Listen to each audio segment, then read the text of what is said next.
It was very dark, only large gray clouds were visible in the sky. The huge monster opened its red evil eyes and dug its sharp claws into the stone ground. Then he took off and with a loud shout rushed at Zhang Yi and the people with him. The monster's eyes glowed with a bright red light and looked like lasers. The monster was hundreds of times bigger than Zhang Yi and the people standing nearby. People stared sternly at the monster. There were 3 of them, Zhang Yi, Mu Chen, and another girl named Jojo. The monster asked how they, mere mortals, dare to challenge someone like him. Then Zhang Yi and his team decided to attack the monster and grab their weapons. Zhang Yi grabbed his huge sword and jumped straight at the monster. So he was able to defeat this huge monster, who screamed in unbearable pain and then fell down. Zhang Yi walked up to the cliff and was rewarded with a fragment of the dragon's blood scroll. Then Zhang Yi offered to connect the 9 fragments of the scroll, which they did, and as a result received the legendary 5-star dragon blood scroll. Zhang Yi was very happy about this, but his happiness was not destined to last long. Suddenly someone stabbed Zhang Yi from behind with a knife, and he dropped the scroll from his hands. It turned out to be one of Zhang Yi's teammates, Mu Chen. Mu Chen apologized and said he would take care of the scroll and Ruo instead of Zhang Yi. There was information about the game that the player Zhang Yi was attacked by the critical strike skill. The player Mu Chen he lost 32 whole and 78 hundredths of a million HP. The system showed that Zhang Yi no longer has the possibility of resurrection, so now he has died. Zhang Yi couldn't believe it. Apocalypse is a virtual reality game, which was created by thousands of the best designers from all over the world, and its cost was 3 million yuan and it took 5 years to create. This is a modern action game that tells about the period of the middle of the 21st century, when alien monsters invaded the Earth through wormholes and attacked people. The battle between the 2 sides caused serious damage to the ecological environment of the Earth, and all non-human beings living on it were infected with something and began to mutate. And no one can avoid disaster if they don't get into the game. All players who do not enter the game will be forcibly killed by the apocalypse system and become NPS in the game world. However, after the launch of the open beta version of the game, all the players who entered the game faced one problem. They could not leave the game and had to stay in it forever. This caused a strong panic and fear among these people. But Zhang Yi had been in the game for 8 whole years, and just like that, his best friend Mu Chen and his beloved Jojo betrayed him. Zhang Yi just couldn't accept that. Zhang Yi woke up from a nightmare in his bed and screamed in fear why Mu Chen and Ruo had betrayed him. He looked at the calendar. It said that the gates to the world of the apocalypse would open in exactly 2 hours and 12 minutes. Then Zhang Yi looked at the date and thought that it was simply impossible, because it was written that today was the 28th of August, 2025th year, and then the apocalypse had not even been presented yet. Zhang Yi got out of bed, went to the window and opened the curtains. The bright morning sun shone into his eyes. Zhang Yi realized that now he had somehow returned to the time when the game Apocalypse had not yet been created. Then Zhang Yi decided that he would make Mu Chen pay for his betrayal with his life. Now, the most important thing Zhang Yi had to do was to find the divine talent cards scattered around before the game even started. In the Apocalypse, the system will randomly endow all players with talent when they enter the game, and rare divine talents can only be activated by finding a talent card in the real world. Sky Fortune, the company that developed the Apocalypse, released 10 divine talent cards that were randomly scattered around the world. Zhang Yi thought that if the location of these cards remained the same, then the closest divine talent card to him would be on the roof of the Jinmao building, the tallest commercial building in Linhai City. Zhang Yi rushed to run to the building, and then climbed the wall for a long time to climb to the very top of the building. And Zhang Yi was absolutely right, the map was in the same place. But suddenly someone called out to Zhang Yi and said that the entire Jinmao building, including this map, belongs only to him. It was Lu Chengji. But Zhang Yi turned around and said that the card would belong to whoever took it first. Lu Chengji, as Zhang Yi remembered from his past life, was the owner of the last divine talent card, as well as the heir to the largest real estate company in Linhai City. A crowd of people appeared in front of Zhang Yi, threatening him with weapons, and Lu Chengji said that he would now show Zhang Yi what happens when someone takes what rightfully belongs to him. The sky was still clear and the sun was shining brightly. Zhang Yi rushed to the divine talent card, and a lot of bullets were flying at him. But Zhang Yi managed to run up to the divine talent card. Then Lu Chengji shouted at him not to even think about touching his divine talent card and pointed a weapon at him. But Zhang Yi managed to grab the divine talent card, and the bullet flew right into his forehead. It was exactly 12 o'clock on the clock. Suddenly the game started. The question appeared whether Zhang Yi wanted to enter the apocalypse. The player's data has been downloaded. Other people had the same data loading.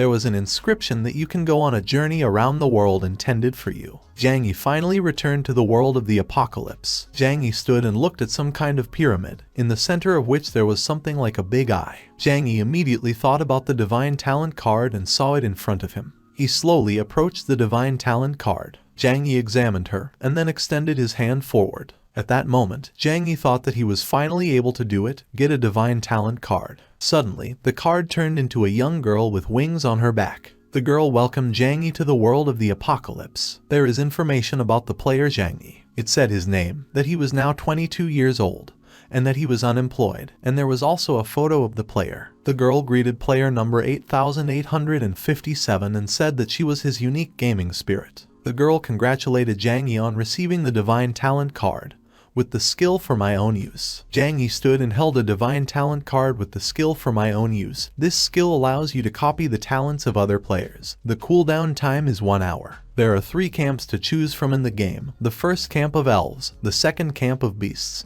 and the friction camp of humans. Zhang Yi could choose which of these 3 camps he would like to join. Zhang Yi thought for a while and remembered that in his previous life he had chosen a human camp. Human camp players can increase their prestige rating by 20%.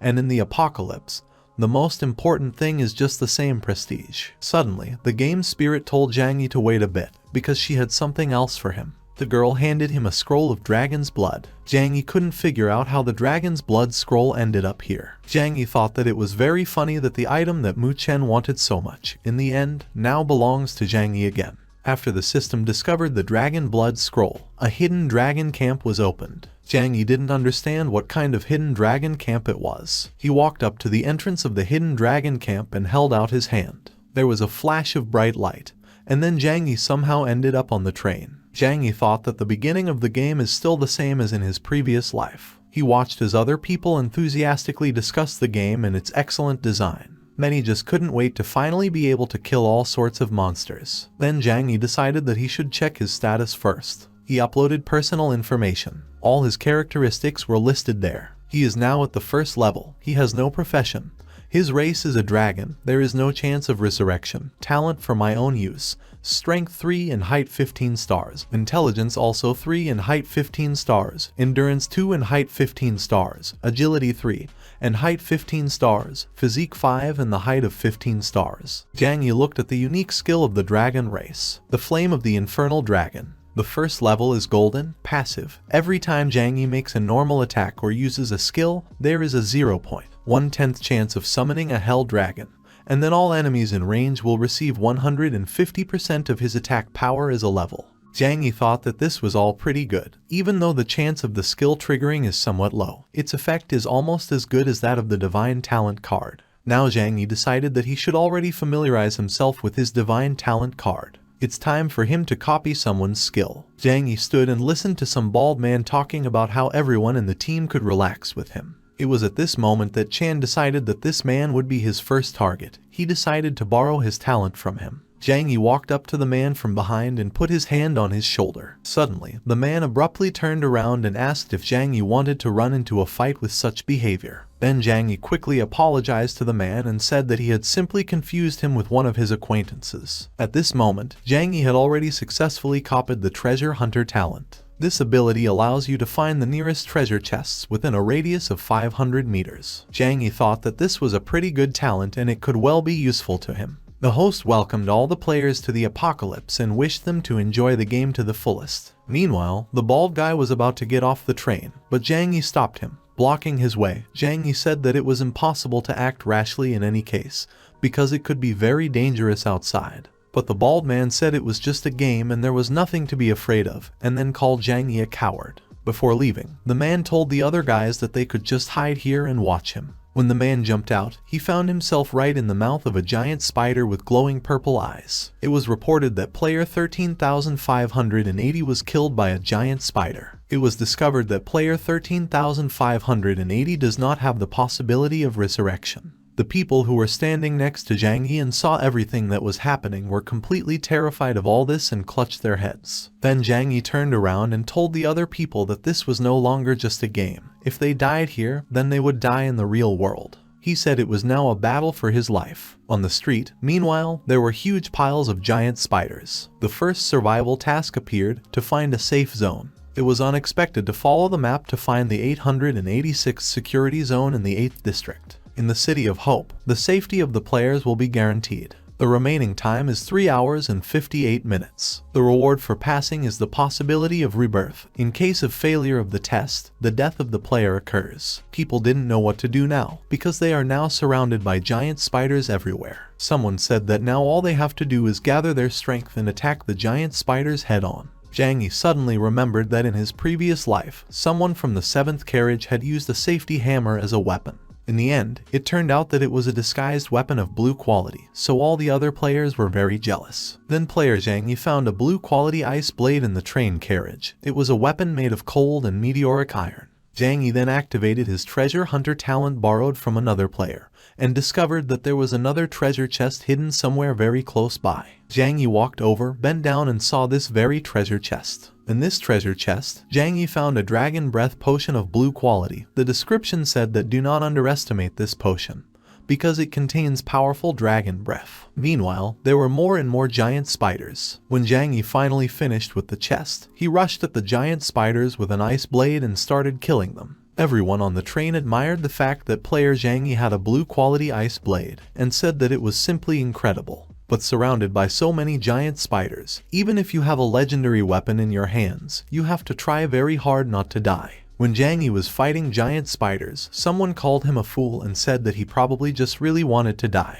Then Zhang Yi decided that he should try out the dragon breath potion on these giant spiders, which he found recently in a treasure chest. Zhang Yi opened the vial and released the dragon flame from it. Then there was information that Zhang Yi had raised his level. Zhang Yi received 50 copper coins and 1 life potion. Player Zhang Yi thought that he hadn't thought that it could be so useful, and it would be great if he could get at least a few more dragon breath potions. Zhang Yi was standing on the dead spiders, and everyone else was shocked that Zhang Yi was able to kill all the giant spiders with just 1 attack. They even thought it might be some kind of cheating. Someone asked why they shouldn't go to Zhang Yi and form a team with him, because he definitely has a lot of potential. At that moment, Zhang Yi thought that all he would have to do next was follow to the City of Hope. It was already dark outside. There was a full moon in the sky, and in the dark Zhang was walking and trying to find the City of Hope. Suddenly, player Zhang Yi heard that someone was running after him from behind. He stopped and thought. Zhang Yi abruptly turned around and a man rushed to his feet, who began to beg him to save his daughter, whom the monsters had taken somewhere into the forest. Zhang Yi remembered that in his past life, many players got into trouble in this forest, but there must be a lot of good things hidden in it. Suddenly, the face of the man who asked for help changed dramatically and he had an evil smile. Zhang Yi walked forward through the gloomy dark forest. There were bats everywhere. Then Zhang Yi started shouting and carefully examining everything around. Then Zhang Yi said that this forest was too big and asked the man who asked him to help find his daughter where exactly the girl could be. Then Zhang Yi turned around and noticed that the man had disappeared for some reason and he didn't know where he could have gone, because he had been right here recently. Then Zhang decided that in this case he would just go ahead, and the man himself would be able to catch up with him after. But Zhang had no idea that the man was still watching him from the darkness. Then Zhang Yi went ahead along the path to inspect the forest. Finally, player Zhang Yi saw a little girl holding a lollipop in one hand and wiping her eyes with her other hand, which were crying from fear. Zhang Yi quickly approached the girl and said that it was not very safe to wander around here alone, so he could accompany her. The girl ran closer to Zhang Yi. Suddenly, the same man who asked for help to find his daughter appeared. There was a woman with him who said she was very grateful to him for being able to bring another victim to her. Zhang Yi covered the girl with his hand and stood forward. At that moment, a new task appeared in front of him. The player Zhang Yi had to rescue a girl who got lost in a dark forest and help bring her back to the City of Hope. The time for this task was only 59 minutes. The reward was Talia's ring. If the test fails, absolutely nothing will happen. Zhang Yi immediately remembered that in his previous life, players had stumbled upon a hidden quest while exploring the dark forest. Many players were immediately happy to take on such tasks in order to gain experience and some kind of rewards, so player Zhang Yi thought that he simply could not miss such a great opportunity. Zhang Yi accepted the assignment. The woman looked like a spider. She had the lower body and legs like a spider, but the upper body and head were like a human. She told Zhang Yi to stand still and just let her eat it. Then the player Zhang Yi told the little girl not to run away until the big brother sorted out all the problems and took her to a safe place, to the City of Hope. Zhang Yi took out his weapon and charged at Spider Woman, but she turned out to have steel skin. The woman only laughed out loud and said that Zhang Yi's physical attacks were absolutely harmless to her. The spirit of the game, which the player Zhang Yi met at the very beginning, told him that this monster is a charming spider, a boss of the 20th rank. Now Zhang Yi's skills are not enough to cope with the spider and win. The spirit of the game advised Zhang Yi to simply abandon the quest and leave. But Zhang Yi was very serious. He said that there was no way he would leave alone without this little girl who was standing behind him right now and crying loudly from fright. Then the spirit of the game said that in any case, this is the only option to survive. But the spirit believed that the player Zhang Yi would do the right thing and do everything as needed. Then the player Zhang Yi said that everything should not end so easily and again rushed to attack the lovely spider. Zhang Yi remembered that in the real world it was clear that there was a hidden chest nearby, and perhaps it contained some kind of book where there was a skill to defeat this adorable spider. Zhang Yi activated the treasure hunter skill again, and the player Zhang Yi was absolutely right. He found a treasure chest nearby. Zhang Yi attacked the lovely spider. She attacked him and thus Zhang Yi was able to get to the treasure chest. Then the lovely spider realized that the target of Zhang Yi's attack was not her at all. At this moment, Zhang Yi was already opening the treasure chest. In the chest, Zhang Yi acquired a new blue quality item, the lightning chain skill book. Zhang Yi was very glad that he was right and there really was a skill hidden in the chest that would help him in the battle with the lovely spider. This item had a rare rank. The required rank was 20. In the application it was said that this item releases a chain of lightning bolts that can bounce from one enemy to another enemy, while dealing 200 units of damage. Each attack that kills an enemy increases the chain level by 10%. Meanwhile, a lovely spider named Zhang and a bunch of giant spiders on the player. But Zhang Yi managed to react, abruptly turned around and directed a lightning strike at the lovely spider, saying that now she should feel the power of a real attack. The lovely spider fell and was defeated by her enemy. Zhang Yi was glad, because now he had received an epic weapon, so today was really a very good day. The epic weapon that Zhang Yi received is a poisonous dagger, a blade that is impregnated with spider venom. It poisons the enemy and deals him 20 points of damage per second. It was finally over, and the player Zhang Yi told the little girl that everything would be fine now, and they could go to a safe place. The girl thanked her brother and they walked forward holding hands together. When they came to the City of Hope, they were very happy. There were a lot of people there. Among all this crowd, Zhang Yi did not even notice the one from whom he once stole a divine talent card right from under his nose. There was also Lu Chengji, who noticed the player Zhang Yi. Lu Chengji was still very angry at Zhang Yi and ordered his man to keep an eye on Zhang Yi. The girl looked at brother Zhang with tenderness and sincerely smiled and politely thanked him, because thanks to his help, she was able to stay alive and finally returned home. As a reward for successfully completing the task of rescuing a little girl from the dark forest and returning her home, Zhang Yi received Talia's ring, which he now held in his hand. This ring can increase the player's luck by 55 points. The system congratulated Zhang Yi on successfully completing the quest and receiving a Talia ring as a reward. Then Zhang Yi thought that it turned out to be a good luck outfit, and in the apocalypse luck is a very rare attribute. The higher the player's luck, the more generous the reward for successful completion of tasks will be. At that moment, Zhang Yi heard some loud voices behind him. One person said not to miss a great opportunity. You could pay for a successful improvement. He did not take money for failure. A bunch of curious players crowded around this man. Then the player Zhang Yi thought that this man could probably use some cheats. Otherwise, how could the chance of successful improvement be so high? Some guy replied that Zhang Yi just doesn't understand anything, because this guy's talent is forging and improvement. Everyone was very surprised how the man could forge such a strong weapon as the sword he was holding in his hands now. Then Zhang Yi decided that he should try to borrow this man's talent. Zhang Yi successfully copied this man's forging and improvement talent, and his chance of successful equipment increased by 50%.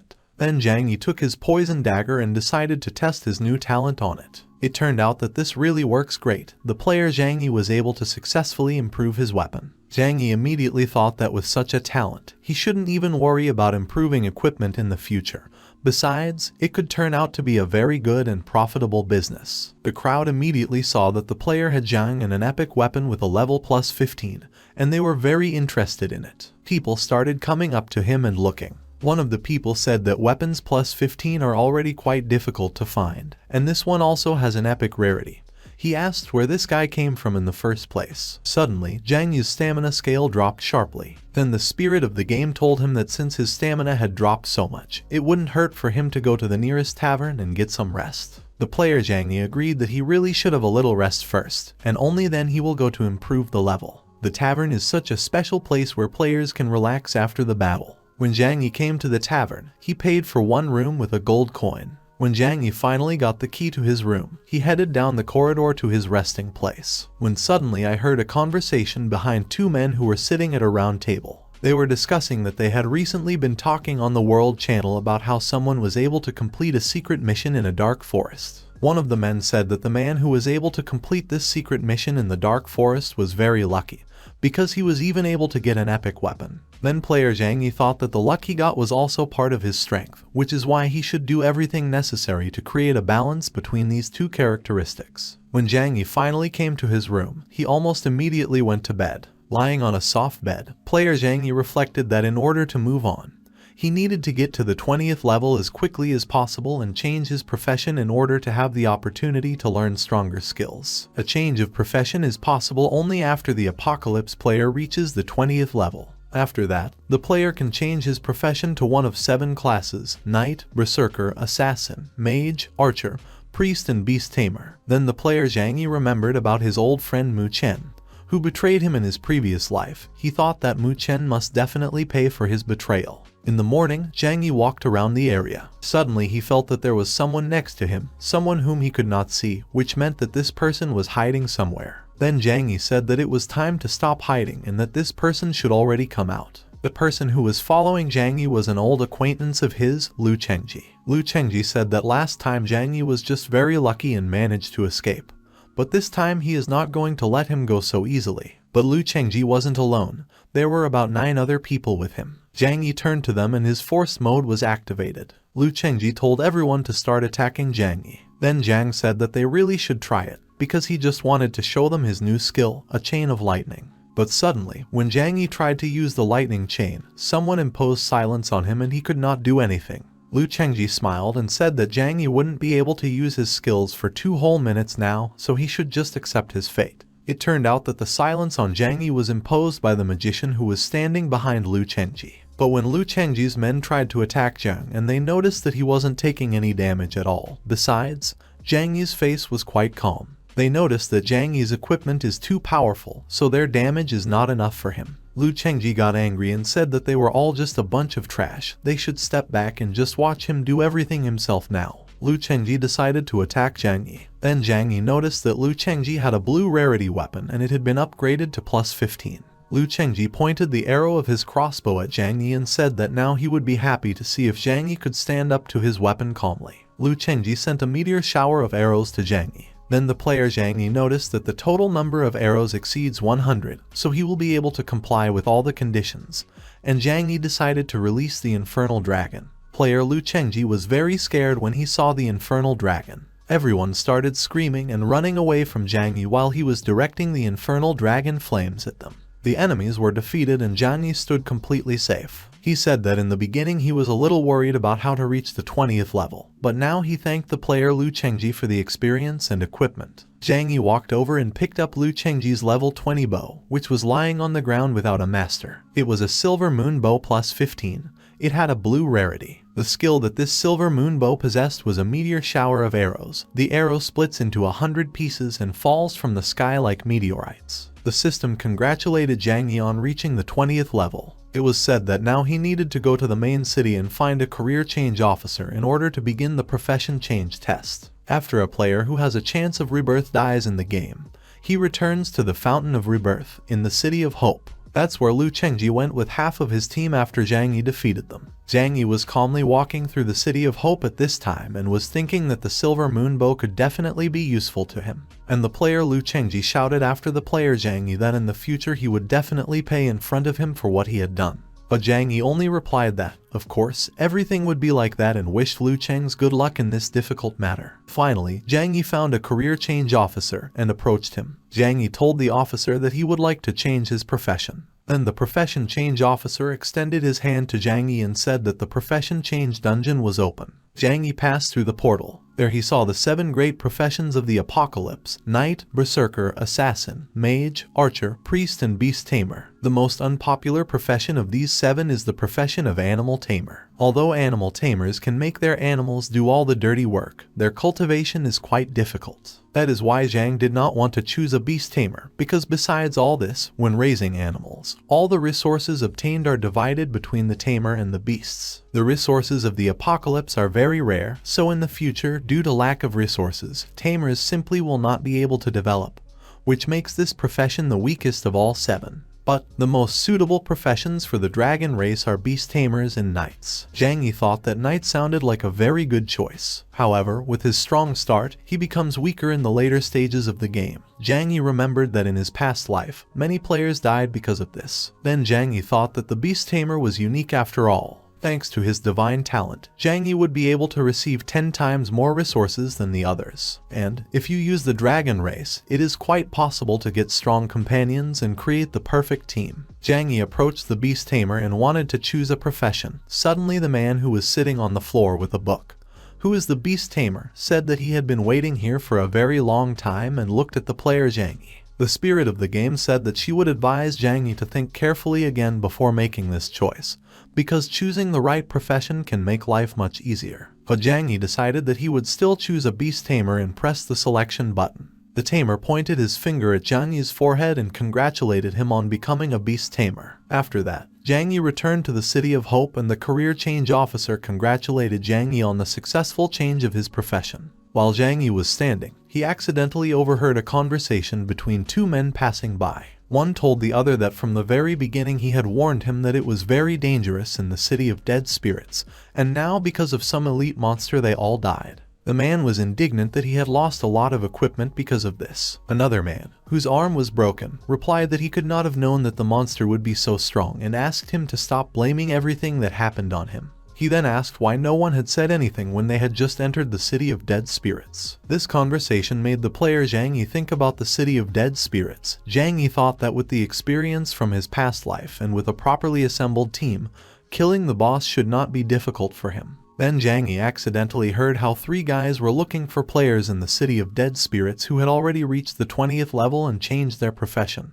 They still had the last 2 places left. At that moment, a man in a raincoat approached them and asked them to take him into their team. It was a young mage girl. The guys cheerfully welcomed her to their team. Then Zhang Yi shouted that he also wanted to go to the City of Dead Spirits with them and ran up to the guys. The main player from the team was thinking, because Zhang is a beast tamer who has just changed his profession, and this meant that he has no skills at all and is just a simple magician. But there was still one person missing from the team, so Zhang was brought along. It was dark enough in the City of Dead Spirits and there were graves everywhere. The team was walking forward, and the head asked Zhang Yi if he had seen that the beast tamer has the lowest damage of all other professions. Then Zhang Yi replied that he chose the profession of animal tamer because he really likes raising animals. The mage girl laughed softly at Zhang Yi. Suddenly, medium-sized stones flew at them. The mage girl immediately began to beat them off with her spear. The chief told everyone to be careful, as the enemies are already on the way. The team stood next to each other and were surrounded by many skeletons. These skeletons were armed, and they started attacking Zhang Yi's team.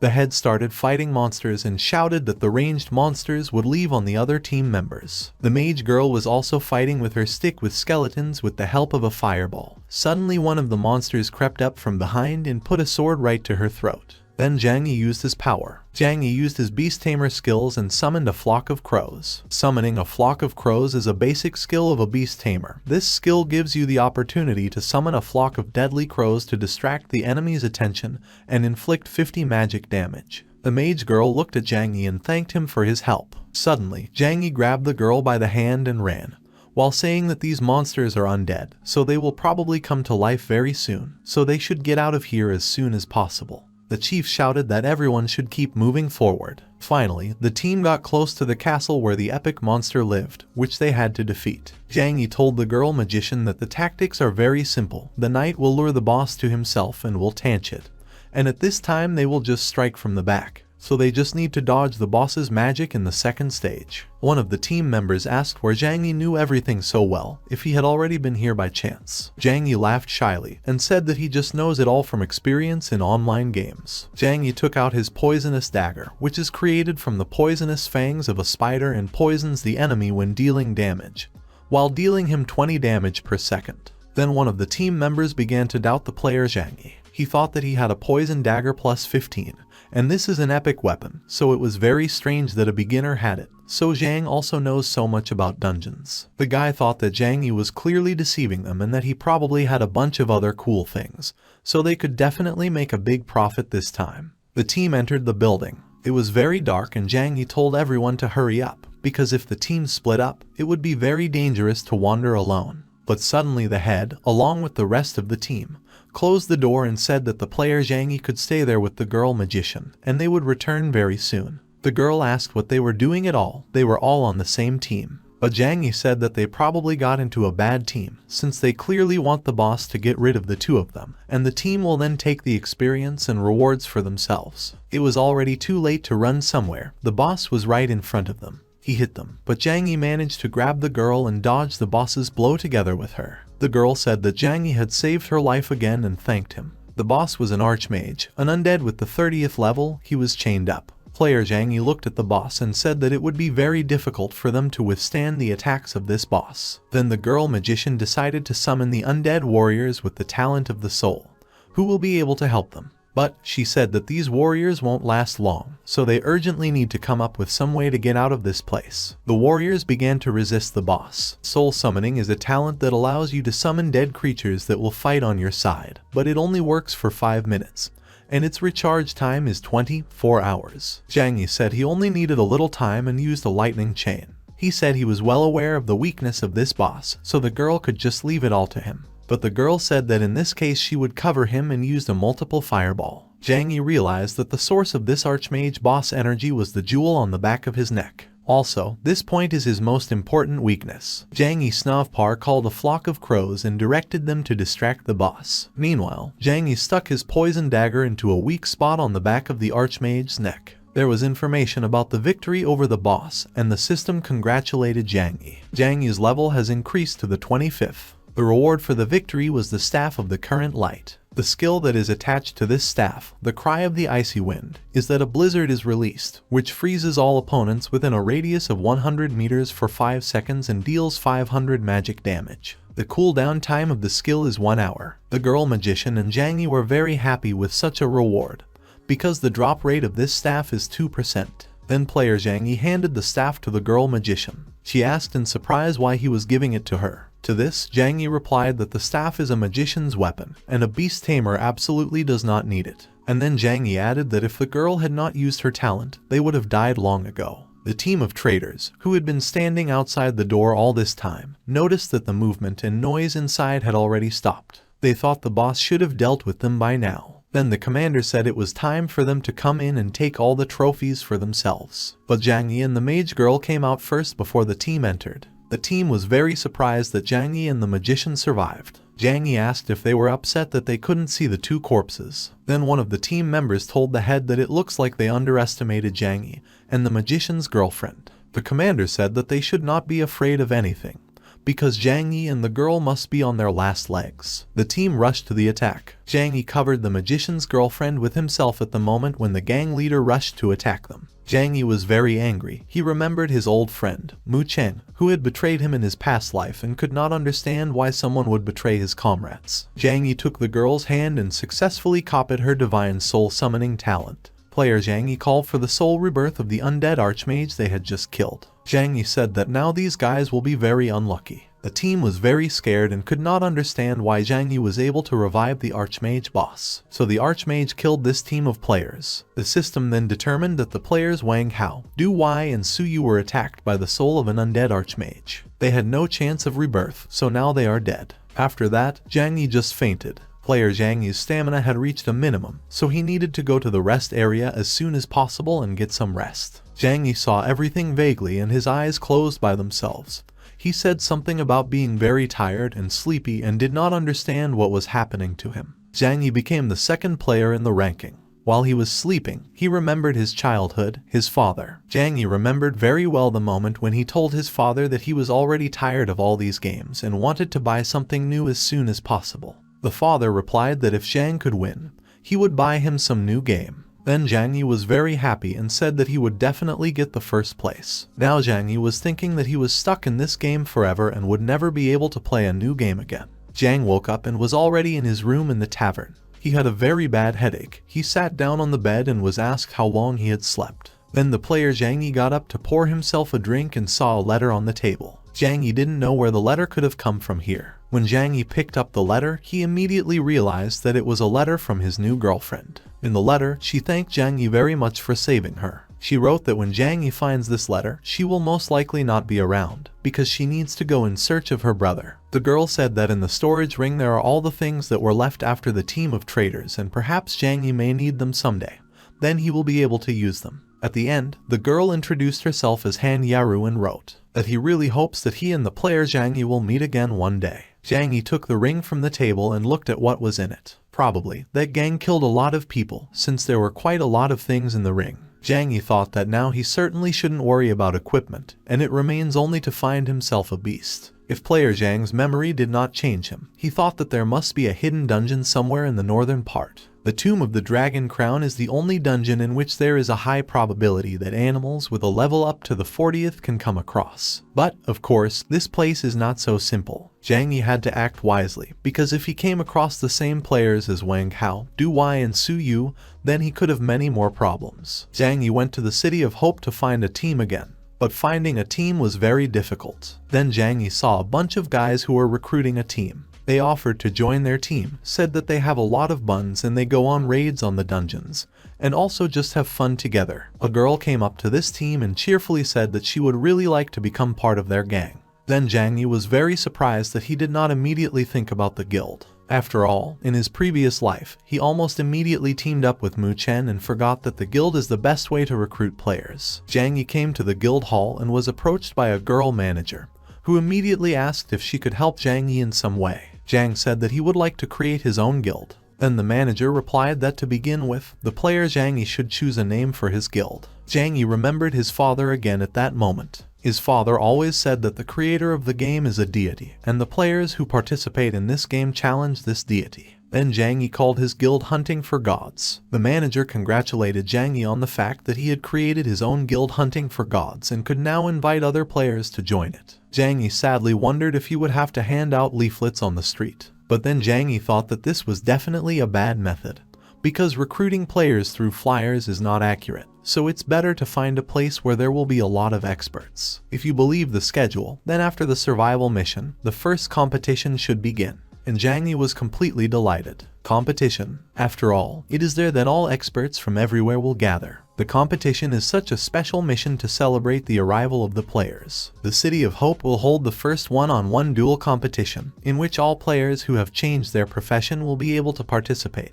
The winner of the test will receive an amazing reward. The reward for the competition is one rare skill. Zhang Yi was asked if he accepts this mission. Player Zhang Yi pressed the confirmation button. Zhang Yi uploaded the test. The presenter greeted everyone present. He said that this competition is a real paradise for fighters. The competition will be held in the heavenly arena. Zhang Yi stood and listened to the players' conversations behind his back. He saw that someone has the 31st level, someone has the 29th, someone has the 30th. Zhang Yi then thought that he had probably been sleeping for too long, since the other players had already managed to reach the 30th level, and he was still at the 25th. Player Zhang Yi decided that this could not continue and he just needed to raise his level as quickly as possible. At this time, there were already battles going on in the heavenly arena. The assassin, whose name was also Ning, was able to get close to the magician, and now the magician had nowhere to go. Everyone just admired this fight, because this magician had just incredible equipment. After all, the magician didn't even move, even though the assassin was right in front of him.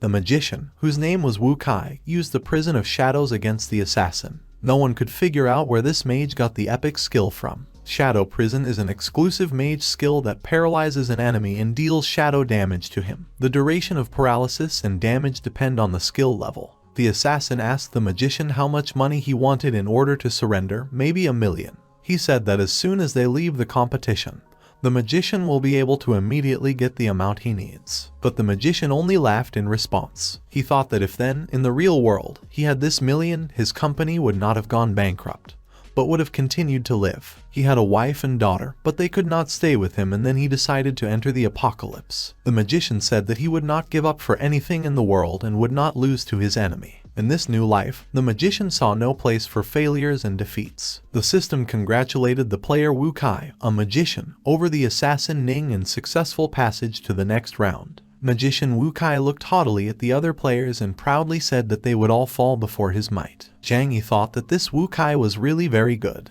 Du Feng was announced as the next player in the competition. It was announced that the random set for the first round had already been completed, so the players were asked to go to the appropriate site at the appointed time. Zhang Yi remembered that in his past life he had often seen Du Feng's name on the World Channel. This player could go through many difficult dungeons alone. Zhang Yi thought that he should get him to himself. Before the player Zhang Yi, information appeared that he should go to the number 20 playground and his opponent there would be Du Feng. When Zhang Yi arrived at court number 20, player Du Feng had been sitting there waiting for him for a long time. Du Feng said that he had been waiting here for a very long time, so they should start right now. Du Feng was a knight and his level was 35. Zhang Yi was very surprised, because he had to fight with a knight of the 35th level. Although the game had only recently started, how did he manage to rise so quickly? Zhang Yi thought that Du Feng was a fierce grind maniac. Player Du Feng stood up and told Zhang Yi that his level was quite low, so he would let him attack first. Otherwise it would look like Du Feng had taken advantage of his opponent. Du Feng said he wanted to see if Zhang Yi would stand up and said it was time for them to start. Then Zhang Yi said that Du Feng should not look down on other players, because the winner and loser have not yet been determined. Then Zhang Yi called a flock of crows, and Du Feng said that he greatly respected that Zhang Yi was so confident in himself,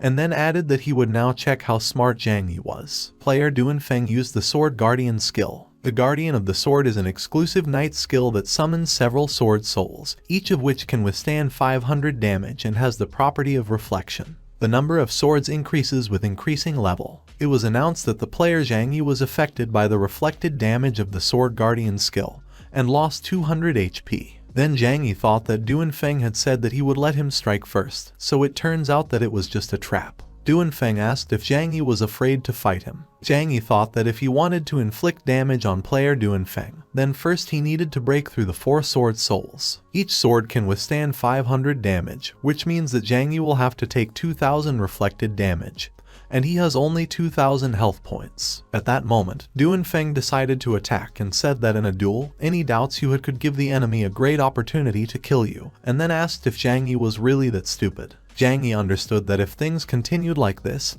he would surely lose, so he needed to figure out how to get rid of Du Feng's swords. Then Zhang Yi suddenly remembered about the things from the ring that he had left from the traitors. Among all those things was the undead armor, which makes it possible that if you receive fatal damage, you will not die, but restore 10% of health points. The cooldown of this skill is 24 hours. Zhang Yi decided that all he could do was hope for this undead armor and put it on. Zhang Yi then used a chain of lightning bolts. Du Feng asked why player Zhang Yi was so eager to die, because with his health, he would die from soul swords before he could hit him. Du Feng said that this was definitely the end now and raised his sword in his hands. When Zhang Yi was already near Du Feng and Du Feng hit him with his sword, information appeared that the player Zhang Yi used the undead armor skill, which consists in the fact that you will not die if you receive fatal damage, but restore 10% of health points.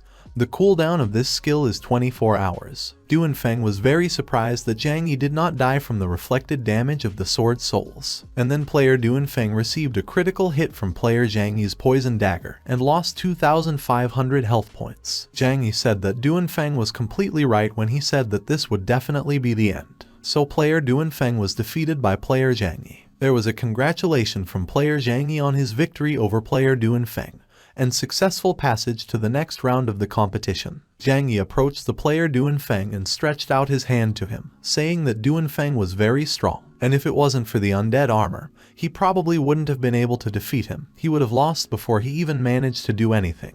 Then the player Zhang Yi asked if Du Feng wanted to join his guild. He said that he had a very difficult hidden dungeon in mind, and if they worked together, they would be able to pass it without any problems. Du Feng extended his hand to Zhang Yi and said that he had underestimated him from the very beginning, so he probably wasn't that simple. As for the guild, Du and Feng asked for some time to think about this proposal. The presenter congratulated everyone who was able to successfully pass the first round of the competition and said that it was time to look at the next selection through the World Channel. Next up were Wu Kai and the Mage Girl. It was an old acquaintance of Zhang Yi, Han Yeru. The girl entered the arena, and the host announced the start of the second round. Someone from the audience said that this magician girl should not be underestimated, because in the last round she easily defeated her opponent. Another person said that probably now there will be a legendary battle of the strongest magicians. Wu Kai looked at the player Han Yeru and told her not to even think that he would spare her, because there is no such thing as sympathy in this arena. Player Han Yeru looked at her opponent, player Wu Kai, with a menacing expression on her face and said that he should stop talking already and just show what he is capable of. Near the Heavenly Arena, someone from the crowd shouted that everyone should hurry to the Heavenly Arena as soon as possible, because right now the legendary battle of the two strongest magicians will begin here, and this simply cannot be missed. Zhang Yi, as soon as he heard this, rather headed for the Heavenly Arena, as he really wanted to get this strongest magician to himself. Du and Feng told the player Zhang Yi that he would go for a while to swing a little, so if Zhang Yi suddenly wants to ask him something, he can just write to him in the guild chat. To this, Zhang Yi said that Du and Feng could do as he wanted and called him an insensitive grinding machine. Player Du and Feng joined the Zhang Yi guild hunting for gods. Finally, Du and Feng wrote in the chat that he hopes very much that he will be able to see the notification that Zhang Yi became the champion of these competitions, otherwise he simply lost for nothing. Zhang Yi thought to himself that although player Du and Feng had just joined his god hunting guild, he was already feeling a huge pressure from him. That's why player Zhang thought that Du and Feng would definitely become a very good teammate. But first, Zhang Yi decided that he should go and see the strongest magician at the Heavenly Arena. Zhang Yi was very surprised when he saw Han Yeru fighting Wu Kai in the arena. The rivals were facing each other. Han Yeru was very determined, but her opponent was not going to be defeated either. Han Yeru immediately used the Ice Wind Staff skill, which she got from the boss she defeated together with Zhang Yi. Then Wu Kai, who was frozen and could not move, laughed and said that Han Yeru had a pretty good staff, but very soon it would belong to him. But Han Yeru replied that they would look into it if Wu Kai could survive. With these words, Han Yeru directed the Meteor Shower skill at Wu Kai. The Meteor Shower of the 4th level summons a large number of fire meteorites, each of which deals 500 fire damage, and the number of meteorites increases with increasing level. The crowd shouted in surprise that the player Han Yeru was very strong and did not understand why her opponent Wu Kai was not doing anything at all. Was he really just going to lose this fight like that? Someone even said that he expected to see the legendary beautiful battle of the strongest magicians, but in the end it turned out that it was just a waste of time. At that moment, Zhang Yi thought that it looked like Han Yeru would really win, but for some reason he had some not very good feeling. Then Wu Kai suddenly smiled and a bright fire appeared, which shone so that everyone at the Heavenly Arena began to cover their eyes. And suddenly Wu Kai disappeared somewhere. No one understood how it happened and where he went. Zhang Yi didn't understand how Wu Kai could know a skill that he had never even heard of in his previous life. Finally Wu Kai returned, and Han Yeru was defeated. She was lying in the arena, and Wu Kai was standing and holding his staff in his hands. Wu Kai then said that he was very sorry, because if only Han Yeru had not met him, then with such an ability, she would have easily been able to reach the finals. There was a complete misunderstanding in the crowd about where Wu Kai had disappeared and how he had returned again. Wu Kai not only beat the girl, but also took her weapon. At that moment, Zhang Yi thought that he even felt sorry for Han Yeru. Zhang Yi ascended to the Heavenly Arena and approached Han Yeru. He helped her up and asked if she was okay. Han Yeru was very apologetic, because Zhang Yi gave her this staff, and she couldn't even protect it. Zhang Yi said there was absolutely nothing wrong with it and she could just leave it to him. He would reach the final and give her back her staff. In the second round, player Zhang Yi fought a player named Chen Feng and won by advancing to the next round. Wu Kai fought a player named Qin Long in the next round and won again, advancing to the next stage. Zhang Yi then fought the girl with a fire wheel and successfully advanced to the next stage. So, after countless rounds, there are finally only the last two players who will fight in the final for the title of champion. The first player is a wandering magician, Wu Kai. The second player is the one and only beast tamer, Zhang Yi. The host offered to look at which of these two will become the winner of the last duel and receive the title of champion. The crowd was absolutely delighted. The audience just couldn't wait for the final battle for the title of champion to begin. Someone from the audience said that the beast tamer Zhang Yi was just a savage and it was hard to even think that he would be able to reach the finals. Someone from the audience recognized Zhang as the same guy who had recently killed a lovely spider in a dark forest. Wu Kai stood in front of Zhang Yi and said that Zhang Yi looked like he was going to eat him alive. Zhang Yi replied that more than anything else in the world, he hates those who take things from other people. Wu Kai then said that if Zhang Yi wanted to take back Han Yaru's staff, then he should come over and just take it. Wu Kai used the disappearing skill again, and he and Zhang Yi disappeared. The audience was very unhappy because they would like to see how the battle is going. Zhang Yi and Wu Kai found themselves in the space of nothingness. Then the player Zhang Yi realized that this is why Han Yaru disappeared. Wu Kai just created a separate space. The space of nothingness is a legendary talent that allows the player to create a virtual space in which the creator increases his crown by 30%, and the enemy's damage is reduced by 30%. This skill is valid for 5 minutes. Wu Kai said that absolutely no one can defeat him in this space. Besides, this space also absorbs the chance of rebirth after Zhang's respawn and will still remain here. Wu Kai smiled and said that if Zhang Yi surrendered and admitted defeat, he promised to spare him. Zhang Yi wanted to hit Wu Kai, but Wu Kai managed to dodge. Zhang Yi thought that he would not be able to copy Wu Kai's talent, and calling crows here would be absolutely useless. Wu Kai then wounded Zhang Yi with a shadow arrow and dealt him 700 health points of damage. Zhang Yi was disappointed that such an ordinary spell took off 1/3 of his health points. If this continues, then he is more likely to just die. But after Zhang Yi's death, he will be able to come to life in the same space. Then Zhang Yi smiled and pointed his poison dagger at himself. Wu Kai didn't understand what Zhang Yi was doing. Zhang Yi inflicted fatal damage to himself with a poisonous dagger and died. Since the player Zhang Yi was found to have a chance of rebirth, he came back to life again and found himself in the same space. Wu Kai was very surprised by this turn of events. The special territory does not work according to the rules of the competition, and the player can be reborn at the place of his death without going to the fountain of rebirth. Zhang Yi used the soul summoning skill. Wu Kai asked how dare Zhang Yi play such games with him. Zhang Yi said that even if he lost one chance of rebirth, Wu Kai would not be able to get away with it. And Zhang Yi used his beast tamer skill to summon a flock of crows again. Wu Kai was very unhappy.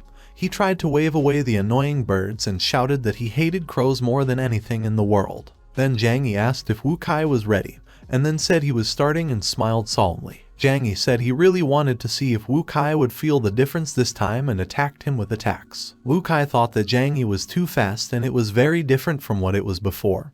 He practically couldn't keep up with him. Zhang Yi said that Wu Kai should try out the power of a double lightning strike and hit the Wu Kai player with a double lightning chain. Wu Kai screamed in pain. Then he stood up and said that he would never lose again. Wu Kai's damage from the double chain lightning strike was minus 800 health points. Wu Kai repeated over and over again that he would never lose again. Wu Kai then shouted and struck Zhang Yi with a sword, and Zhang did not expect this. But Zhang Yi was fine and said that now they would look at how Wu Kai would not lose and hit him again. So the player Zhang Yi was able to defeat the player Wu Kai and he was congratulated on winning and receiving the title of champion. Wu Kai and Zhang Yi returned to the Divine Arena again. The spectators who missed the whole fight were very unhappy. They couldn't believe that it was already over and they didn't even see anything. They were delighted that Wu Kai had been beaten so badly. This time it was the opposite. Zhang Yi even took the staff away from him. Someone from the audience said that Wu Kai deserved it because he was the first to beat the girl and took her weapon from her. The host approached Zhang Yi, raised his hand up and said that everyone should congratulate Zhang Yi on winning and acquiring the title of champion. Everyone was surprised that the beast tamer could become the champion of the competition. Someone even shouted that he would like to become his subject. Zhang Yi smiled and looked at Han Yaru, who was standing in the crowd of spectators. The girl looked at Zhang and with gratitude and kindness, she thought that they really sat it, took her staff. The host showed the player Zhang Yi a huge chest and said that this was his reward. When he opened this chest, he would be able to get equipment of exceptional rarity. The host then asked if Zhang Yi was surprised. Zhang Yi walked up to the chest and thought that this was very good, because his level 20 poison dagger should have been changed by now, so he could use a new weapon. Zhang Yi opened the chest that contained the sword of ice and flame. Zhang Yi picked up the sword of ice and flame and thought that all this was not in vain, because not only did he get a new weapon, he did not waste his chance to revive in vain. He was able to return the staff. Finally, Zhang Yi told his opponent Wu Kai that he should not think that he could do whatever he wanted just because they were in the game. Zhang Yi advised him to finally become a more decent person. When Zhang Yi left the heavenly arena, He was congratulated on having received the title of champion, wanted to become his subjects, and asked to be added to friends. Han Yeru also congratulated player Zhang Yi on the title of champion. Zhang Yi approached Han Yeru, smiled and handed her the staff, saying that he had returned it as promised. Han Yeru took back her staff with a smile. Then the player Han Yeru joined the Zhang Yi guild hunting for gods. After that, Zhang Yi received a lot of applications to join the guild, more than 900. Everyone thought that Zhang Yi was a very strong guild leader and rather wanted to join him. Then he asked him to accept them into the guild and said that they could behave very nicely. But Zhang Yi was just running away from them. When Zhang Yi and Han Yeru came running to the City of Hope, Zhang Yi said that for the first time in his life so many people were running after him. He even joked that if other people didn't know anything,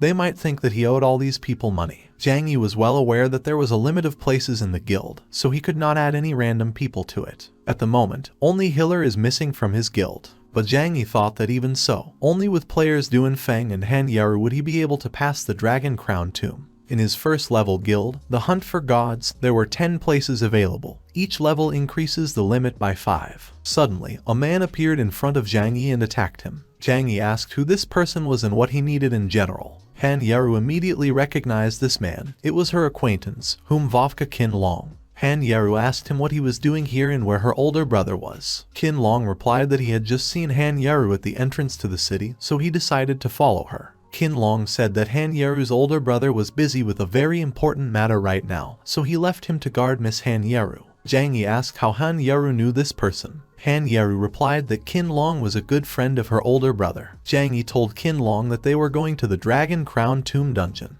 Qin Long immediately replied that he would go with them. Zhang Yi agreed and told Qin Long to follow him. Duanfeng was already standing at the entrance of the Dragon Crown Tomb. At this time, he was thinking that Zhang Yi was pretty good, because they had met not so long ago, and he had already been able to become a champion and even found 2 strong allies in the guild. Then Zhang Yi came to the tomb, along with Qin Long and Han Yeru. Zhang Yi said that Duanfeng seemed to be in a good mood and asked if he had raised the level again. Zhang Yi then said that since everyone was gathered now, they could already go to the Dragon Crown Tomb. The 4 of them entered the tomb. At this time, someone was watching them. There were 2 of these people and one told the other that it was necessary to inform the boss that Zhang Yi and his guild had entered the Dragon Crown Tomb. When the guild went inside, they saw many statues. Han Yeru said that all these statues are very beautiful. Han Yeru walked up to one of the statues and carefully began to examine it. It was a statue of a knight with a sword. She had red eyes. Zhang Yi said that everyone should be careful, because these are the main monsters of the Tomb of the Crown of the Other. Zhang Yi and everyone else grouped together and quickly approached each other. Then Zhang Yi told Duanfeng that he would be a tank, and they would all cover him together. Zhang Yi then said that everyone should stay as close to each other as possible. The statues of the knights were advancing. They were getting closer and had already started attacking with swords. Then Duanfeng said that such cans were not enough to kill him, took out his sword and deflected the blow of the Iron Knight. Duanfeng then said that the monster should die now. The others also fought with iron monsters. Zhang Yi attacked them with a sword. Qin Long shot an arrow. Then the Zhang Yi guild saw a red horseman on a horse who was standing behind all the other knights. This was a Dragon Blood Knight who was level 35. The knight went to attack on horseback and quickly got close to the enemies. Duanfeng managed to use his sword defense in time to deflect the Dragon Blood Knight's blow. Duanfeng then took out his weapon and used a Whirlwind of Swords against the enemies. Whirlwind of Swords is an exclusive knight skill that summons a Whirlwind of Swords that deals 3000 physical damage to all enemies within its radius. The enemies were defeated, but the Dragon's Blood Knight told Lord Shigura to wake up. At this time, in the Tower of Eternity, the Master was watching Zhang Yi. The girl who was with the Master said that he was clearly interested in Zhang Yi. The Master replied that everything is true, because he sees his old friend in him, and that perhaps his eyes are letting him down, because that person is no longer there. And he remembered pushing one guy off a cliff straight down. Then the Master said that it was very interesting, and especially for Zhang Yi and his team, he decided to increase the difficulty. The greedy dragon, Shigura, absorbed the power of all the dead subordinates and became a second-rank crown dragon. Zhang Yi was shocked when he saw the second-rank crown dragon. Zhang Yi then thought that this meant that the monster egg falling from the boss would be even better. The health points of all players were understood at a critical rate. Qin Long said that this second-rank crown dragon is too strong, so if things continue like this, they could all die. Zhang Yi shouted that they needed to split up. He told them to run as far away as possible and do everything possible to avoid being attacked by the second-rank crown dragon. When the dragon was already closed, Zhang Yi asked Du and Feng to use sword protection. The dragon was very huge and started spewing flames. Du and Feng used the sword defense skill, but then said that it was all just useless because this dragon has too much damage. So far, Du and Feng has been able to block this attack, but the shield will definitely not be able to withstand the dragon's next breath. Zhang Yi then told Du and Feng to leave it to him. Finally, the dragon's breath ended. Zhang Yi and Qin Long rushed to attack the second-rank crown dragon. Zhang Yi told Qin Long to punch the dragon in the eyes, as this is his only weakness. Qin Long replied that he understood everything. Back then, Qin Long used a 4th level soporific arrow. The soporific arrow is an exclusive archer's skill. It allows you to release an arrow with a sleeping pill from the bow, which stuns the target for 4 seconds. Qin Long hit the dragon, and the dragon fell. Zhang Yi shouted that if he hit the weak point of the dragon, it would weaken for a while, so they should all attack him together now. Now the dragon is in a weakened state. A weakened state is a state in which the target receives 100% more damage. Du and Feng and Qin Long went to attack the enemy. Han Yeru used the cry of the icy wind and froze the dragon for a while. Zhang Yi changed his weapon and hit the dragon with a new sword. The system congratulated the players on killing the greedy dragon of the crown of the 2nd rank, Shigura. Items appeared: the breastplate of greed, the sword of greed, and greed greaves. Zhang Yi thought that, as he expected, a boss with a higher rank drops more loot. Qin Long said they should look at the reward now. Everyone came up to Zhang Yi and Zhang said that they could take all the equipment for themselves, and he only needed an egg. Just at this time, a gang entered the Dragon Crown tomb and they wanted to kill Zhang Yi, who already wanted to take the dragon egg in his hands. Qin Long protected Zhang Yi from the enemy's attack, and arrows flew at him. Zhang Yi asked Qin Long why he sacrificed himself for him. Qin Long replied that Zhang Yi had once slept with Miss Han Yeru, so he just wanted to repay the debt. Qin Long then said that there was no need to worry about this, because he still had a chance of rebirth, so he would wait in the city and really hope that Zhang Yi would be able to protect Han Yeru. After that, player Qin Long disappeared. Zhang Yi asked the gang who they were in general and why they attacked from behind like the last rats. At that moment, Lu Chengji came out from behind the gang. Lu Chengji said that he had already told Zhang Yi that the day would come when he would pay for everything, and it just so happened that this day was probably today. Zhang Yi was very upset about meeting Lu Chengji and his people again. Zhang Yi told Han Yeru and Du and Feng not to interfere in this fight, as he and Lu Chengji have personal scores. Zhang Yi cut his hand with a sword and dripped on the dragon egg. A huge dragon spirit emerged from the egg. Zhang Yi was surprised at what the egg of the rarest beast in the apocalypse actually was. Zhang Yi told the dragon that he would like to sign a contract with him. Suddenly, a small dragon hatched from the egg. Du and Feng said that probably all the beasts of the beast tamer are very cute, and Han Yeru stood in shock and did not know what to say. Then Lu Chengji looked at the little dragon and started laughing loudly, and then said that he could crush this crumb with one hand. The other was clearly displeased with such words. Lu Chengji asked what happened. Did the little dragon get upset and asked him not to bite, and then started laughing even louder. Then the little dragon spewed flames directly at Lu Chengji and his men, but Lu Chengji escaped in time. Everyone was surprised that this little beast could do so much damage alone. Zhang Yi walked up to his little dragon and said that it was a pity that Lu Chengji managed to escape, and then added that it was time for them all to return. Han Yeru asked who these people were and what they thought of themselves at all. Then Zhang Yi said that, judging by the symbols on their equipment, they must have been people from some other camp or race in general. But Zhang Yi had no idea what they were doing here. Han Yeru asked what kind of breast race it was. Zhang Yi wondered what the sign on the equipment of these people could mean. Finally, Du and Feng, Zhang Yi, and Han Yeru returned to the City of Hope. Qin Long was already waiting for them there, as promised. They approached Qin Long, and he was very surprised that they could even bring such a cute dragon from the tomb. But the dragon showed with all his appearance that he was not in a good mood right now. Zhang Yi advised Qin Long to be careful, as this little dragon has a rather aggressive nature. Suddenly there was information that due to the fact that the players of the 886th zone killed the greedy dragon of the crown, Shiguru, in a secret dungeon, the world boss Golden Skeleton King will appear in the City of Hope much earlier. The players of the 886th zone were advised to get ready. Zhang Yi was very surprised, because killing the boss of the secret dungeon hastened the arrival of the world boss. And this was not even in his previous life. Clouds of bright green light appeared in the sky, similar to thick clouds in some kind of funnel. The sky began to look very intimidating. The players Zhang Yi, Han Yaru, Duan Feng and Qin Long looked at the sky. Han Yaru said that this skeleton king had a pretty spectacular appearance, and then asked how strong he was at all. Zhang Yi replied that this discount king is very strong. At this time, Zhang Yi remembered how in his previous life, this discount king had single-handedly destroyed half of Hope City, and thus killed almost 60% of all players. But the new Apocalypse City will open only after the murder of the Golden Skeleton King, and only then will the player Zhang Yi be able to finally find his old friend Mu Chen and take revenge on him for his betrayal. At this time, the servants brought 2 dragon eggs to some man. The man asked why 1 egg was missing.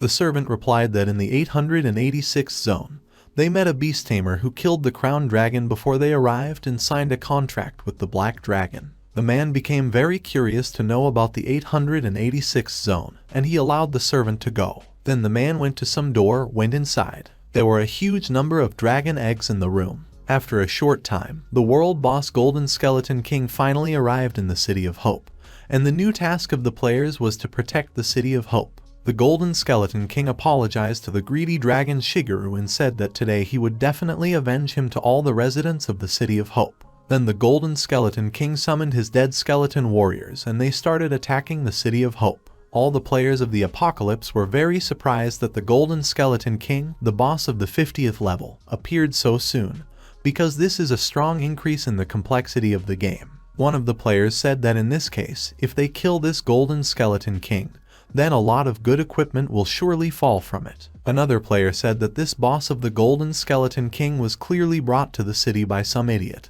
and he really wanted to find out what kind of person he was, because he was very angry with him. The players of the City of Hope have a new mission, the mission of the world boss, the defense of the City of Hope. The players had to stop the invasion of the Golden Skeleton King on the City of Hope. The 3 players who do the most damage to the Golden Skeleton King will receive excellent rewards for this. The reward will be a very large amount of gold and experience, legendary equipment. In case of failure of this test, all the players of the 886th zone will die. Then the player Zhang Yi thought that everything is exactly the same as in his previous life. In addition to killing the Golden Skeleton King, it is necessary to inflict as much damage as possible in order to get a good loot. This time, Zhang Yi's player will need to act much faster. Player Zhang Yi turned to his fellow player Duan Feng and player Qin Long and said that they needed to stop panicking, because the Golden Skeleton boss moves very slowly, so all they need to do is keep a distance with him, about 100 meters, and they will just use ranged attacks. He then added that if they all listened to his instructions, they would definitely be able to kill the Golden Skeleton King.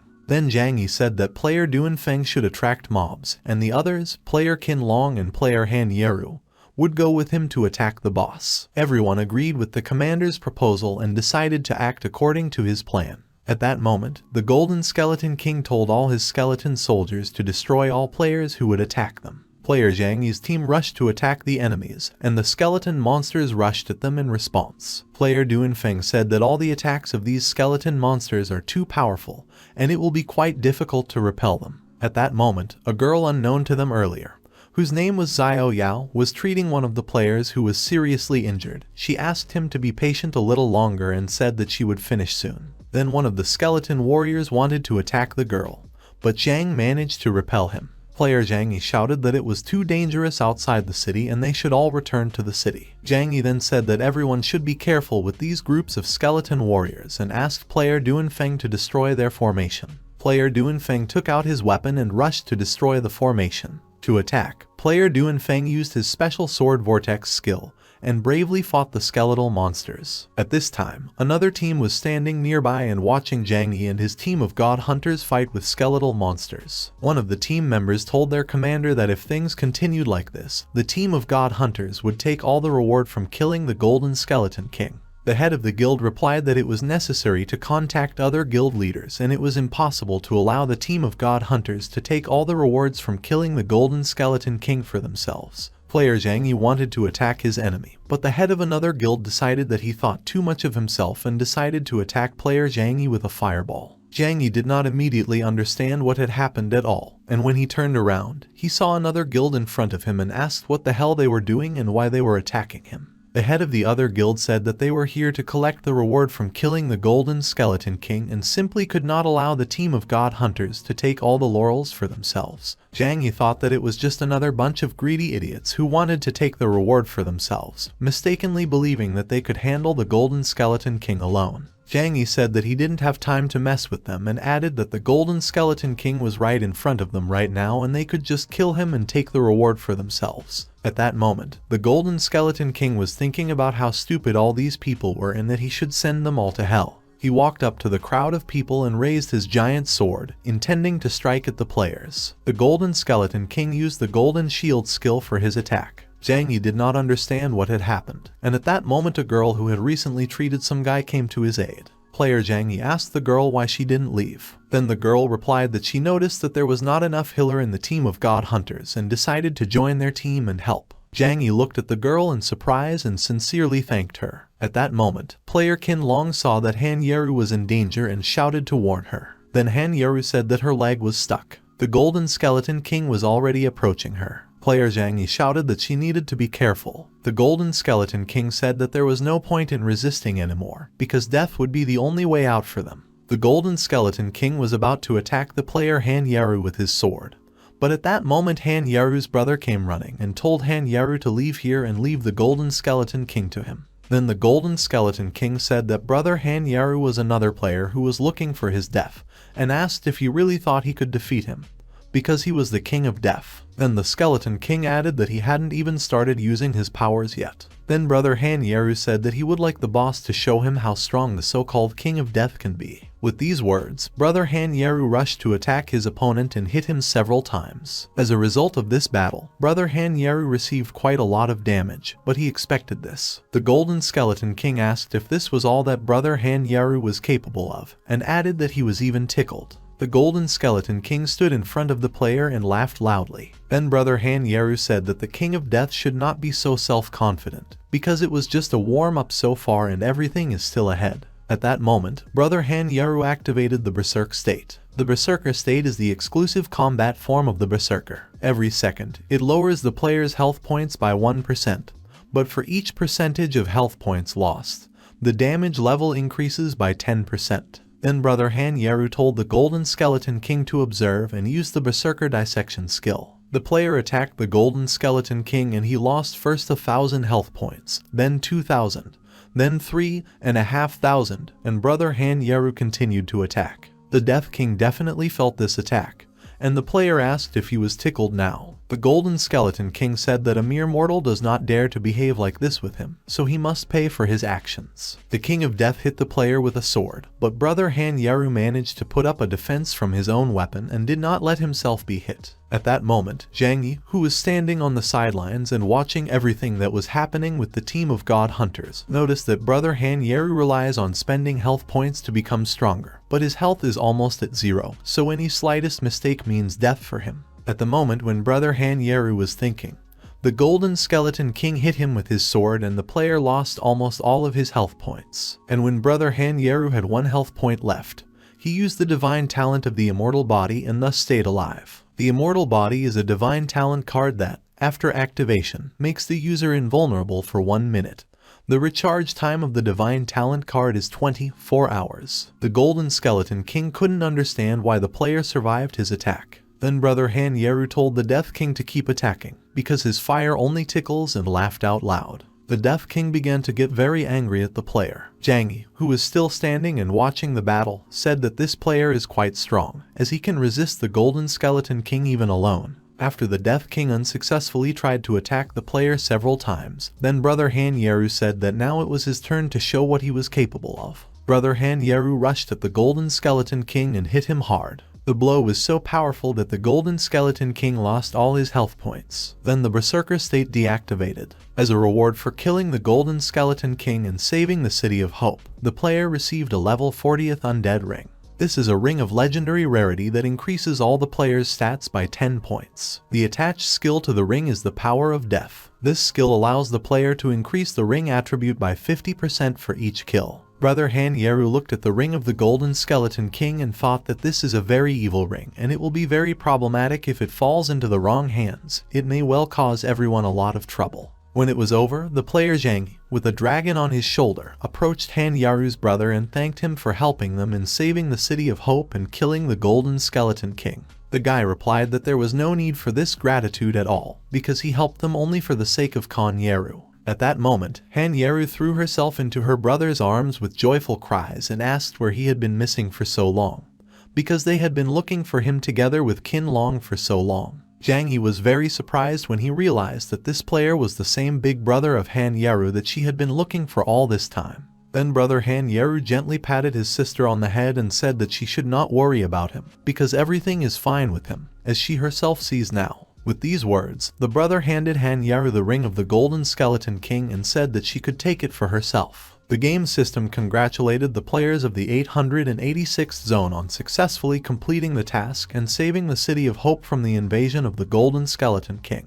A new city was opened, the Demonic Tower. Then brother Han Yaru told the team of god hunters to go pick up the rewards of the Golden Skeleton King, and it was time for them to leave here, because there was no point in staying in this place any longer. The awards included a golden soul brooch, a golden belt, a golden undead bow, and a golden cloak that Han Yaru took for herself. Player Zhang Yi took the golden boots of the 40th level, a legendary rarity. These boots allow the player to increase all their stats by 5 points. The skill attached to them is golden speed. This skill allows you to increase the player's movement speed by 100% and lasts for 20 seconds. The cooldown time of the skill is 3 minutes. Zhang Yi thought that the reward for killing the Golden Skeleton King was pretty good, and with the opening of a new city in the apocalypse, he became one step closer to his old partner, the traitor Mu Chen. When the team of god hunters together with brother Han Yaru came to the Demon Tower, Qin Long said that this place is very different from the previous city, the City of Hope, so it seems to him that they will have quite a difficult time.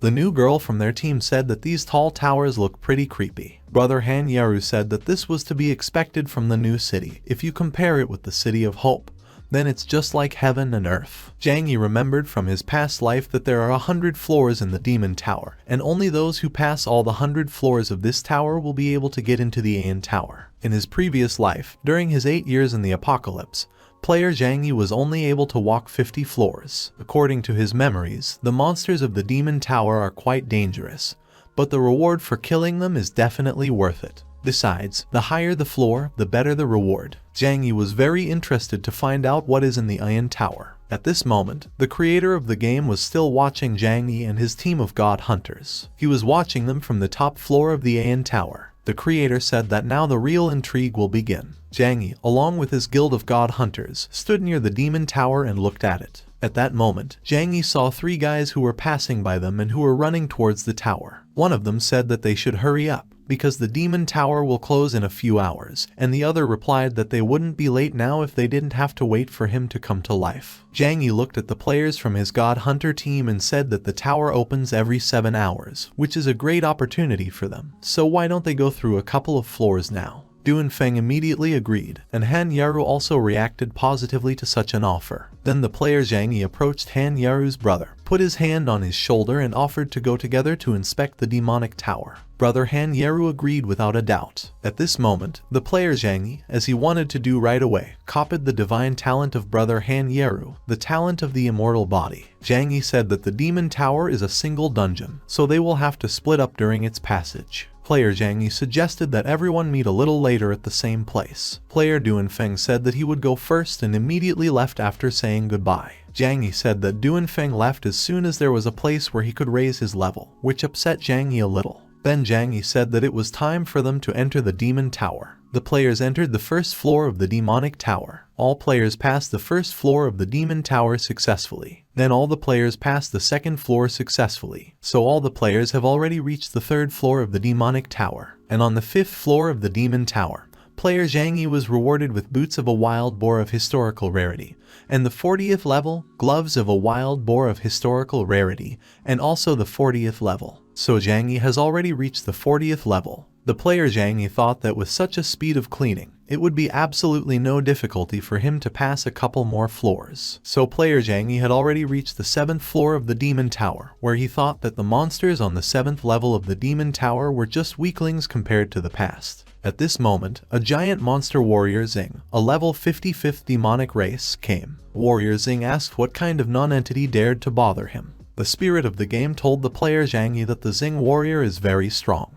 He is the commander who led the demons during the attack on the city. After the invasion failed, Demon Zing was imprisoned here in the Demon Tower. The spirit of the game said that Zhang Yi had only 3 minutes left and wished him good luck in this fight. Zhang Yi didn't understand why a force warrior was on the 7th floor if he was the boss of the 15th floor. Zhang Yi thought he should be careful. The Zing warrior decided to attack the player Zhang Yi and said that because he missed lunch, Zhang Yi would now be his meal instead. Then Zhang Yi said that his meat was quite tough and the Zing warrior could lose all his teeth while he was eating. The little dragon, who had been sitting on the shoulder of his master, the player Zhang Yi, all this time, spewed flames at the enemy. But the Zing warrior asked if Zhang Yi really believed that such a tiny light could harm him and laughed out loud. Zhang Yi said that the warrior had no damage at all and thought that it was too early for him to fight with such a thing. Player Zhang Yi wanted to attack Warrior Zing, but Warrior Zing attacked him back, and player Zhang Yi lost a lot of health points. Then there was information that the demonic tower would close in 10 minutes and all players should prepare for the loss of progress. Player Zhang Yi was kneeling and leaning on his sword of ice and flame. He thought that, to his great happiness, he was leaving here now. Zhang Yi stood up, looked at the Zing warrior, pointed his weapon at him and said that he was giving him now the last chance to show what he was capable of. Warrior Zing asked how this player dares to provoke him and was about to hit him, but the time spent in the demon tower ran out and Zhang Yi disappeared. Zhang Yi said that the warrior skin should not get too upset because of this, because in a week he would come back again and then he would grind him to powder. The tower closed, and player Zhang Yi found himself outside again. He thought that the monsters in the demon tower were quite dangerous, and a little more and he could have died if only not for the closure of the demon tower. Zhang Yi saw his entire team, but only Han Yaru's brother was missing. Han Yaru asked if anyone had seen her brother. Player Zhang Yi said that it was very strange, because brother Han Yaru should have already come out. It was obvious that Han Yaru was very worried about her older brother. Then Qin Long approached Han Yaru and said that she should not worry so much about her brother, because he is very strong and will be able to stand up for himself, or maybe he just had things to do at all. Zhang Yi also tried his best to help calm Han Yaru down. He said that maybe Han Yaru's older brother just had important things to do and didn't have time to warn her, so he left. Then Zhang Yi added that he agreed with Qin Long and Han Yaru. You should not worry about your brother, because he is quite strong and will be able to stand up for himself. Han Yaru only said with sadness that she hoped very much that they were right. After some time, a new mission appeared in front of the players. It was a special mission of the Guild War, the City of Claims. In the description, it was said that in order to establish interaction between guilds, a battle between guilds will take place in the City of Claims. It was said that any large guild could participate, and the winner would receive a very generous reward, the X1 teleportation device. The players looked at the task carefully.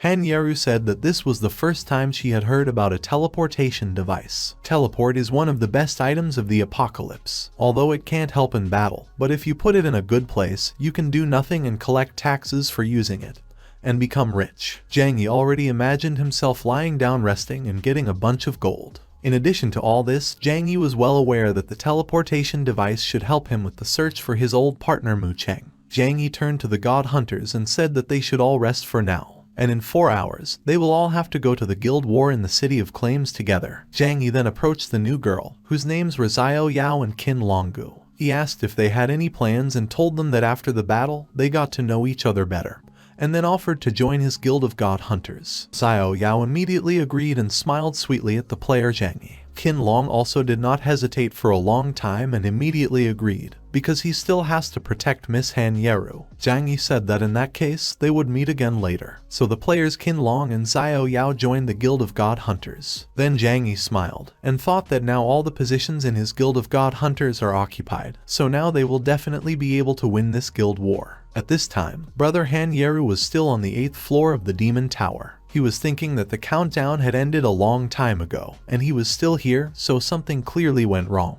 Brother Han Yaru was already quite tired.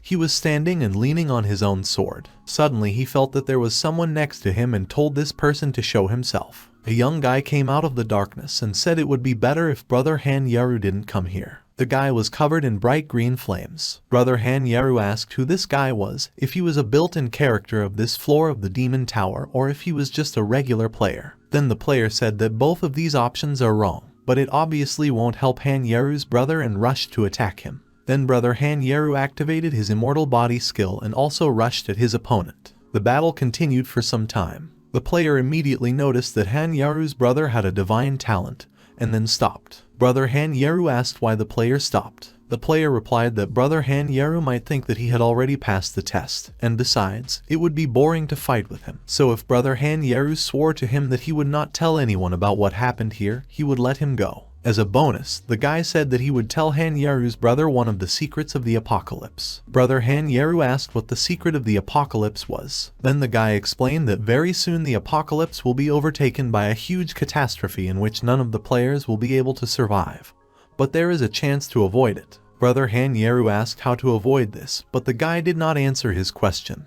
He only said that this was all he could tell him now. Brother Han Yaru would have to find out the rest himself. After that, the guy said goodbye to Han Yaru's brother and left. Brother Han Yaru asked how he could get out of here now, because the demon tower had already closed. The guy replied that the demon tower would reopen in 7 days, and only then would he be able to get out. With these words, the guy slowly disappeared. Then brother Han Yaru started thinking about what this guy said about the disaster. He stopped right after he saw brother Han Yaru's divine talent. Could it have something to do with the disaster? And yet brother Han Yaru wasn't completely sure that this guy had told him the truth. Zhang Yi finally, after 4 hours of rest, met with his guild of god hunters. He said that they must all have had a good rest, so now they should try hard in the guild war and win. The system welcomed all players to the City of Claims. It was said that the players who die in the guild war will not lose their chance for rebirth or equipment, but 20% of the crystals obtained in the City of Claims will be taken away from them as payment. This event will last 4 hours. The best guild will be evaluated by the number of crystals collected.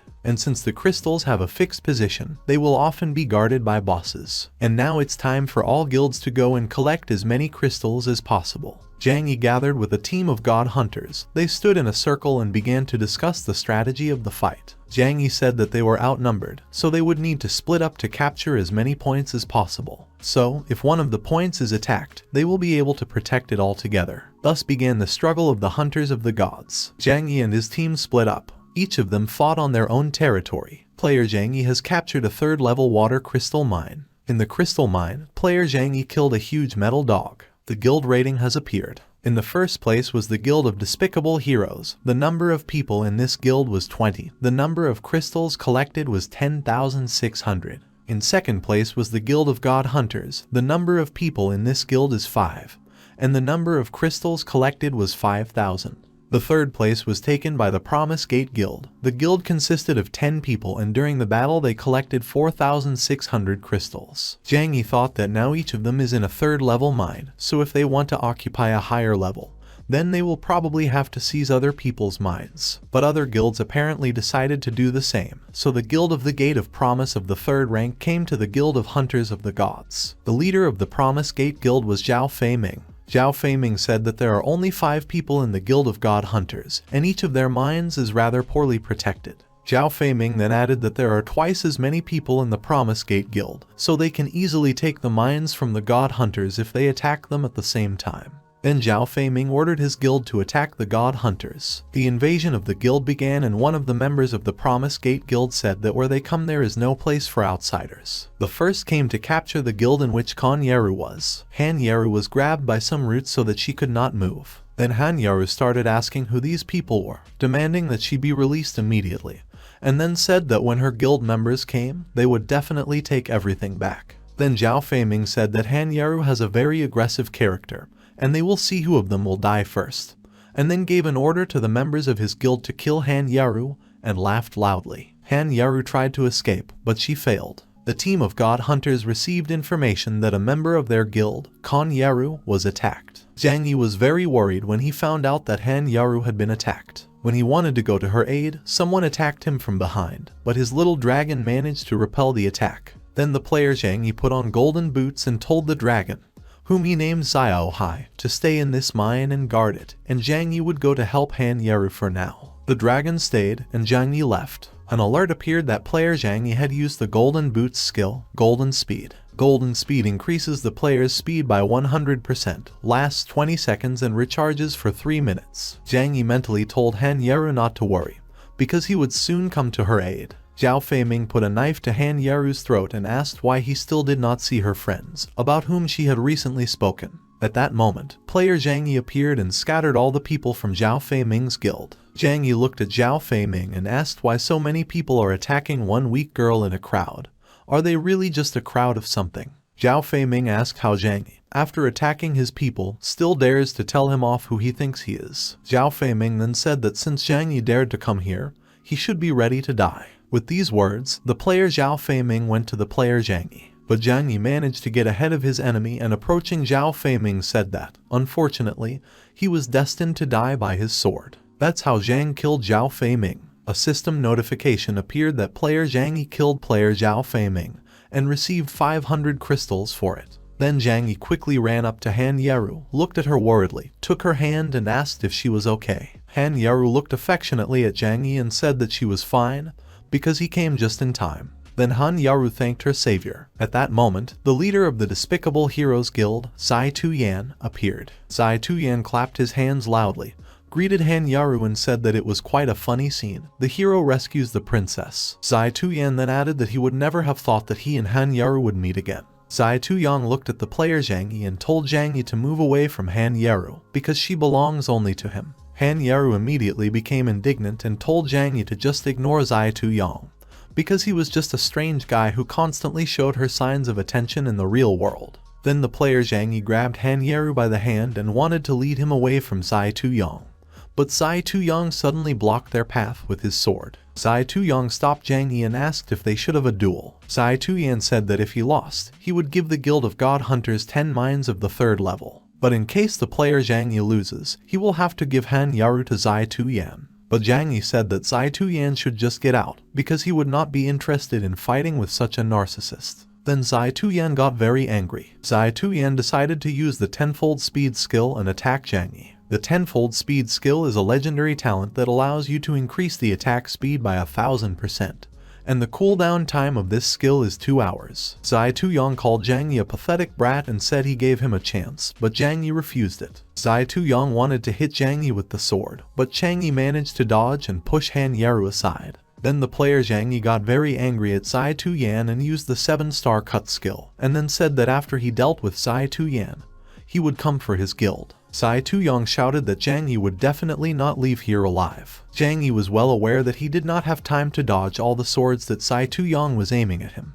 Then Zai Tuyang plunged his sword into the chest of the player Zhang Yi and said that Zhang Yi would never be compared to him. Han Yaru anxiously shouted Zhang Yi's name. At this moment, player Zhang Yi said that he didn't want to upset player Zai Tuyang, but he has a divine talent. At that moment, player Zhang Yi smiled and grabbed Zai Tuyang's sword with his hands. Zai Tuyan said that it was simply impossible, because no one could avoid a blow from his sword. Then player Zhang Yi said that since Zai Tuyang is so proud of his legendary talent, then they should see what Zai Tuyang is capable of without his talent. Zai Tuyang tried to hit Zhang Yi again and asked why the player Zhang Yi still hadn't died. He said that it was simply impossible and all this was probably just an illusion. Then Zai Tuyan decided to call for help from the members of his Guild of Despicable Heroes. He told them not to stand still, but to come to help him. When all the members of the Despicable Heroes Guild arrived, player Zai Tuyang told them that they should immediately kill player Zhang Yi. Then player Zhang Yi laughed and asked if this was what Zai Tuyang called a duel. Zhang Yi then said that Zai Tuyang had apparently been planning an ambush from the very beginning.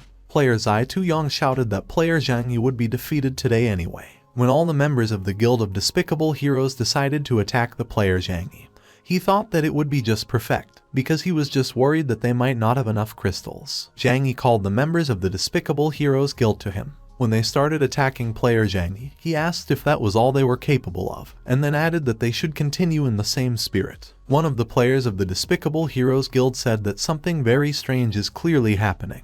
Because the player Zhang Yi blocks all his attacks with his body, he seems to absorb all his attacks with his body. Another player from the guild said that Zhang Yi was definitely some kind of monster. Zhang Yi then asked if they were done, and then added that it was his turn to attack now and summoned the infernal dragon flame. Then the player Zai Tuyang said that Zhang Yi should not think that Zai Tuyang would give him his mines, since he killed him. Zai Tuyang shouted that the victory might be only for them and wanted to say something else, but at that moment, player Zhang Yi did not let him finish and punched him in the face. Zai Tuyang lost 500 health points. There was information that the player Zhang Yi killed the player Zai Tuyang and received 1,000 crystals for it. Finally, Zhang Yi said that Zai Tuyang should not worry about this, because he already knew perfectly well that Zai Tuyang would not keep his promise about the mines. At that moment, the rest of the God Hunters Guild members came running, and Xiao Yao asked Zhang Yi and Han Yeru what had happened to them and if they were okay. Then Han Yeru said that they were fine and that they had just been attacked by the Promise Gate Guild and the Despicable Heroes Guild. But Zhang Yi protected her and was able to cope with them. After some time, the guild rating appeared again. In the first place was the Guild of Despicable Heroes. The number of people in this guild was 20. The number of crystals they collected was 25,000.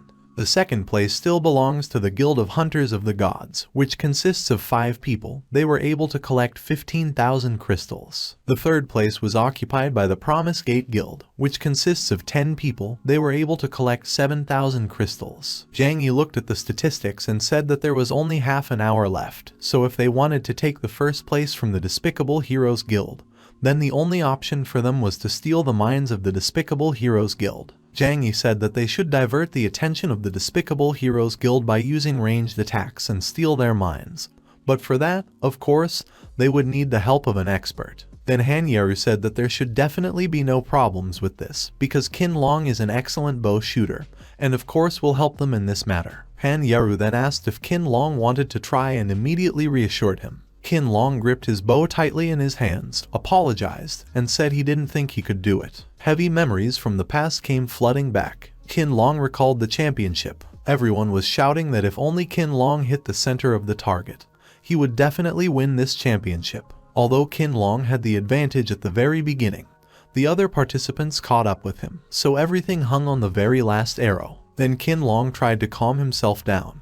He said that everything was fine and last time he was just very nervous, and now it depends on this last arrow whether he will be able to meet expectations on his account. But that day, Qin Long never hit the center of the target. Everyone was shouting that it was just terrible, because Qin Long lost again on the last arrow. Everyone said that he was simply no champion, because he breaks under the slightest pressure like a rag. Qin Long recalled how he was called a loser, asked if he knew exactly how to shoot, shouted that he was just useless and he should leave and never come back. Qin Long cried and thought that maybe all these people were right and archery is not something he can become a champion in.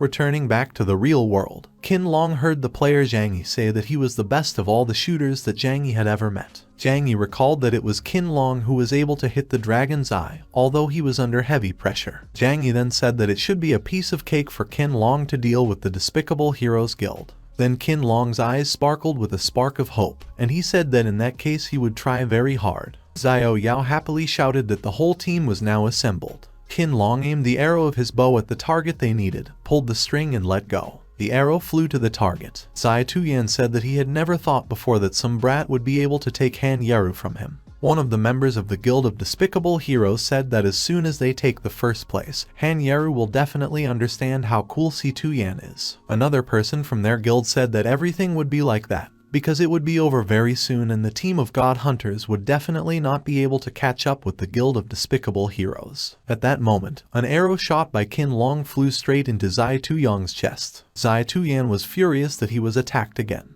He began to ask what kind of person dared to do this and said that he would definitely get to him. Then Qin Long said that one of the Guild of Despicable Heroes has dropped out, and he leaves the rest to his partners from the Guild of Hunters of Gods. The Guild of God Hunters went on the offensive. The player Zhang Yi said that it was time to hunt to finally adjust the ratings. The guild ranking showed that the Despicable Heroes Guild, which consists of 20 people, was still in the first place. They scored 30,000 crystals. In second place is still the Guild of God Hunters of 5 people. They were able to collect 25,700 crystals. And in third place is still the Promise Gate Guild of 10 people who were able to collect 10,000 crystals. So the Guild of God Hunters fought a battle with the Guild of Despicable Heroes and took more and more crystals for themselves. When there were 50 seconds left before the end of the competition, the Hunters of the Gods took 200 more crystals for themselves. The new guild ranking showed that the Despicable Heroes Guild, which consists of 20 people, is still in the first place. They scored 31,000 crystals. In second place is still the Guild of God Hunters of 5 people. They were able to collect 27,500 crystals. And in third place is still the Promise Gate Guild of 10 people who were able to collect 12,000 crystals. The countdown to the end of the guild war showed that there were 35 seconds left. Then there were 20 seconds left and the new guild ranking showed that the Despicable Heroes Guild, which consists of 20 people,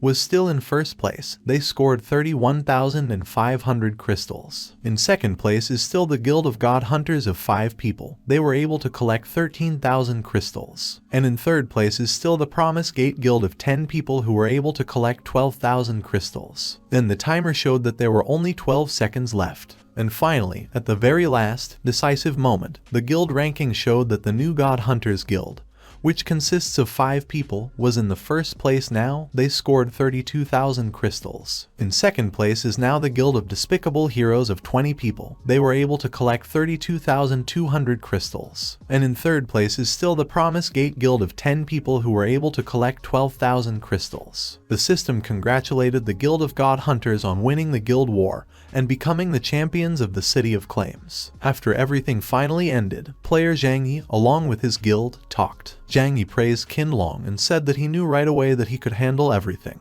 Han Yaru also joined in and sincerely praised brother Qin Long. The members of the Despicable Heroes Guild were offended that they lost to the Hunters of the Gods. One of the guild members said that they had definitely lost this time. Another added that it was definitely time for them to leave now. This defeat greatly angered their head Si2 Yan. He told the guys to shut up, because it was because of them that he fell so much in the eyes of Han Yaru. Meanwhile, the Guild of God Hunters was waiting to receive its well-deserved reward. The player Zhang Yi took out a teleporter from the chest and said that with this device it would be much easier for them to get to many other places. At the moment when the Guild of Despicable Heroes was passing by the Hunters of the Gods, Zai Tuyong briefly stopped by Zhang Yi and told him that he should only wait a little, because the race of others from the tribe of gods has been watching him for a long time. Zai Tuyong then advised Zhang Yi to forget about a quiet life forever and told his friends that they were leaving. So the Guild of Despicable Heroes passed by. Han Yaru asked what Si2 Yan meant when he spoke about the race of others in the Guild of Gods. Zhang Yi replied that he did not know himself, but he could assume that it might have something to do with those guys who had recently attacked them in the border of the Dragon Crown. When the Guild of God Hunters was also leaving, a young girl in a cloak crashed into Kan Yaru. She was walking very fast, apologized and asked to let her pass. In fact, at this moment, the girl used one of her skills, the skill of Cunning Theft. Cunning Theft is a special assassin skill that gives a high chance to steal an item from the inventory of any of the players. The girl stole the ring that her older brother gave to Han Yaru, smiled and walked quickly on as if nothing had happened. But at that moment, Qin Long shouted that she should have been watching where she was going. After a while, Han Yaru noticed that something was wrong. Player Zhang Yi asked Han Yaru what happened. Han Yaru replied that it seems that the girl who crashed into her was a thief, since the ring that her older brother gave her suddenly disappeared somewhere. The girl had not yet gone far, and the Guild of Hunters of the Gods rushed in pursuit of the thief. But it was too late. When Qin Long caught up with Zhang Yi, who was running ahead of everyone, he asked if Zhang Yi had managed to catch the thief. The player Zhang Yi replied that the thief, apparently, teleported to another city, to the City of the Lazy Light. Qin Long asked, "Isn't Moonlight City a city of another race?" Zhang Yi replied that this was the case and that perhaps that Guild of Gods might have something to do with Moonlight City, so they should personally go to Moonlight City and check everything out. Zhang Yi thought that in order to improve the talent of the dragon race, he needed the prestige of 3 camps, and if they went to a new city, Zhang Yi would be able to get the prestige of another camp. Besides, it would make him one step closer to Mu Chen again. Then player Zhang Yi told all the guild members to stay here, in case brother Han Yaru returned and he just went alone to Moonlight City. Han Yaru agreed, but asked Zhang Yi to be careful. Qin Long added that Zhang Yi should not worry about anything, because he will definitely protect Miss Han Yaru. Then Zhang Yi decided that he would set the teleportation coordinates in this place, so that he could immediately return here in case something went wrong. Zhang Yi asked to be teleported to Moonlight City. When the player Zhang Yi was teleported to Moonlight City, he lost 100 of his gold coins. Zhang Yi was disappointed that he had lost 100 gold coins as if they had never existed at all. He decided that the teleport tax was too expensive. Suddenly Zhang Yi heard someone yell for help. Zhang Yi thought that it was already quite late, and if someone was calling for help now, then this city was not so safe. At this time, some robbers attacked a young girl who was calling loudly for help. One of the robbers said that this girl runs pretty fast, and then asked her why she scattered here and did not run further. When the robber swung his sword and was about to hit the girl, his sword was stopped by another sword, the sword of the player Zhang Yi. The robber shouted loudly, asking what kind of brat did it. And then he added that Zhang Yi had obviously messed with the wrong person. Zhang Yi replied that he only knew that one should not offend defenseless girls. Then player Zhang Yi wanted to hit the robber, but he quickly told everyone to retreat, since player Zhang Yi is quite strong. After that, all the robbers ran away. Zhang Yi approached the girl and noticed that it was the same girl who stole the ring from Han Yeru, and then asked her to honestly tell him why these guys were bothering her. Then the girl said that she stole the boss's items from them, so they have been chasing her for several cities and still won't leave her alone. Player Zhang Yi asked why they needed it. The girl replied that they were guys from the Guild of Gods and everyone is very afraid of them. As Zhang Yi thought, those people from the Dragon Crown tomb were also from the Guild of Gods. When Zhang Yi was already leaving, he finally said that it would be dangerous for a little girl to be alone in such a place, so it's worth leaving. The girl tightly clutched her stuffed rabbit in her hands, and then said that she was very scared and did not know what to do if those people suddenly returned again. Then Zhang Yi waved his hand, letting the girl know that she could go with him. The girl excitedly shouted that she knew Moonlight City well, and Zhang was here for the first time. Then the girl added that she would not interfere with him and would definitely be able to be useful. When Zhang Yi came to the hotel in Moonlight City, he asked the manager for 2 rooms and paid with gold coins. Then Zhang Yi and his new acquaintance went to rest in the rooms. Zhang Yi said goodbye to the girl and closed the door to his room. Zhang Yi then immediately fell onto the bed. At that moment, player Zhang Yi thought that there was definitely nothing better than lying down on a clean and soft bed. The night came when Zhang Yi slept. The door to his room suddenly quietly opened. A girl came in. She smiled and thought that soon all the gold coins that player Zhang Yi has will belong to her. Then the girl took out her sword and swung at the sleeping Zhang Yi, intending to hit him. When she lowered the sword, it stuck into the bed, as Zhang Yi managed to dodge the sword strike. Then the girl said that Zhang Yi was just lucky and another time he would definitely not be able to dodge her blow. Suddenly, Zhang Yi slapped the girl in the face in his sleep and shouted something about why his old friend Mu Chen dared to give him. The girl recoiled and said that she was in a lot of pain. At that moment, Zhang Yi finally woke up completely and asked what this girl was doing in his room. The girl pretended to cry and said that she had a dream that those people came for her again and she was very scared, so she couldn't fall asleep again later. Then Zhang Yi tried to calm her down and said that she could sleep on his bed for now, and he would look after her. The girl lay down on the bed, and Zhang Yi stood up. Zhang Yi thought that he would gradually find out all the plans of this girl and what else he was hiding. Finally, morning came, and Zhang Yi and the girl went to look for the Guild of Gods. The girl led Zhang Yi to the Church of Moonlight City. Zhang Yi asked if the Guild of Gods was really in this place. The girl told how one day she secretly followed them, and they disappeared exactly in this place. At that moment, Mu Chen approached the girl from behind and wanted to touch her shoulder, but player Zhang Yi stopped him and asked what Mu Chen was doing here. And Mu Chen looked at Zhang Yi in surprise and asked where player Zhang Yi knew his name from. Then the player Zhang Yi shouted that he shouldn't care and hit Mu Chen in the face. Mu Chen fell and smashed his body into one of the poles that were standing behind. Someone from the crowd said that it was very surprising, because usually Mu Chen himself beats up others, but today it was the opposite. Someone else laughed and said that Mu Chen deserved it all for his behavior. Player Mu Chen stood up and assumed a sitting position on the ground. He asked what kind of vile person dared to hit him. The girl looked at Zhang Yi and said that Mu Chen should not be provoked, because he is very dangerous. Player Zhang Yi sneered haughtily, and asked if she really thought he might be bothered by this. Then Zhang Yi thought that nothing was changing, because in his previous life, the player Mu Chen betrayed his friend. And in this life he mocks other people. Player Mu Chen used the concealment skill. Mu Chen asked if the player Zhang Yi even knows whose territory this is, and then added that he definitely won't leave here alive. Zhang Yi thought that the assassin's concealment skill was an ability that made the player invisible, and hid even his scent, and also allowed him to deal a critical blow to the enemy from the blind spot. At that moment, player Zhang Yi realized that he should be more careful. Suddenly, Zhang Yi felt a sharp gust of wind nearby and a cut appeared on his cheek. Everything was the same as in his previous life. Mu Chen had relied on the same skill back then when he killed him. Now Zhang Yi thought that he would never be able to forget what happened to him in his past life, how his comrade Mu Chen betrayed him. But this time Zhang Yi was definitely not going to lose. It was time for Mu Chen to be defeated and die. Zhang Yi waved away every blow of his opponent. He decided that this time he would not give him the slightest chance. Mu Chen couldn't figure out how Zhang Yi could know his every punch.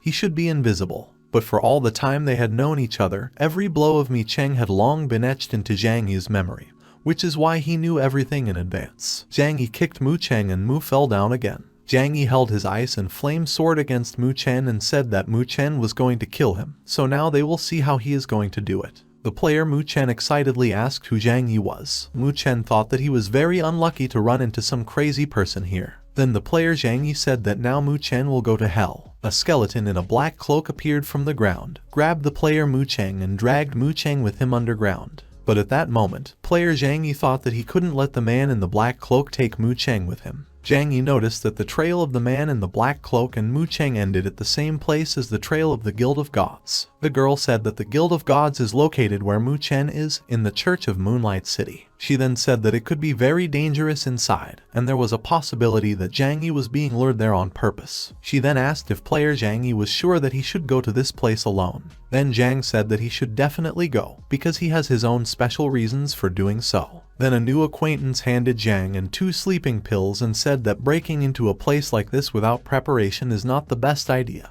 because he doesn't even have absolutely no plan. Zhang Yi asked where she got the sleeping pills from. Then she replied that she was traveling all alone, so, of course, she needed a chance to quietly get rid of her opponents. Then she said to be quiet, because their enemies seemed to be already here. Zhang Yi grabbed 2 guys, put sleeping pills in their mouths. They tried to resist and asked what Zhang was doing here. But Zhang Yi said they should lie down and sleep. Then Zhang Yi and his new friend took away their uniforms from the guys and put them on themselves. Zhang Yi and his new acquaintance entered the church in Moonlight City. At this time, Mu Chen was in a secret room unknown to him with some unknown person. Mu Chen asked what kind of room it was. This man chuckled and asked what it was like to be beaten by some man who appeared out of nowhere. Surely this is not a very pleasant fate. Mu Chen looked at this man and asked who he was and what he wanted from him. This guy replied that he had not brought Mu Chen here to listen to his stupid questions and answer them. He then added that from now on, Mu Chen should just keep quiet and do whatever he is told, otherwise he may regret it very much. Zhang Yi and his companion approached the guards and said that they could already be free, but they would relieve them in the meantime. One guard was very happy about it. He said that he was so tired that he could fall asleep standing up. Another guard told them to be more attentive and not to let anyone through, otherwise it would be bad for everyone. But then, when the guards were already leaving, one of them came back, grabbed the girl by the shoulder and said that now seemed to be no time to change shifts. At that moment, she used sleeping pills and simply put those guards to sleep. The guards fell unconscious to the floor. The girl approached the dark thin one and, pointing ahead, said that the person player Zhang Yi was looking for was probably right here. Then the player Zhang Yi said that in that case they should go there. But suddenly the girl stopped, threw off the armor of the guard and said that her mission was over, so he would have to go on alone. Zhang looked at the girl in surprise, then approached her and said that he had promised her a reward. With these words, player Zhang Yi handed her a bag of coins. The girl took the bag of coins and said that she had completely forgotten to warn player Zhang Yi that it was very easy to deceive others in Moonlight City. Zhang Yi thought that apparently he was right and this girl is probably one of the members of the Guild of Gods, or just works for them. But one thing Zhang Yi understood for sure, this girl's goal was not to steal the ring at all, she just had to lure Zhang Yi here. Now Zhang Yi's player was very interested to find out who was behind all her actions and this cunning plan. Zhang Yi slowly walked forward along the dark thin path, which was illuminated only by the light from the torches. Suddenly he saw several people ahead. One huge man said that he alone would be enough to easily deal with the player Zhang Yi. He added that the boss only called for nothing from all here and he will cope with everything himself. The guy with the green eyes said that their boss must have had some reason for that, since he told them all to come here. But since the bully was sure that he could handle everything himself, the other 2 guys decided that they would not interfere with him. Then the goon said that they could just wait a bit and watch him crush the player Zhang Yi. The bully took out a weapon from behind his back and quickly threw it at Zhang Yi and immediately noticed that this huge guy was quite strong and he had to summon a flock of crows. After Zhang Yi's skills improved, the number of his crows doubled. Then the bully asked if Zhang Yi accidentally thought that he could defeat him with such an insignificant skill, and hit him again with his weapon. But the blow fell on Zhang Yi. Then the bully ran away, used the attribute transformation skill and jumped towards Zhang Yi. But Zhang Yi used the smooth ice skill and the bully slipped and fell. Zhang Yi asked why this bully didn't attack him. The bully replied that he would never buy into such stupid tricks. At that moment, the guy with green eyes said that he now understands why the boss told them all to come and offered to help the bully. Another guy with a mask on his face said that he could not understand why the bully was behaving so arrogantly if he was so weak. The guys rushed to save the bully. One of the guys shackled the player Zhang Yi with bandages and Zhang Yi couldn't move. The other guy, with green eyes, used the bone wall skill. Zhang Yi understood that he couldn't move right now and there was a possibility that he would hit directly against the spikes of the bone wall. Suddenly, Zhang Yi's little dragon player, Xiao Hai, appeared. Zhang Yi enthusiastically greeted his friend. The guy in the mask was very surprised that an ordinary tamer has such a strong beast as a dragon of the crown of the first rank. Xiao Hai broke the shackles and saved the player Zhang Yi. The masked guy realized that he had completely underestimated Zhang Yi. Then Zhang Yi hit the masked guy and said that it wasn't that he underestimated him at all, it was that he was too strong for him. Zhang Yi then walked up to Xiao Hai, patted him and said that he was very glad to meet him again and that he did not even expect that when she met Xiao Hai again, she would have already reached the first rank. By this time, the bully had already regained consciousness. The masked guy asked him what they should do now, because when they were told about Zhang Yi, no one told them about the black dragon of the first rank. The bully replied that in any case, they simply have no choice but to try and put all their strength. All three guys rushed to attack Zhang Yi and his black dragon of the first rank. Then Zhang Yi used the immortal body skill and attacked his enemies. When all three guys were already lying on the floor, the boss finally came. He said that it was all over and they could be free. The bully asked the boss to give them another chance and then they would definitely be able to defeat the player Zhang Yi. Then the boss glared at the bully and said that he told them to leave, otherwise they would definitely die. Before leaving, the bully said that he and the player Zhang Yi would definitely meet again and determine the winner next time. Zhang Yi replied that he would look forward to their next meeting. The boss of these guys said that he had finally met Zhang Yi again, and then said that it wasn't Zhang Yi's first time in the apocalypse. Zhang Yi was very surprised that the boss knew about this, but he tried his best not to show it, so he said that he did not understand what this guy was talking about at all. The boss said that Zhang Yi should stop playing this show already, because everything became clear even at the time when the player Zhang Yi entered the secret dungeon almost at the start of the game and took out the dragon egg. Zhang Yi said that he doesn't have time for such conversations, so he just wants to know where Mu Chen is to pick him up. Then the boss asked why Zhang Yi was so impatient. He then added that he would like to make a business offer to the player Zhang Yi and asked if Zhang Yi would like to work for him. There were several huge dragons along with the boss. The boss promised that if the player Zhang Yi agrees to his proposal, he will not tell anyone about Zhang Yi's reincarnation, and will also give him the best equipment of the apocalypse and countless coins. But in case Zhang Yi refuses, the boss promised that the player Zhang Yi will not leave here alive. Then Zhang Yi said that he hated this type of people more than anything else in the world. And if these coins and equipment are obtained through the pain and tears of the innocent, then Zhang Yi said that he refuses such an offer. But Zhang Yi was very upset because he had already used the immortal body skill, and the boss had also seen the dragon, so he no longer had any aces up his sleeve. Zhang Yi didn't know how strong this guy was, so he was afraid that in this case he might lose his life. Fortunately, Zhang Yi set the coordinates of the teleport in the City of Dawn. Then player Zhang Yi used teleportation and disappeared. The boss thought that this time he would let the player Zhang Yi leave quietly, but next time he would definitely fight with him. After that, the boss told Mu that Zhang Yi is the reincarnation of a person to whom Mu Chen did something in the past and he now wants revenge. The boss asked Mu Chen if he thought the player Zhang Yi would let him go. Mu Chen shouted that Zhang Yi would definitely come back to kill him. Then the boss said that's why Mu Chen should act first and kill Mu Chen. He then added that Mu Chen shouldn't worry about this, because he would definitely help him. He believed that everyone in the apocalypse should obey him. He believed that his orders were absolute. And since the player Zhang Yi refused the last chance he gave him, then he will certainly die. Finally, player Zhang Yi teleported back to Dawn City. At that moment, Zhang Yi thought that he was very close to death, and if he teleported even a second later, he could only have ashes left. He remembered the dragons that were with that guy and thought that it would be very difficult to cope with them. Player Zhang Yi began to think that all this is very strange.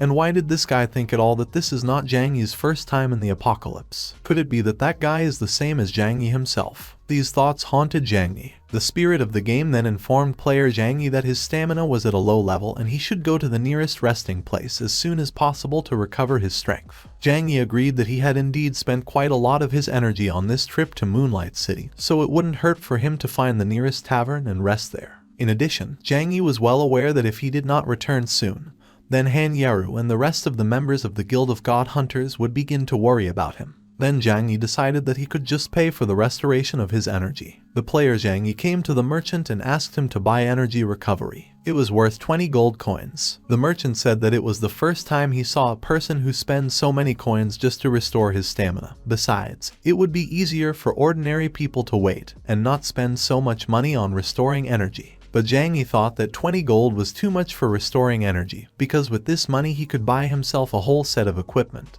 Now Zhang Yi only had 13,000 coins left, and he thought it would be good for him to improve his equipment. At this time, Han Yeru was sitting at the table and talking with Xiao Yao. Han Yeru asked why Zhang Yi still hasn't returned. Where is he? Xiao Yao said she was also very worried about him, whether he was in any trouble. They both hoped that Zhang Yi was fine. At this time, Zhang Yi crept up behind them, put his hands on their shoulders, smiled happily and asked what they were talking about, because his abilities are quite enough to fight with an entire guild and get away with it.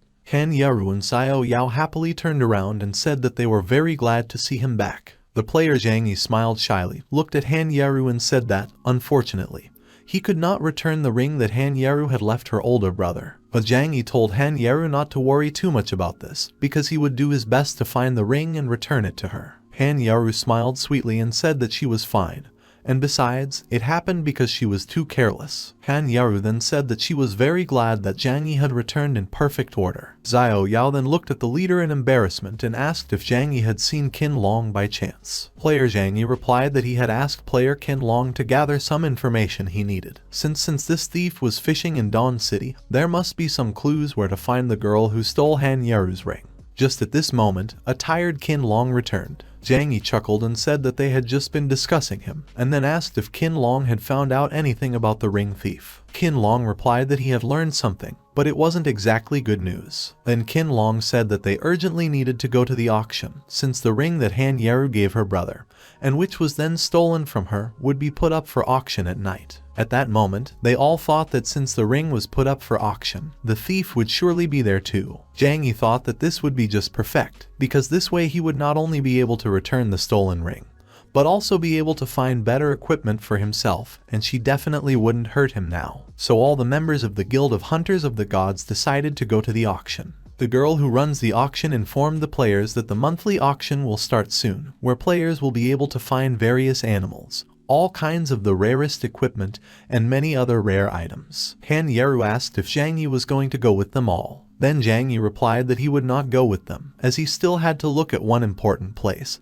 and then he promised to return as soon as he could sort out his affairs. So Zhang left, and Han Yeru went to the auction. Player Zhang Yi thought that if his memory does not change, then there must surely be some hidden place with a bunch of good things. Even in his past life, only a few people knew about this place. And Zhang Yi was not mistaken. He was able to find a store of everything possible. In the player's store, Zhang Yi was met by a young girl who asked what exactly he was interested in.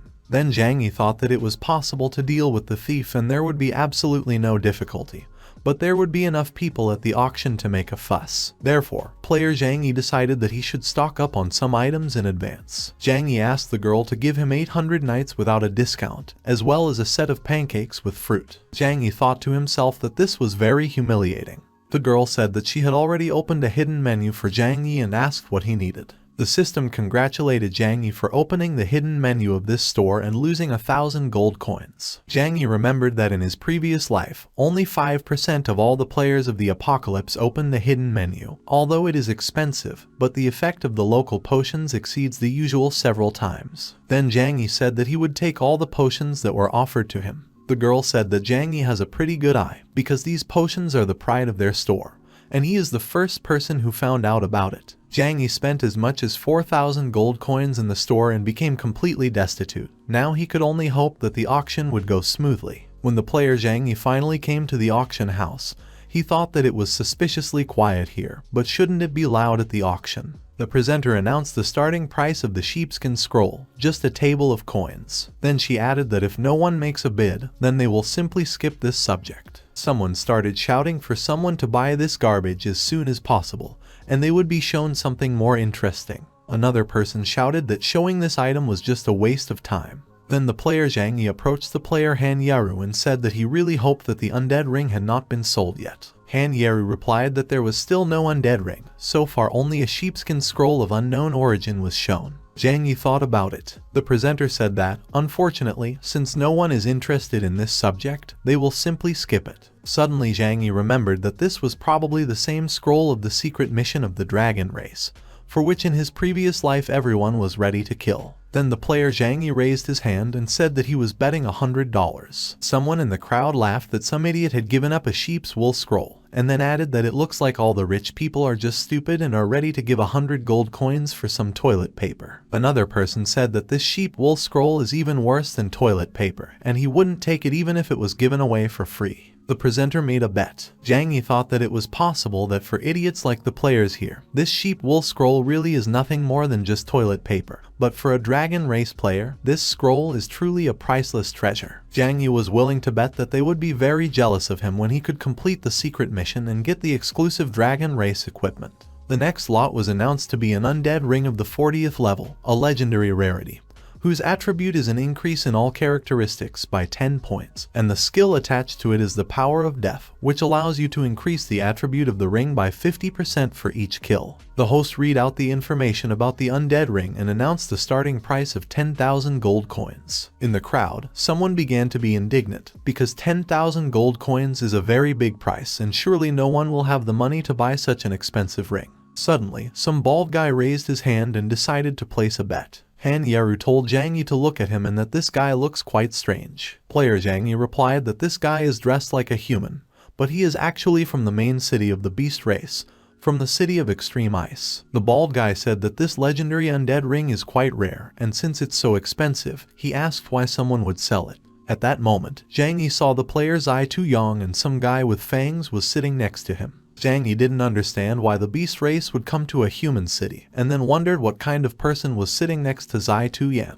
Han Yaru was very surprised that player Zhang knew so much about other races. Zhang Yi scratched his head in embarrassment and said that he had just read the detailed instructions of each race before choosing a camp for himself. Then the guy who was sitting next to Si Tuyan said that no matter what, he was going to take this undead ring for himself today, and then added that no matter how much he was offered for it, he would double any price, so the rest should not even try to bet. Someone from the crowd asked where such a rich man came from, and is this ring really that good? Someone else sadly said that now he definitely won't be able to get this undead ring for himself. One guy from the crowd shouted that the beast race should not dare to show up in the city of people at all and pointed his finger at the guy with fangs who was sitting next to Si Tuyan. This fellow from the beast race stood up, slowly walked up to the one who had just insulted him and punched him in the face. A guy flew back, and the beast asked if he now had the right to be in the city of people. Friends picked up the guy who insulted the beast and said that it was not worth provoking such people. It would be better for them to just quietly leave here. But the guy said that this beast can only wave its arms and nothing else. At that moment, the player Zhang Yi approached this guy from behind. He put his hand on the guy's shoulder and, addressing the beast, said that he was very unlucky that they met today,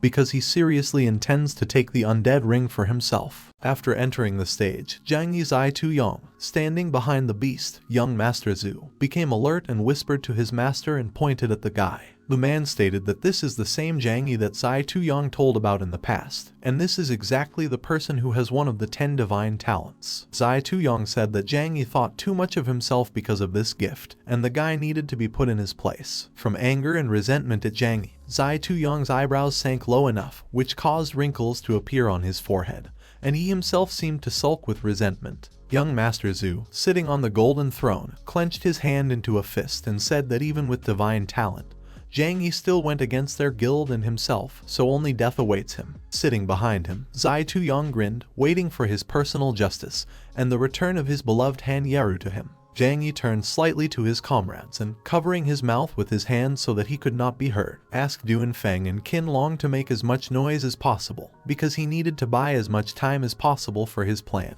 which was still unknown to the others. Speaking about this to the guys, Zhang Yi stressed that he needs as much chaos as possible, and the more, the better, respectively. The guys from the guild hunting for gods smiled cheerfully and agreed. Qin Long put his hands on his belt and said that it wouldn't be any problem and would be done in the best possible way. Duan Feng folded his hands and continued Qin Long's words, saying that if there is one thing in which they will be the best, it is definitely getting the opponent. Duan Feng exclaimed to the entire auction hall that this territory belongs to the human race, so he was waiting for the question of all the people present there. The question is whether they can allow these beasts to walk around so brazenly in front of them. Qinlong supported his comrade and, without conceding to him in volume, declared that if everyone else in the City of Dawn found out, they would simply be laughed at. The guys actively called all the people in the hall to attention, while Qinlong was already flexing his arms, preparing for more. People quickly joined the discontent over the encroachment of the beast race on their territory.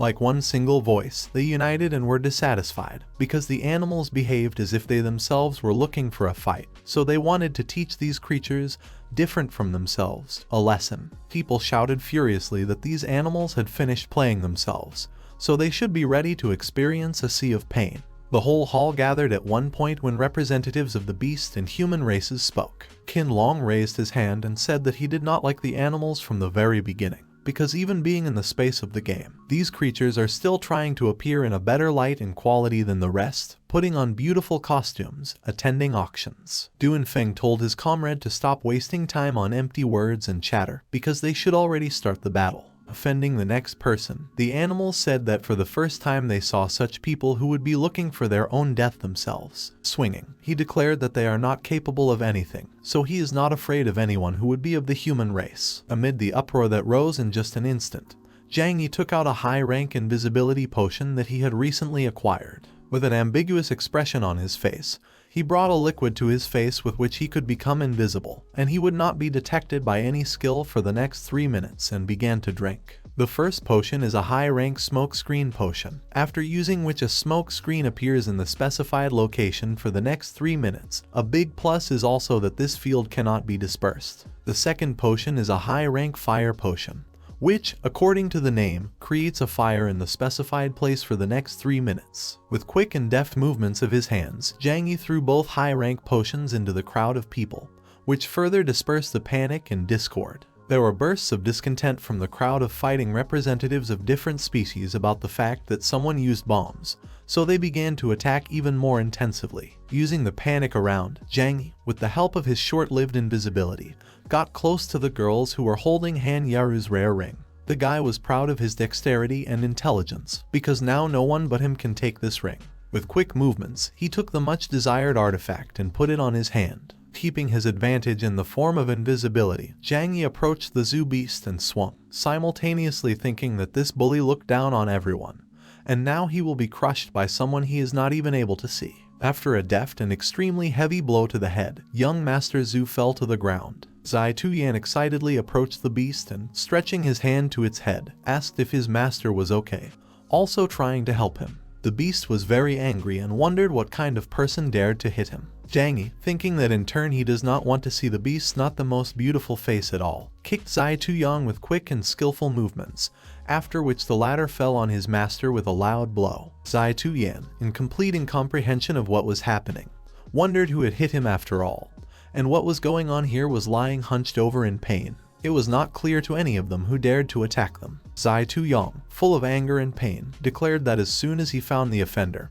he would kill him at the same moment. A system window appeared in front of Zhang Yi's eyes, in which it became known that the effect of the high-rank invisibility potion was about to end, and he had only 10 seconds left. The guy closed a small window with quick movements of his hands. Zhang Yi's face hardened a little due to the realization that the potion would soon dissipate, and for this reason he needed to leave as soon as possible before he was noticed. Sighing heavily, he thought that this time he would have to let these creatures go. Using his golden speed skill, which is able to increase the movement speed by 100%, but only lasts 20 seconds, Zhang Yi quickly left the scene of his crime and disappeared into the shadows while Qinlong and Duanfeng attacked young Master Zhu lying on the ground. The embittered and beaten Beast Zhu stated that the other representatives of the beast race are also there and see what is happening, but do nothing about it. Zai Tuyan, beaten no less than young Master Zhu, declared that he was also part of the human race, and these guys attacked the wrong one. The effect of a high-rank invisibility potion slept with Zhang Yi, after which he, very tired from running for a long time, wrote in the chat of their guild hunting for gods that the mission was over, so they had better leave the auction hall as soon as possible. Zhang Yi quickly said that they could meet in an alley right next to the auction. The rest of the guild members accepted the information and unsubscribed about it in their chat. Han Yaru came closer to the guy and said worriedly that the guy had disappeared very abruptly and unexpectedly, which was why she was worried that something had happened to him. The girl asked if everything was okay. Han Yaru's whole body shrank a little, because she was genuinely worried if something could have happened to their dear guild leader and her savior. Zhang Yi also approached Han Yaru at arm's length and said that he was fine, so he was also able to take her undead ring. However, according to the auction rules, a special seal is placed on things to avoid incidents similar to this. The ring lying on Zhang Yi's hand glowed with an unusual green color, and on the surface of the ring shone the numbers 224, indicating the time. Zhang Yi told the guys that things that were taken from the auction without paying the seller would return to his inventory after a certain time. The guys were a little surprised and upset, because they thought that everything they had done so hard was useless. Zhang Yi said that wasn't quite true, because they could use the seal to find the thief. In the 2 minutes remaining on the ring, they will be able to go directly for this ring to the one who put it up for auction. The guys from the guild quickly picked up on Zhang Yi's idea and asked if he was going to use teleportation by notification. Along with the guy's guess, Zhang Yi successfully activated teleportation by notification. Han Yaru said admiringly that she did not even expect that Zhang Yi had thought everything so far when he was going to steal the ring. Xiao Yao supported Han Yaru's words, saying that their leader is incredibly amazing.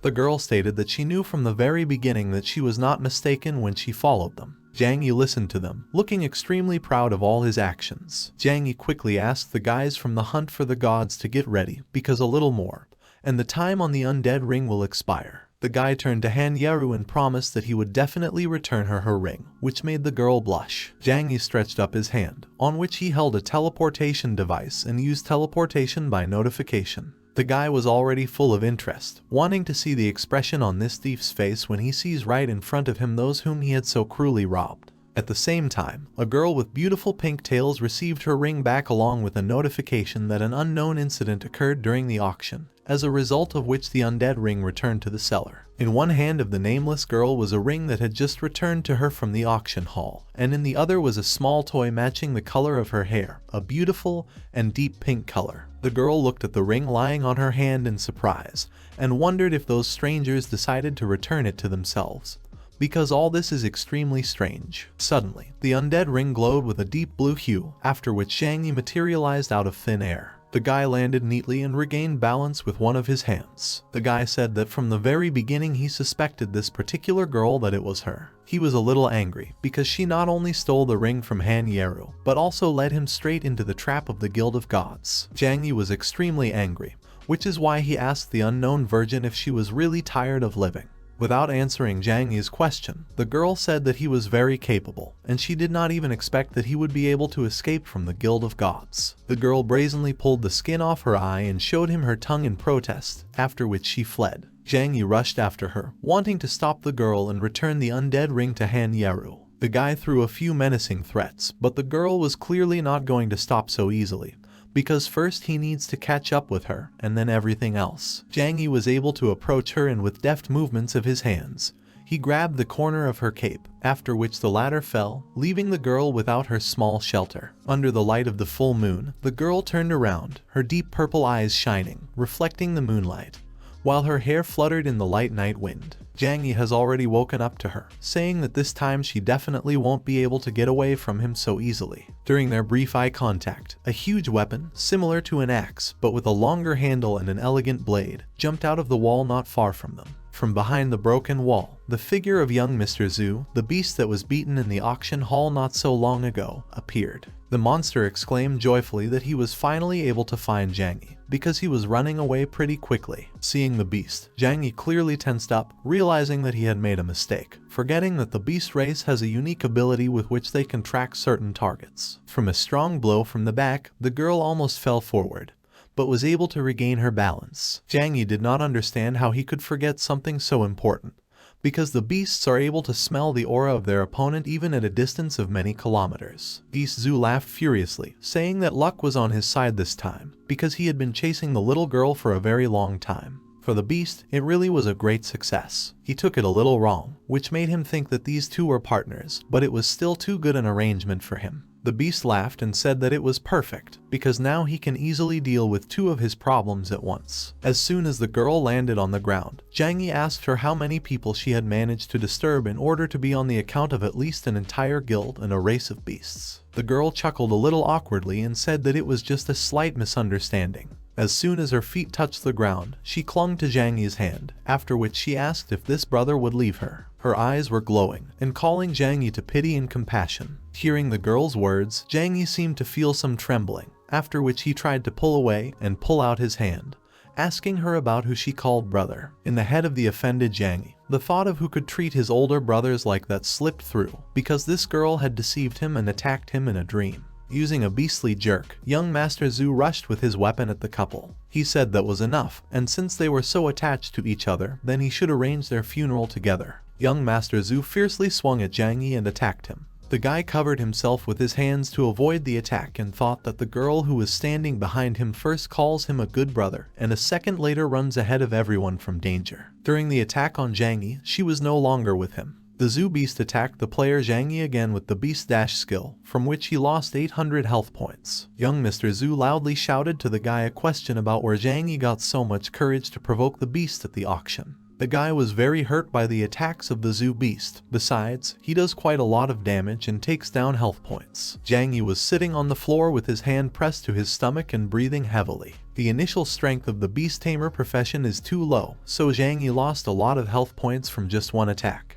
The guy tried to get up, while young Master Zhu raised his weapon and spoke again. He confidently turned to the guy with advice that Zhang Yi should immediately give him this girl. He also told him to kneel down and beg for mercy, then he, young Master Zhu, would then think about letting him go. Beast Zhu swung again and shouted at Zhang Yi not to shirk, because he saw them standing here and hugging. Young Mr. Zhu, with red hair and large fangs on his lower jaw, was wearing a fur jacket, and a wide gold chain hung around his neck. In his hands was a long weapon handle, at the end of which was a wide blade. A strong energy enveloped the body of the Zhu beast, and he took a big step forward and made a cutting blow. However, Zhang Yi managed to deftly dodge the blade by taking a step back. Zhang Yi asked young Master Zhu which of his eyes he saw it. Young Mr. Zhu can talk about anything, but he should know the measure, because otherwise Zhang Yi can sue him for libel. The guy carefully watched the movements of the beast, so as not to miss the next attack. Zhang Yi's words did not reach young Master Zhu's ears, as he was completely engrossed in annoyance and anger. Beast Zhu shouted that he clearly saw what the two were doing just now. A little earlier, when young Mr. Zhu was running past, he smelled a familiar smell on Zhang. He identified it as the smell of that runaway girl. He stopped to look at them and thought that they should hug more so that he could catch both Zhang Yi and that girl. In his eyes, the scene he saw had a deeper meaning, since the girl in his memory looked clearly flushed and confused, and there was a certain admiration in her eyes. Young Master Zhu, clenching his fist tightly and gritting his teeth, said that if he hadn't arrived now, who knows how far the young people might have gone. He furrowed his brows and closed his eyes. Zhang Yi had been looking at him attentively and intently all this time.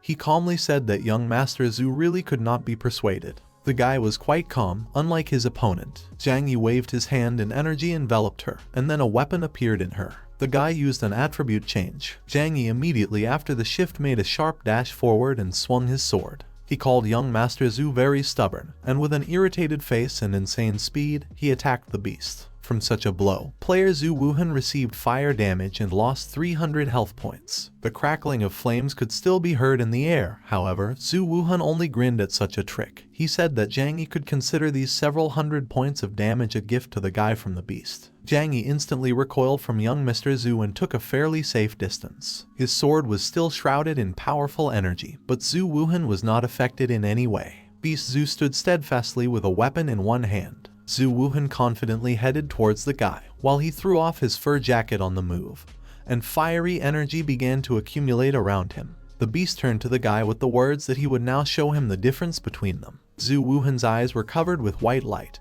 and the flames blazed behind him with frenzied tongues. His strength was coming out with such power that the veins on his chest began to swell, and everything was cracking behind the beast's back. Zhang Yi, who was no longer so far away from the beast, was immobilized by a ring of flame that dealt him periodic damage. The guy was at a loss from the fact that Zhu Wuhan uses the same skill, so why is his damage constantly increasing? The guy crossed his arms in front of his face to at least cover himself a little from the attack of the flame. But even this did not help him much. His jaw is tightly clenched, and his eyes are squeezed shut. At that moment, Zhu Wuhan told the guy with a loud laugh that he had completely forgotten to mention that the lower his health points, the higher the damage of the Zhu beast. The moment the guy heard these words, he used an advanced health potion, which restored him several hundred health points at once. While Zhang Yi was drinking the potion, he covered his face with his hand. However, young Master Zhu Wuhan did not give the guy time to calmly heal. With a grin on his face, he swung and tried to strike at the guy, but he managed to react and jumped back. With burning eyes, Beast Zhu glanced at the guy who was already standing quite far away with his arms crossed over his chest. A cloud of dust dispersed around him, and a green stripe shone above his head, which meant the full number of health points. Zhang Yi turned to Zhu Wuhan and asked him if his stamina was running out. He immediately asked if the beast could continue to fight. The guy himself answered his question with the words that he would be treated now, and they could continue. Zhang Yi then added the words that he is more generous, so let these thousands of damage be his gift to young Master Zhu Wuhan. The beast stood completely discouraged by such an outburst. Zhu Wuhan didn't understand how such a thing was possible.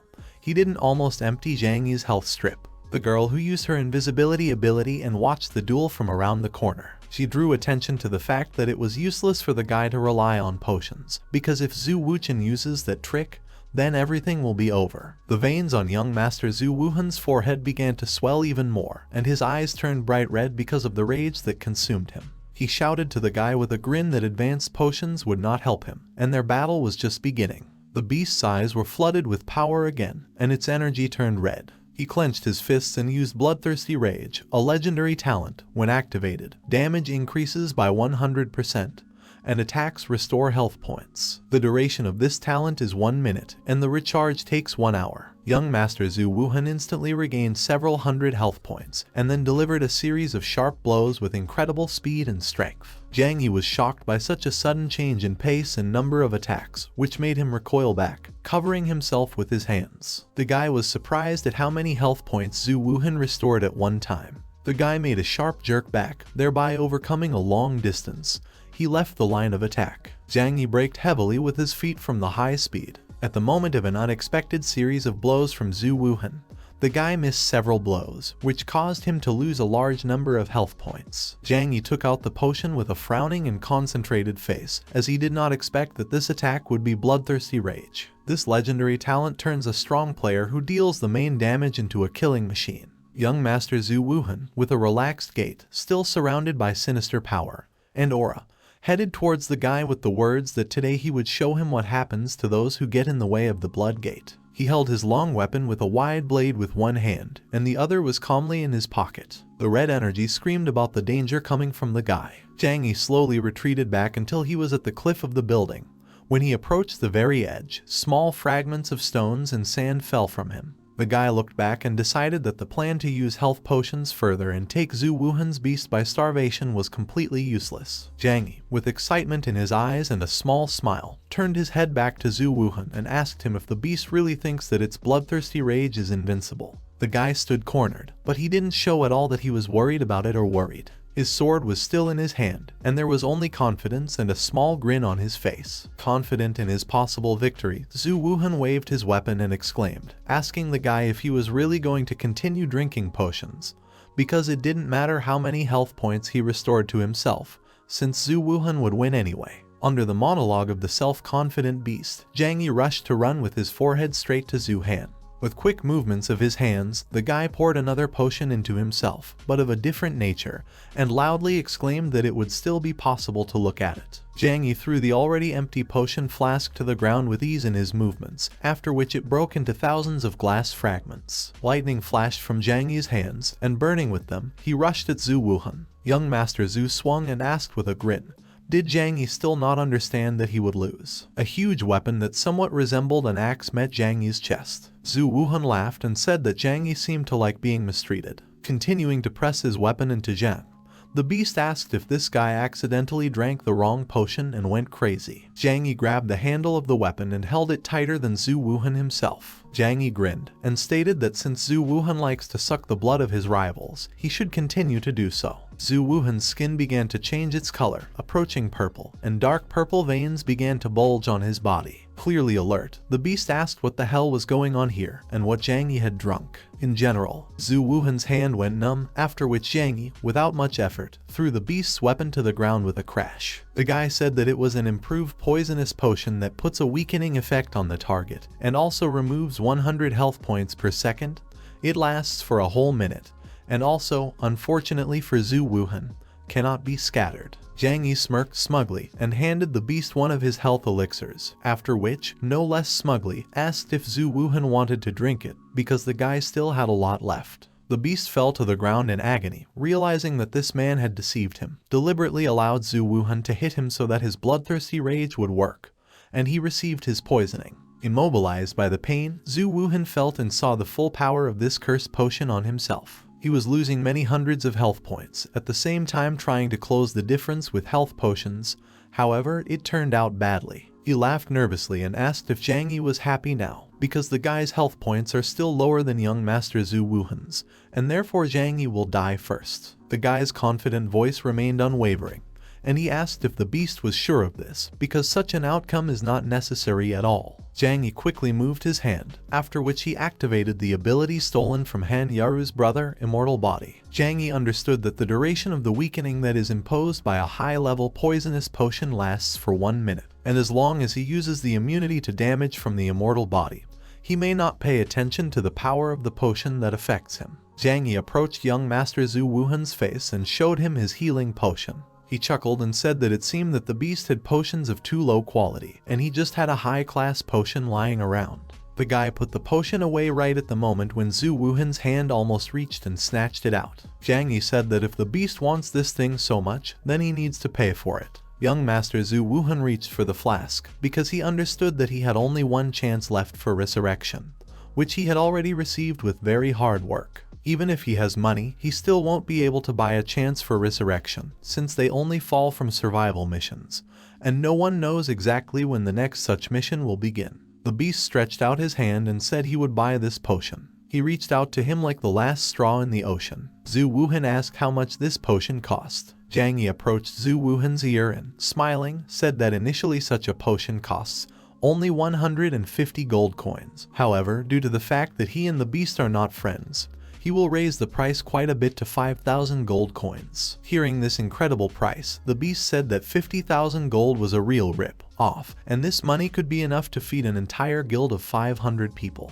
Crawling closer to Zhang Yi, the beast asked the guy if 48,000 was enough, because he didn't have more with him. Zhang Yi, without much initiative, quickly agreed to trade for 48,000. Transferring these gold coins to the guy, he felt humiliated and deceived, because Zhang had already agreed to this amount so quickly, and the beast regretted that he had not decided to bargain, as he could have tried and dropped the price even more. At the same time, Zhang Yi was happily reveling in the new money, rejoicing at how easy it was to make money on beastmen. As soon as he paid for all the gold coins, Zhu Wuhan was going to drink a healing potion by pouring a thick green liquid into himself. Unfortunately, Zhu Wuhan did not have time to take a single sip, because the invisibility spell fell off the girl who had been watching so quietly all this time, and she attacked the beast, which caused the latter to drop his medicine. The girl looked extremely angry and somewhat offended. Getting more and more covered with dark purple sores, Zhu Wuhan exclaimed, saying that because of this girl, he lost all his 48,000 gold coins,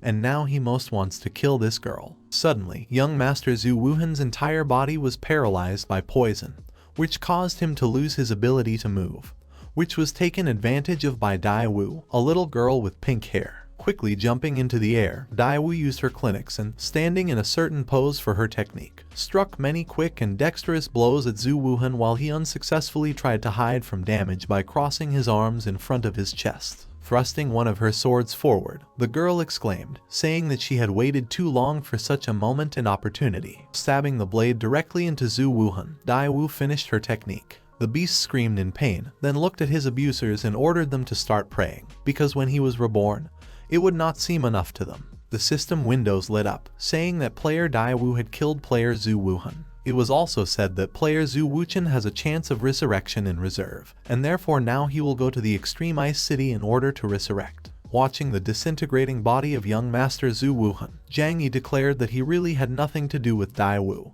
and this was just a misunderstanding. But his plan was thwarted by the girl herself, who clung to his hand and asked if Zhang really thought that after all this Zhu Wuhan would believe him. Daiwu once again called Zhang Yi her big brother, and because of this, he clearly will not be able to get rid of the consequences. The guy realizes that now it's over, and he won't be able to wash himself even if he jumps into the yellow river of the dead. Although this is just a misunderstanding. When the beast completely disappeared, Zhang Yi also lost the poisoning status imposed by the high-level poisoning potion. The guy asked Daiwu for what reason she came back now, because he thought she had run away as far as possible for a long time. Zhang Yi asked if she really didn't want to part with her brother that much. Daiwu grunted in displeasure and said that this was not the case at all, and she only stayed because she was scared, because they had come to the city of Dawn in order to kill the girl. Zai Tuyong, who was watching from afar, wondered why this guy, Zhang Yi, was so lucky, because there is another beautiful girl next to him. One of the beastmen who was standing behind Si Tuyan pointed a frightened finger at the place where a terrifying battle had unfolded recently, and said in a trembling voice that his boss had been killed. Zai Tuyan was angry, because earlier Zhu Wuhan had told him that he was the strongest representative of the beastmen. However, he could not cope with something so simple that made Zai Tuyan feel the uselessness of this beast. Zai Tuyong was clearly upset and angry because he had previously thought that he had found a strong patron. But now this is not the case, because Zhang Yi was able to kill his last hope. The guy was already about to leave, because he needs to slip away first before everyone notices it. Suddenly, a lot of blades flew into Zai Tuyan, who was moving as far away from the battlefield as possible. Zai Tuyan turned around in confusion, trying to figure out what had happened, and along with that, he apparently took damage from it. An unknown voice spread through the air when an unknown person asked if someone really let Si Tuyan go, because he still owes this unknown person. Using the golden speed skill, Zhang Yi reached Zai Tuyong extremely quickly and, stepping on him with one foot so that the latter would not escape, asked for what reason the beastmen came to the city of Dawn, the city of the human race. Without trying to hide anything, Zai Tuyan replied that he only knew about the search for the girl Daiwu and the return of the mysterious card, but he did not have more information. Zhang Yi quickly caught the thought and wondered what kind of card could make the beastmen attack the main human city, and whether it could be what he thought. Daiwu quickly raised her hand, which contained a neat gold-colored card. The girl asked if Zai Tuyan was referring to this card that Daiwu received after winning in the extremely icy city. The girl said that this card is useless except for its beautiful gold cover. Holding it straight in front of her, Daiwu said that because of the golden color, the card looks like those 10 divine talent cards that everyone is chasing so much. Amazed, Zhang Yi thought that it was not just similar, because this is one of the 10 rarest cards of divine talent that everyone needs. Zhang Yi quickly realized that whether it was ordinary or divine, each player could only have one talent, and probably for this reason she was not able to activate this divine level talent card. Suddenly, another realization came to Zhang Yi. Daiwu had just recently said that she had killed someone, and so some threads in his mind connected, and he recalled the rumors about the divine card from his past life. Many players in Zhang Yi's past life took away divine cards from others, wanting to take the talent for themselves. Then the guy realized that the rumors were true, and divine talent cards could be passed between players, and the way to get them was to kill the previous owner. Zai Tuyong, still under Zhang Yi's foot, asked if they could let him go now, because he had already told everything he knew. Contrary to Zai Tuyan's expectations, Zhang Yi raised his sword, intending to stick it into the guy. He thought that if Zai Tuyan hadn't seen this map now, he might have left there alive, but now everything is different, and Zai Tuyan will have to take this secret with him to the grave. A system window lit up in front of them, which said that the player Zai Tuyong was killed by another player Zhang Yi, and it was discovered that Zai Tuyong did not have a single chance of resurrection, so this is his last death.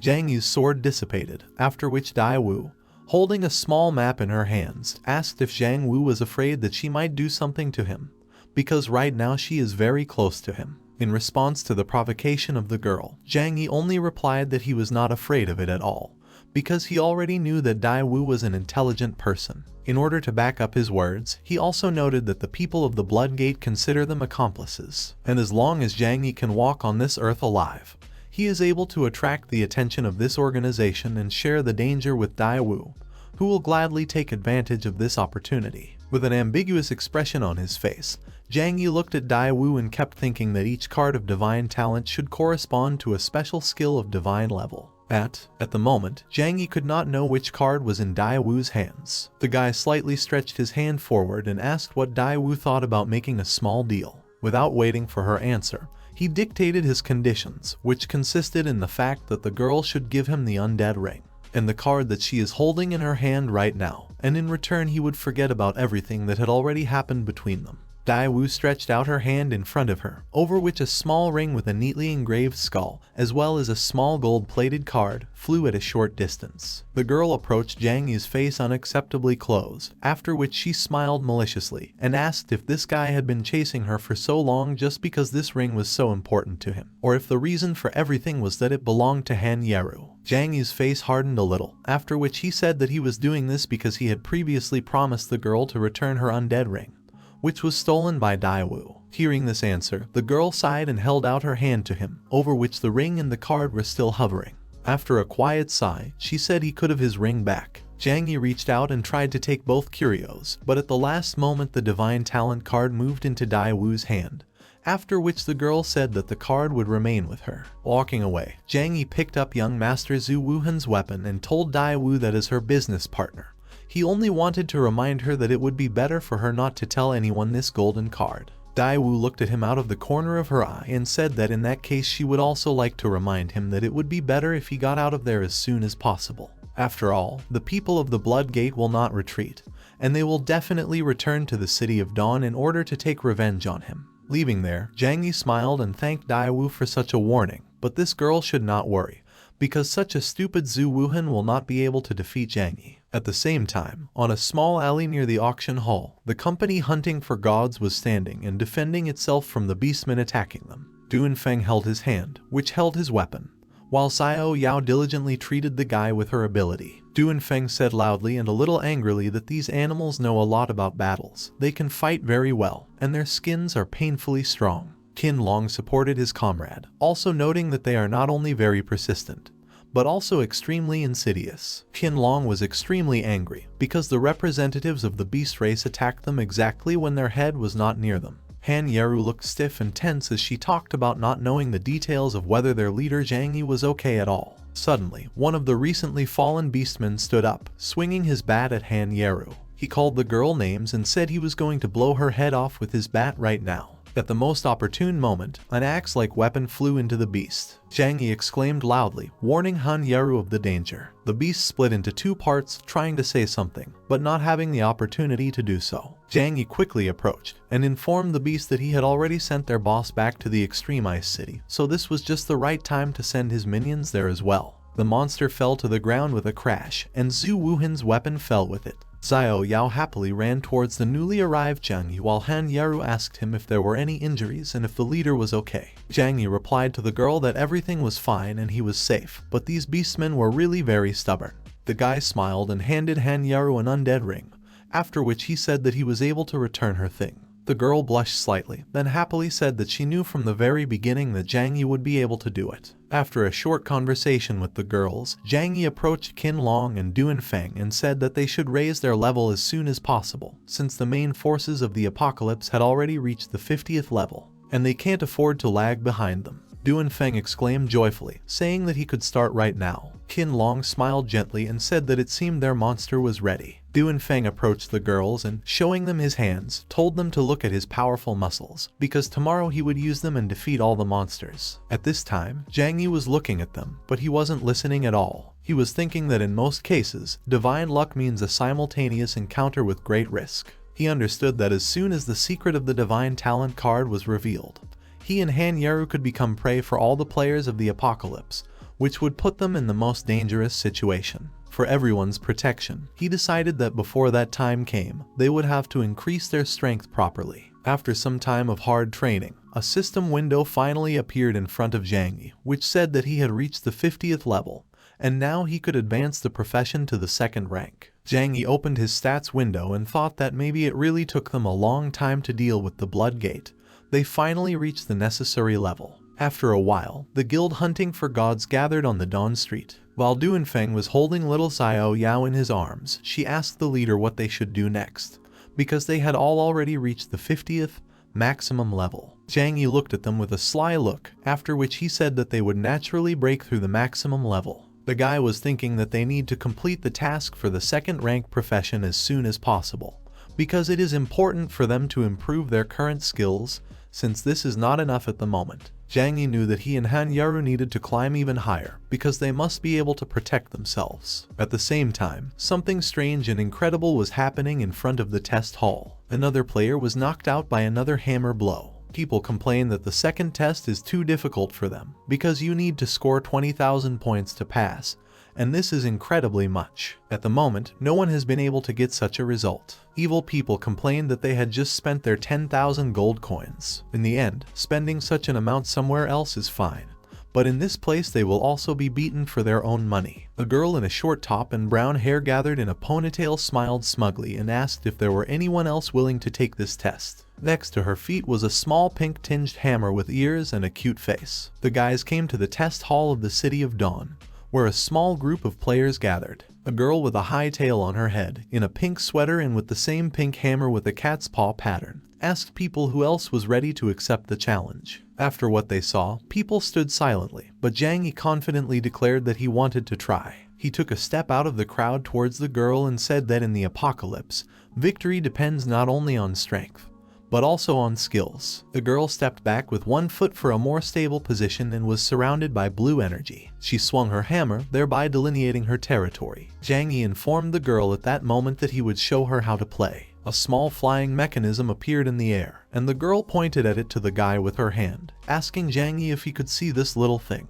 She loosely put her hammer on the ground and put her foot on his scuffle. A notification window appeared in front of the guy, which talked about the task of the second rank, in which you need to pass a career change test. The requirements for the task stated that this is a single-player game to reach the 50th level. The cost of this test was equal to 100 gold coins, and there was also a description of the mission, which said that it was necessary to fight with an officer of the second rank. Points will be awarded for evading skills and effective strikes. To pass the test, the total score must exceed 20,000 points. In this task there is a time limit, which is equal to 10 minutes. The rewards for completing this mission are unlocking the maximum level, that is, the 70th. In addition to it, new skills and the possibility of improving specialization will also be available. The girl explained to Zhang Yi that it was a test-scoring robot. The guy will pass it only if the points on it exceed 20,000. The mechanism itself with a small propeller was in the air. After Zhang Yi read the instructions for the task and heard the comments from the girl,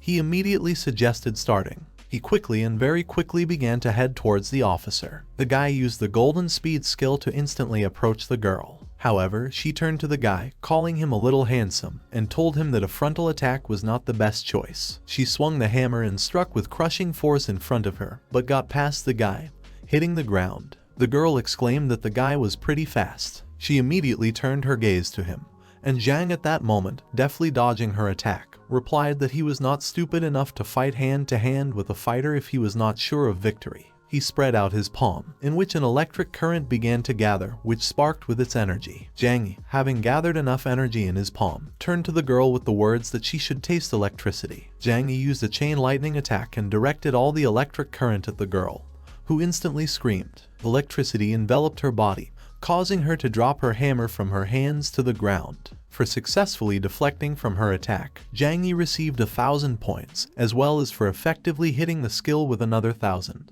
The robot's screen displayed the total score at the moment, which is equal to 2,000 points. Zhang Yi looked at him and thought that it turned out pretty well and he needed to quickly raise the bill to 20,000. The guy was sweating a little and his breathing was lost, and the people who watched the battle from the side were in complete shock and bewilderment. This happened due to the fact that Zhang Yi already received 2,000 points at the start. From such a number, they could not believe their eyes. One of the people commented that the guy has some skills, and he thought that the guy just wants to show off. The girl quickly came to her senses and with the words that she seemed to have underestimated the guy, told him to try her other trick. She swung her hammer again, but this time its base detached from the handle by which the girl was holding it. It was attached to the handle by a long chain. The girl used the skill Hammer of Emptiness. Someone, noticing this, exclaimed that the battle hammer in her hands had transformed, and the pommel had disappeared somewhere. At the same moment, the same pommel flew into Zhang Yi, causing huge damage, because of which he instantly lost the 2,000 points he had scored. From this blow, the guy flew into the wall, which crumbled from such force. Xiao Yao, a little tense and scared, said that this second-rank officer looked very strong. And then she turned to Sister Yeru with a question about what she thought, whether their head would be able to pass the test. To this, Han Yaru confidently and firmly replied that she believed that Zhang Yi could. She, remembering all the past battles, thought that even though every time they found themselves in extremely dangerous situations, Zhang Yi could do what others could not. After the dust cloud dissipated a little, Zhang Yi could be seen breathing heavily, but still standing on his feet. He stood up more confidently and waved his hand, thereby summoning a flock of birds that immediately circled in the air next to him. Zhang Yi's face expressed unshakable confidence. He shouted out to the girl that she seemed very proud of this hit, but this would not happen again. Zhang recalled how he had challenged an officer 200 times in his previous life, but never passed. However, this time, Zhang Yi has accumulated a lot of combat experience. He headed towards the girl, and at that very moment, red energy enveloped his eyes, and his pupil became vertically elongated. Zhang Yi used the general vision skill, in which animal tamers can share vision with summoned beasts. The image of a girl with a hammer in her hands was reflected in the eyes of one of the birds. The guy accelerated towards the officer while they were surrounded by a ring of blue energy. The girl jumped back and made a swing.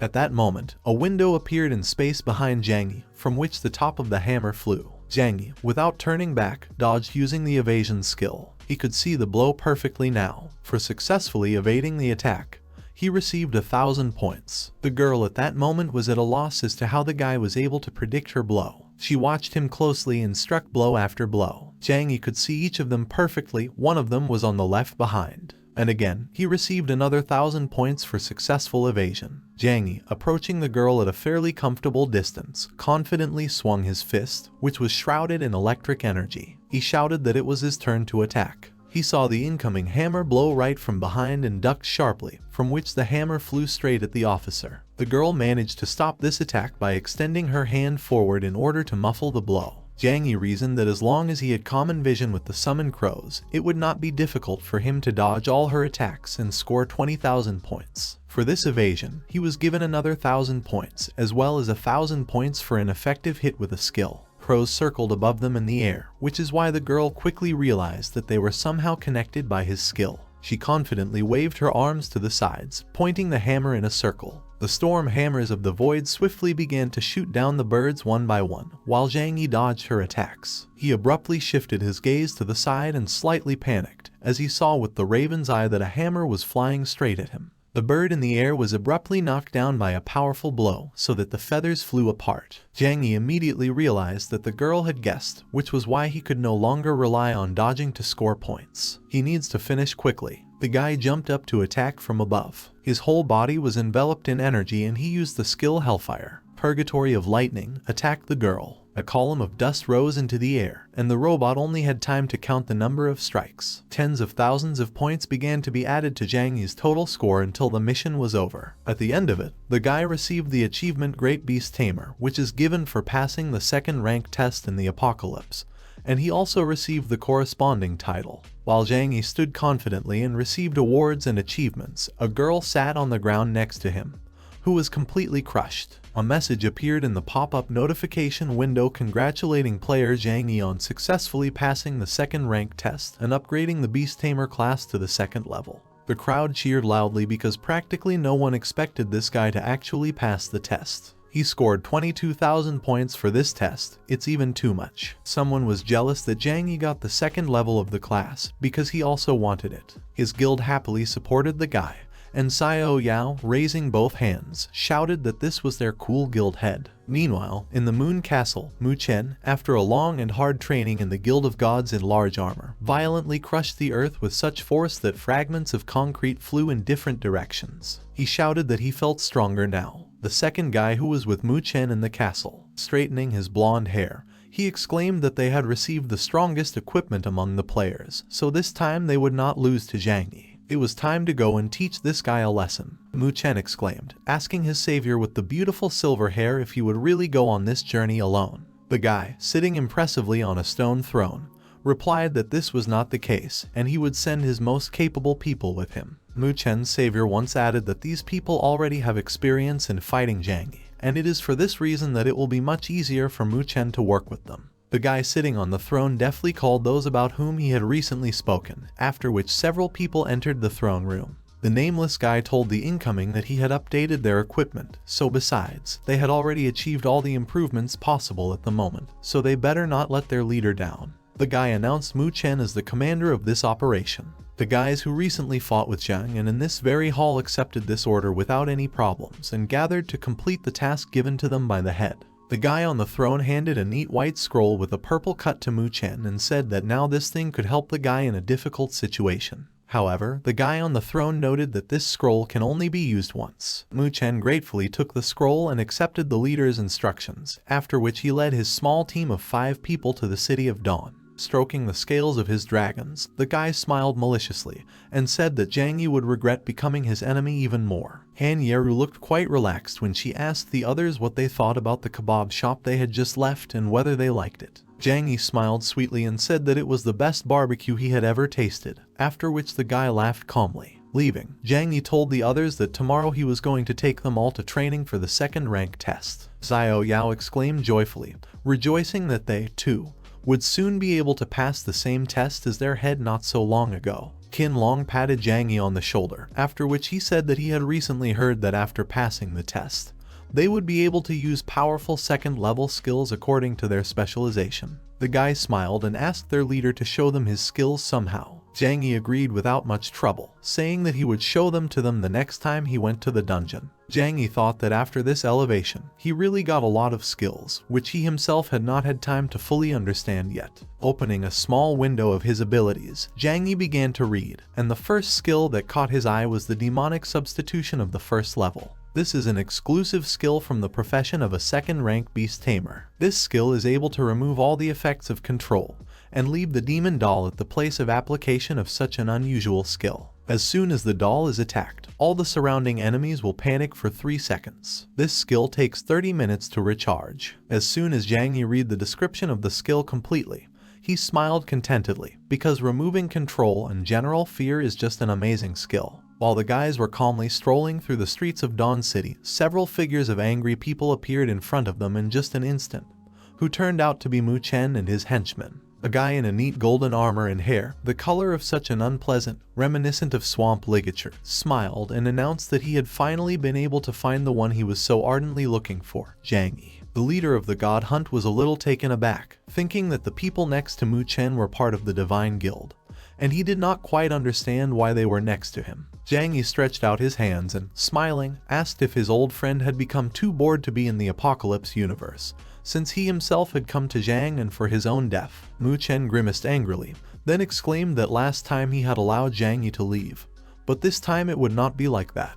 The guy in the golden vestment quickly pointed his finger at the rest of his comrades, saying that their main task was to block the others, and Zhang and he would take over. The guy with long white hair said that he would take on a swordsman, then asked if someone wanted to oppose. However, hearing nothing in response, he went into battle with Du and Feng. The tank of the Hunt for the Gods noted the menacing tone with which this stranger spoke, after which he exclaimed, calling the guy to fight, as well as exposing his katana. After Du and Feng's frontal attack, which the stranger in bandages only managed to dodge, also noting how fast Du and Feng's sword was, throwing one of his bandages up like a spider web, the guy jumped to the nearest building. Du and Feng exclaimed, asking the scoundrel if he was going to escape. Suddenly, the guy from whom the dark energy emanated came forward, saying that it was finally his turn to act. With quick and dexterous movements, he released a large and deep shadow from his entire body, which headed towards Xiao Yao in a wave. The shadow easily passed through Zhang Yi, who was standing in front of Xiao Yao, and surrounded her with a large dark storm, absorbing her into itself. Han Yeru and Qin Long rushed to her, trying to calm the girl with words that they would save her. Xiao Yao panicked as the shadow began to envelop her like a cloud. Qin Long rushed after Han Yeru, trying to stop the girl, because there might be an ambush. Zhang Yi was about to help his comrades when he suddenly realized that he was unable to move. The guy looked at his feet, shrouded in black shadow. Zhang Yi was a little taken aback, not understanding what was happening to him, because he needed to move more than ever. Mu Chen's spell was enough for Zhang Yi,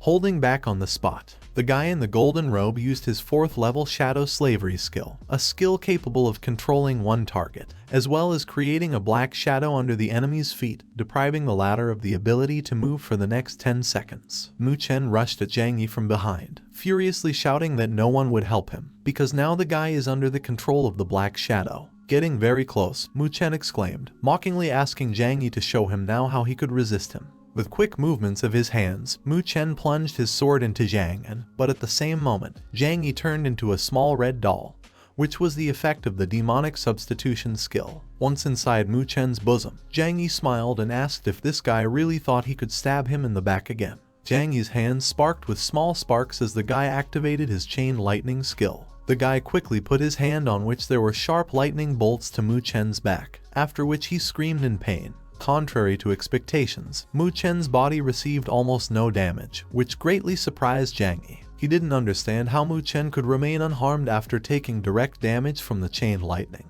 Mu Chen jumped back, after which he said that his armor is the best equipment that is generally available at their level, and therefore Zhang Yi will not be able to injure him. Recreating dozens of shadow swords in the air, Mu Chen exclaimed loudly, ordering Zhang Yi to taste this skill of his star purgatory. Discouraged by the unexpected attack, Zhang Yi froze, and at the same moment a large dragon paw appeared in front of his face, which covered the guy from the attack. Clouds of dust flew in the air from the active battle. Zhang Yi called out the dragon's name with his eyes wide open. The guy came to his senses and grouped himself, covering his body with his hands. And then he thanked Xiao Hai for his help, because otherwise the guy would have had a very hard time. The dragon, covering Zhang Yi with its large, wide wings, stood in front of him in a defensive posture. A huge number of swords that flew in their direction, reflected, and some even flew apart. Zhang Yi, with a confident look and slightly furrowed eyebrows, shouted to Xiao Hai to attack with a storm wing. The dragon, with a serious look and a small grin, quickly headed towards Mu Chen. He shouted loudly and clearly that an eye for an eye, and death for death. A powerful gust of energy hit the guy in the armor hard, which caused him to immediately cross his arms in front of him to avoid damage. However, this did not help him much, as the blows flew one after another with such force that Mu Chen had to clench his teeth tightly. Fragments of stones fell to him, hitting the armor. Xiao Hai asked the guy about how the storm tasted to him. While the dragon was attacking the former traitor with a storm, Zhang Yi commented on what was happening, saying that the main monster of the beast tamer would develop together with its master. Since Zhang Yi has completed the second trial, and Mu Chen is still a first-rank assassin, this gap between them cannot be bridged by equipment alone. It turns out that Xiao Hai is currently a second-level dragon. Xiao Hai headed towards the guy in the golden armor with incredible speed. The dragon's eyes were burning with a bright yellow light, and clouds of steam were flying out of his mouth. Mu Chen, not expecting such a direct attack, stood in a stupor with his eyes wide open. His arms were barely crossed in front of him, covering his chest and neck. However, this did not prevent the dragon from grabbing Mu Chen with its huge paw. The dragon has grown very much and has become incredibly large. Xiao Hai proudly towered over them all, and his gaze was directed downwards at Mu Chen, to whom he informed that he would always surpass the guy. The dragon held the guy with one of his paws, squeezing him tightly. From such a grip, the guy in the golden armor could not move. He looked at Xiao Hai towering over him with indignation, rage and fear in his eyes, and thought about why this guy named Carlo did not inform him that Zhang Yi had completed the second rank test. He clenched his teeth tightly, and the memory of Carlo reminding Mu Chen that he should remember an important detail flashed through his mind. The thing that the blonde gave him can only be used once. This memory, like an epiphany in Mu Chen's head, reminded him of this item, or to be more precise, of the scroll. In his eyes, the fire lit up again. Grabbed by the torso, the guy could not move, but his hands still remained quite mobile. Mu Chen used the inventory, grabbed the scroll that appeared with his hand, and then turned to Zhang Yi with words about not being too happy. Xiao Hai shouted menacingly at the guy in his paw to show his strength, since he was throwing such words around. The dragon's power enveloped Mu Chen along with the dragon's paw. The guy himself silently grinned, raising his head. Suddenly, a huge shockwave appeared, which threw Xiao Hai back, and the guy who was in his paw before freed himself. A huge gap in space appeared in front of Mu Chen. The scroll, which the guy in the golden armor remembered at the last moment, opened a portal from which the huge head of another dragon appeared. The beast with burning eyes and a furious scream began to pass through the portal. The huge red dragon instantly dug its fangs into Xiao Hai's body. The red dragon was much larger than Xiao Hai, which was why he had an advantage in strength and combat. He firmly grabbed the black dragon with his teeth, causing it to scream loudly, and then with a sharp jerk threw the dragon into the air high above the ground. The wounded dragon could not resist such a huge force, so he simply succumbed to the inertia of the red's throw, and fell back to the ground with a bleeding wound. This blow became critical for Xiao. Fragments of stones fell in different directions, and the black dragon lay heavily on his back. Mu Chen, watching this duel from the side, confirmed the words that Carlo had told him. With such help from the red dragon, even a giant dragon of the second level is not a hindrance to him. He confidently came to this conclusion and walked towards Zhang Yi with a satisfied grin. The guy in the golden armor shouted to the guy who ran up to the fallen and immobilized dragon that today was the day of his defeat. Zhang Yi excitedly approached the black dragon and touched it with horror on his face. At the same time, on one of the streets of the City of Dawn, representatives of the Guild of Hunting for Gods, as well as minions of the Divine Guild, came face to face. One of the members of the Divine Guild asked if the hunters wanted to save the girl, and then added that everything would depend on their abilities. Qin Long, not succumbing to their provocation, shouted a demand to return Xiao Yao. However, a moment later, Han Yeru created a magic circle, holding her weapon tightly in her hands and maintaining vigilance. She wasted no time using the hail skill, which attacked the area with ice shards at an incredible speed. There was only steadfastness with determination on her face. Another guy turned to one of his partners, calling him a skeleton. Half of this guy's face looked like a skull without skin. His teammates asked him not to let them down, and the skeleton with a grin on his face got ready for the fight. The skeleton quickly used the bone block skill. At that moment, a high bone wall appeared in front of the Divine Guild members, which blocked all the ice fragments from Han Yeru's attack. This wall was all covered with sharp bone spikes, and on the inside it was smooth so that people could hide behind it. These spikes began to slowly cluster for the next attack. Qin Long immediately drew attention to this moment. He would not let his miss intimidate him so easily. He, without taking his eyes off the enemy, said that his arrows would put the skeleton in place. Qin Long closed one eye and took aim quickly and gracefully, pulling the string of his bow. He used the victorious light skill, which caused the tip of his arrow to glow with a bright light. He fired an arrow that instantly destroyed the bone block that crumbled into small pieces. The fragments of the block flew in different directions, which is why the participants of the Divine Guild had to quickly dodge an unexpected counterattack. The guy who, gritting his teeth, defended himself from the wreckage, hid Xiao Yao. The girl quickly realized what was happening and, without losing the opportunity, escaped from the captivity of the opponents. Xiao Yao quickly headed towards Han Yeru while calling her by name. The guy who missed the hostage shouted that she was running away. He waved his hand roughly and sharply. Black shadows appeared on the pads of his fingers, which stretched out in long threads of shadows. There was obvious concern and annoyance on his face. He furrowed his brows and used the Spring Darkness skill. His shadows quickly headed towards Xiao Yao to grab her, but to no avail, as there was a huge obstacle in the form of a piece of stone in the way of the attack.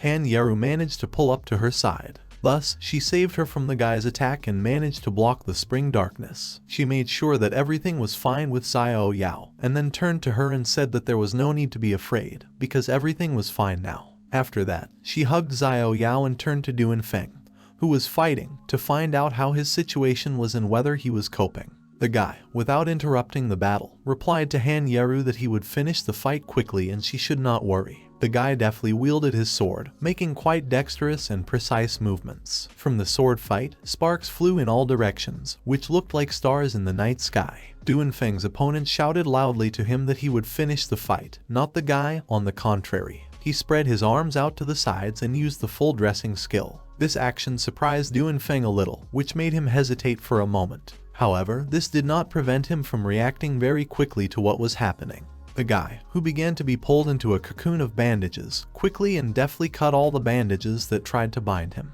Duanfeng turned to the opponent with the words that he should not get hot, as the guy promised to finish the fight as soon as possible. With a sword in his hand and a confident half-smile on his face, he completely freed himself. Duanfeng immediately attacked the opponent, who crossed his forearms in front of him to soften the blow a little, but this did not help him much. Duanfeng calmly turned around and walked away with a slow step. He put his 3 swords back into their scabbards and, closing his eyes, told the defeated opponent that he had not even managed to fall to the ground yet, so that he would not look at him like that. 3 sword wounds appeared on his body at the same time. Duanfeng calmly commented on what was happening by saying that did the guy really think that the other 2 Duanfeng had on his belt were just for decoration? And then he just continued to walk away calmly. He returned to his comrades with the words that they got rid of 1, so there were 3 left. Qinlong and Han Yaru were standing next to him. However, his comrades were not very happy and encouraged. The remaining opponents, who were standing not far from the guys, said that it was better for them not to be very happy since their plan had already been completed. The guy who held Xiao Yao hostage put his hand on the skeleton's shoulder. These guys sacrificed a bandage, so their strength should not be underestimated. Suddenly, the ground trembled violently under their feet, and then Xiao Hai suddenly appeared. The guys exclaimed, "How is this possible?" Qinlong exclaimed his suspicion that something had happened to Zhang Yi and they had been deceived. Everything was rumbling ahead, and Qinlong added a guess that their real target was Zhang Yi. A giant dragon was chasing Xiao Hai, and shouts of indignation flew after them that who is so cruel, because this is a safe zone. And the giant dragon shouted loudly to the black dragon to keep running. He laughed loudly and continued talking about how he would see how long Xiao Hai would last, and then added the words that he was right behind him. And he laughed again. Zhang Yi, who was sitting on the black dragon, cursed slightly as they should stay away from crowded places. The level 4 Dragon Emperor's attack is too ferocious, and they no longer have a chance to get closer. But they won't be able to find his weakness if they only hide. Zhang Yi addressed Xiao Hai with the words that they needed to attack. Then he added that he believed that he could. The dragon cursed a little, but still prepared to attack. Today they will put an end to all old and new grievances. The Dragon Emperor of the 4th level released a wave of flame at Xiao Hai flying in his direction, while the small figure of the gold-clad Mu Chen asked Zhang Yi if he underestimated Mu Chen, or overestimated his own strength, since he was so confidently flying straight into the jaws of death. Mu Chen smiled smugly, saying that the 4th level Imperial Dragon would turn both Zhang Yi and his adorable dragon Xiao Hai into ashes. In the sky, where the dragon of the 2nd rank was recently located, only a fiery trace remained. Mu Chen's smile began to show madness as he laughed, saying that even if Zhang Yi had an immortal body, there would be no trace of his pet Xiao Hai. Holding onto Xiao Hai's horns, Zhang Yi received a large amount of damage from the 4th level Dragon Emperor's fiery breath. After activating the Soul Connection skill, Zhang Yi also began to lose health points. Soul Connection is an exclusive skill of the Beast Tamer, after activation of which the damage received by the monster is transferred to the Beast Tamer. This skill works for 60 seconds, and it takes 3 hours to recharge. Zhang Yi thought that the Soul Link could help him for a while with its transfer of damage, so that during the activation of the immortal body, Xiao Hai would also be immortal. Zhang Yi told Xiao Hai to attack the Imperial Dragon in the right shoulder, as the wings are the most vulnerable part of the dragon. And once they are damaged, the dragon will lose the ability to fly and many of its attacks will weaken. With quick and dexterous movements, Xiao Hai severely injured the dragon's wings, thereby knocking him 1500 health points. After this attack, for some unknown reason, Mu Chen's golden armor also cracked on his arm. Flying over the dragon, Zhang Yi wondered if there could be something wrong with this creature, because his attack caused the guy only 500 damage, but he himself received so much from Xiao Hai's claws alone. He realized that the damage and defense of this dragon is not as big as it should be, and could it be what he is thinking about? Zhang Yi received a real epiphany. Only illusions will have such a big difference between the damage inflicted and the damage received. The guy realized that the Imperial Dragon is not real, but only an illusion caused by a contract. A contract challenge is signing a contract with a high-level monster for a special illusion challenge to fight on its behalf. The stronger the summoned monster, the higher the price you will have to pay for the summoning, ranging from physical damage to mental damage. Zhang Yi flew up to Mu Chen, who was frightened by his self-destruction, and jumped off when his immortal body just came to an end. He thought that in this case, the appearance of people from the Divine Guild and the summoning scroll makes sense, and Mu Chen is just Carlo's bait for Zhang Yi. Zhang and turned to Mu Chen and said that, apparently, he did not even know that he would gain a lot by paying for using this scroll side effects. The exhausted Mu Chen said it was impossible, and Carlo wouldn't lie to him. Panicking more and more, he said that he had only become stronger, and everything could not end like this. Zhang Yi replied that the guy's body is starting to age rapidly, and this is the price for using the call under the contract. He asked if Mu Chen still hadn't realized that Carlo had used him and the guy was nothing more than a pawn in his hands. Mu Chen moved aside and exclaimed that even if he died, he would drag Zhang Yi into the grave with him. Having steamed in the air, Mu Chen said that he didn't care, and now he was giving all his strength to the Dragon Emperor. Ordinary passers-by were scared and thought that Mu Chen had gone mad, since he decided to merge with the illusion of the Imperial Dragon. Mu Chen exclaimed that he would destroy this entire city in Zhang Yi, and all the people there would fall before his power. Mu Chen used the purgatory of lava. People began to run away in fear while the furious dragon used fire breath. Zhang Yi covered his face with his hand and said that even in the face of death, people like Mu Chen don't change. He wondered how blind he had been in his previous life when he couldn't figure out what an unpleasant person Mu Chen was. However, he could not have imagined that his old friend would turn out to be such a black soul. Standing on the head of the red dragon, Mu Chen asked what was wrong with Zhang Yi being reborn, because he would not be able to kill him, but would only die again at the hands of a traitor. Xiao Hui grabbed Zhang Yi in one of his paws, after which the guy was sure that Mu Chen had gone crazy. He saw a scroll under one of the Imperial Dragon's paws and realized that he needed to destroy the summoning scroll, and only then would the connection between the illusion and the real body be severed. The guy jumped off his dragon and asked Xiao Hui to cover him. With a quick movement, Zhang Yi plunged his blade into the scroll, after which Mu Chen screamed in agony, saying that he could not lose here. Xiao Hui fell to the ground unconscious, after which Zhang Yi rushed to his dragon. The members of the Hunting Gods Guild wandered around the ruined city, getting closer to Zhang Yi. Xiao Yao didn't understand why there were so many dead, also noting that the people from the Divine Guild are terrible. Duanfeng was angry, saying that they shouldn't have let these scoundrels go, so sooner or later they would pay for it. Han Yaru came closer to the others, asking if Zhang Yi was okay, because they couldn't come to help. The guy stroked his dragon's head, after which he said that Xiao Hui had practically sacrificed his life to save him, so he would definitely find a way to save him. A blurry figure of Carlo appeared in Zhang Yi's mind. The guy said that at any cost he would make the person behind all this pay for everything that both he and Xiao Hui had to go through. Zhang Yi's eyes were full of determination and desire for revenge. In the vicinity of Dawn City, in the Qiushui forest in the early morning, as soon as the sun began to rise, and the city met its own dawn, Zhang Yi ran through the forest, trying to find something. Han Yaru followed her leader, but she did not understand at all where Zhang Yi could go so early in the morning, and what he could do in this forest now. Although she was very interested in it, however, the girl did not ask him anything, not wanting to confuse Zhang with thoughts. While Zhang Yi was moving through the forest, simultaneously avoiding collisions with any obstacles,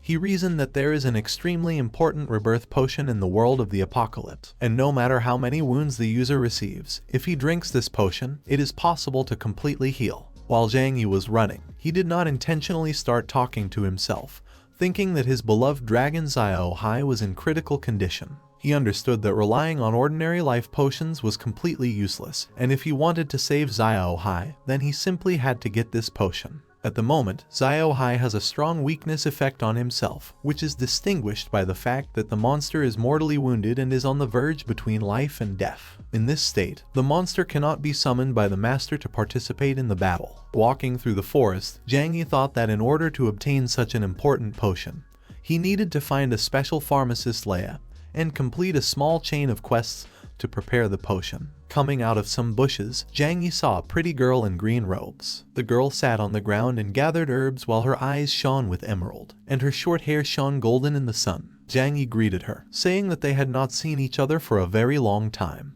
Remembering his past life, Zhang Yi had already seen the mysterious girl when she was able to save him from a painful death in the forest. That day, the guy fell to the ground in front of her, saying that he had already found all the necessary materials that Leia asked for. Zhang Yi begged her to make him a healing potion that could bring him back to life. With the help of herbs and the power of pharmacist Leia, she created a miraculous potion that she gave him, bringing life back to his body when Zhang Yi was already on the verge. She saved his life once. Returning to the present, Leia stood up and, turning around easily, asked if Zhang Yi was looking for her. The guy quickly approached her and told her to give him a task to prepare a rebirth potion as soon as possible. A little confused, Leia asked how Zhang Yi knew that she was studying the objection potion. The guy stopped her and asked her to postpone this conversation for later. Zhang Yi asked Leia to give her diary, because he had to save Xiao Hui before it was too late. The girl stretched out her hand and smiled broadly, asking if that was what he was talking about. Leia sympathetically said that Zhang Yi's friend must be seriously injured,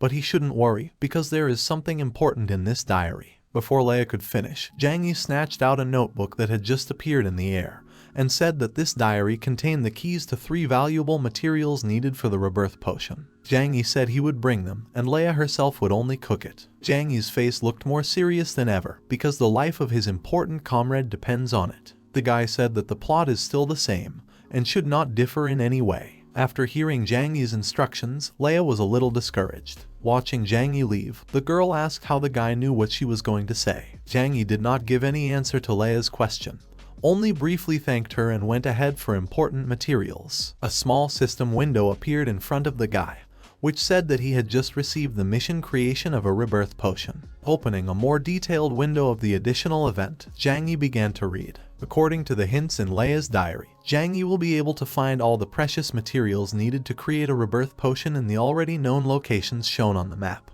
The essence of life is in the Tower of Demons, and the Flower of Dreams is in the Extreme Ice City. The final reward for this mission will be 1 Rebirth potion. After carefully reading all the information, Zhang Yi noted that the first step in the mission is to obtain the essence of life. Zhang Yi realized that he would need to return to the Demon Tower, and this event happens just in time. The girl said that these 3 materials are not so easy to find, and the guy will need at least 10 days, and in the worst case half of the whole month. The guy said that he would bring these ingredients in the next few minutes, so Leia had better wait for him. Han Yeru, who had been watching from the side all this time, realized that Zhang was doing all this to save Xiao Hai, but she did not understand how exactly Zhang found out that there was such a task in this place. Han Yeru looked upset, because every time Zhang Yi rushes forward, the girl wants to do something to help him. Han Yeru clearly decided for herself that she would be able to provide Zhang and the remaining 2 materials. There were only a few seconds left before the Demon City Tower would reopen, and a decent number of people gathered next to it, who were going to raise their level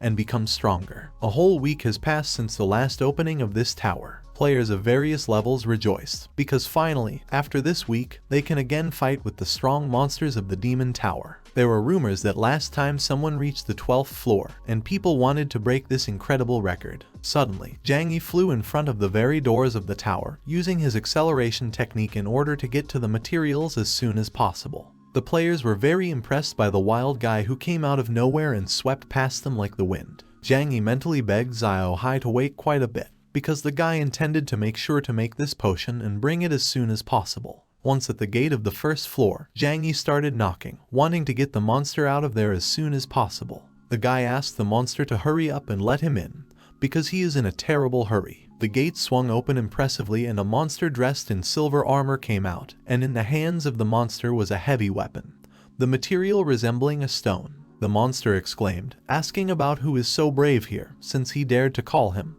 thereby disturbing the demon's peace. He wondered if this was another person who had come in search of his own death. With quick movements, Zhang Yi pinned down the leg of the nameless monster in the form of armor, after which it fell to the ground with a loud crack, like a porcelain doll. The monster was notably angry because of such impudence, after which he decided to get up and attack. Zhang Yi waved his hand in front of his face, trying to somehow get rid of the dust cloud. The guy said that he didn't have that much time to spend on some kind of monster, so he should hurry up and show the guy the location of the portal to the next floor. The monster got even angrier, after which he swung his antique weapon high, realizing that this was again the nasty man who had bothered him last time. Zhang Yi decided to take advantage of such a good opportunity and use his new second rank skill, which he had not used before. The monster pounced on Zhang Yi, however, his figure quickly dissolved, turning into a small demon from the demonic replacement skill. Seeing this, the monster got angry and asked if Zhang Yi was still using a substitute, calling this person a coward.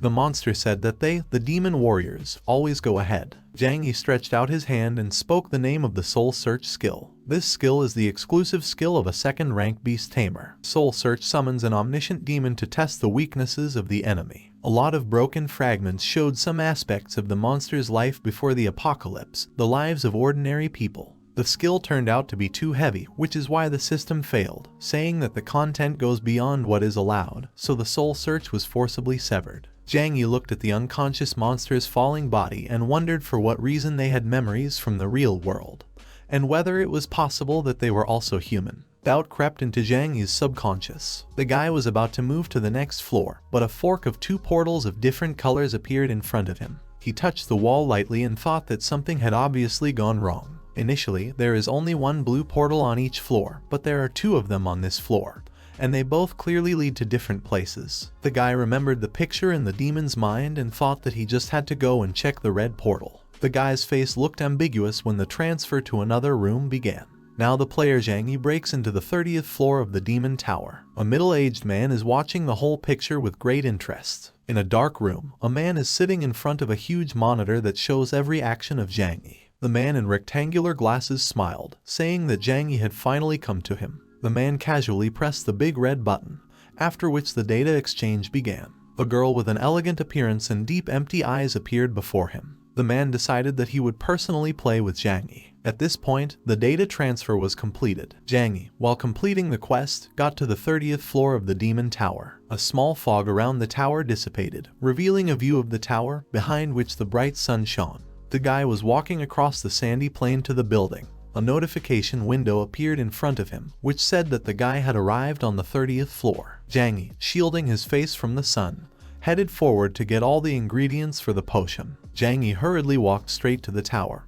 His eyes were burning with determination, and in his head there were thoughts that unexpectedly, but the red portal leads directly to the 30th floor. Such a successful combination of circumstances really saved the guy a lot of time. He walked up to the building and looked up at it. At the very top there was a jar with a glowing yellow liquid. Thus, Zhang and now just need to get this essence of life, which is located on that spire. The gate for the entrance to the building suddenly began to glow with a bright purple color, and the sky turned black so much that the essence on the spire began to shine brighter than the sun in the sky. The light from the gate became even brighter. At some point, Zhang Yi was standing in front of this gate. I felt insanely strong pressure. It came from these very gates, almost knocking the guy off his feet. The structure could not withstand such pressure and collapsed. A bright light shone out with a stream of energy, which demolished the gate, which shattered into small pieces right in front of the guy. A huge cloud of dust enveloped the entire space, and when it dissipated, Zhang Yi saw black feathers, followed by huge wings that belonged to a girl with the same purple eyes as that light. A wide halo shone above her head, and there was a small tiara on her head.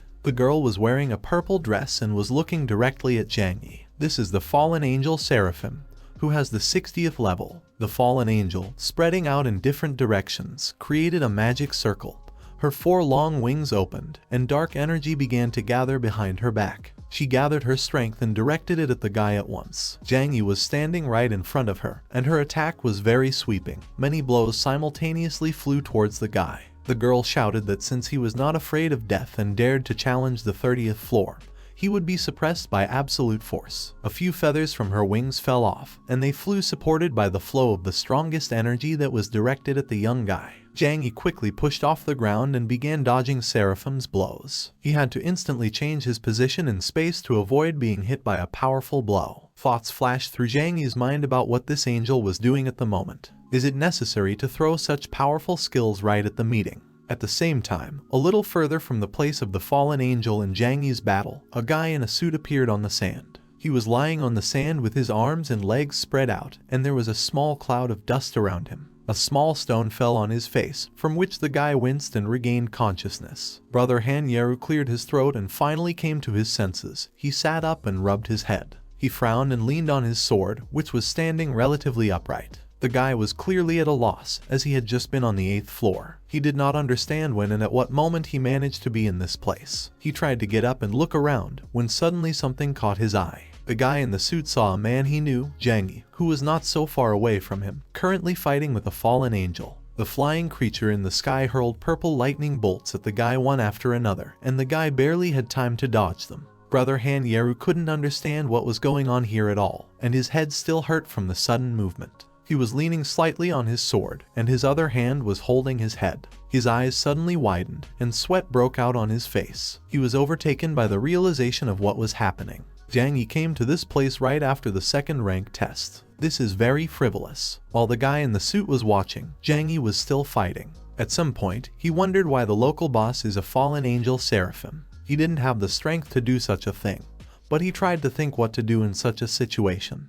Another blow and Zhang Yi flies off to the side, and with it a bunch of different objects. Looking closer, the guy noticed that all these are bones, but why are there so many of them here? When suddenly a notification window appeared in front of him. It said that these were unknown human bones, skeletons left here from the time when Seraphim staged a massacre in the City of Dawn. Zhang Yi, watching the bones flying past mixed with sand and debris, thought that nothing good should be expected from this fallen angel. He landed and, kneeling down on one knee, said that despite this, he seemed to have found a way. He slowly reached forward to the pile of bones and gently touched the skull lying on the sand. He created a magic circle, and then turned to these remains with the words that he would give them a chance to avenge himself. On his face you can only read a strange confidence in what is happening. The fallen angel, watching him, furrowed his eyebrows and pursed his lips. Zhang Yi used the divine-level talent of a spirit summoner. The energy instantly began to envelop everything around. Sand along with the remains of the dead began to rise into the air, and skeletons were collected in parts. Their eyes lit up with red lights, and Zhang Yi turned to them and told the skeletons to rise up, calling them his warriors. They hissed and began to rise. They were no longer piles of bones, but real individual creatures. Zhang Yi ordered them to surround the fallen angel Seraphim, and they, guided by his power,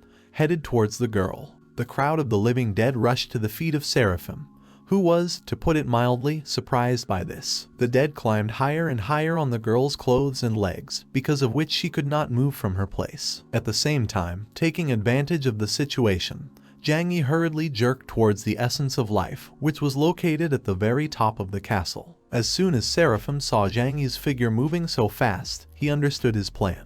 He asked the guy if Zhang Yi had only used this undead to stop him, when initially his real target was not a fallen angel at all, but the essence of life. He loudly exclaimed to Zhang Yi that he could already give up, because Seraphim would not let him take the essence so easily. With a quick jerk, Seraphim raised his hand to him, after which he called for his lightning to descend from heaven right now. Seraphim summoned his spell, striking the area, the Kingdom of Thunder. This spell is capable of dealing damage over an area, and it lasts for 10 minutes, dealing 500 units of magic damage to all nearby enemies within a designated radius every 3 seconds. Lightning of a deep purple color struck the undead, after which they turned into piles of ashes, thereby freeing the fallen angel. Holding a small human skull in his hand, the enraged Seraphim headed towards Zhang Yi, whose turn had come so quickly. Seraphim gracefully raised his hand, on the tips of which small tongues of lightning had already formed. Zhang Yi was startled, but he didn't have time to do anything to dodge such a fast and strong attack. Seraphim exclaimed loudly, saying that the games were over. Already about to divide Zhang Yi into 2 parallel parts,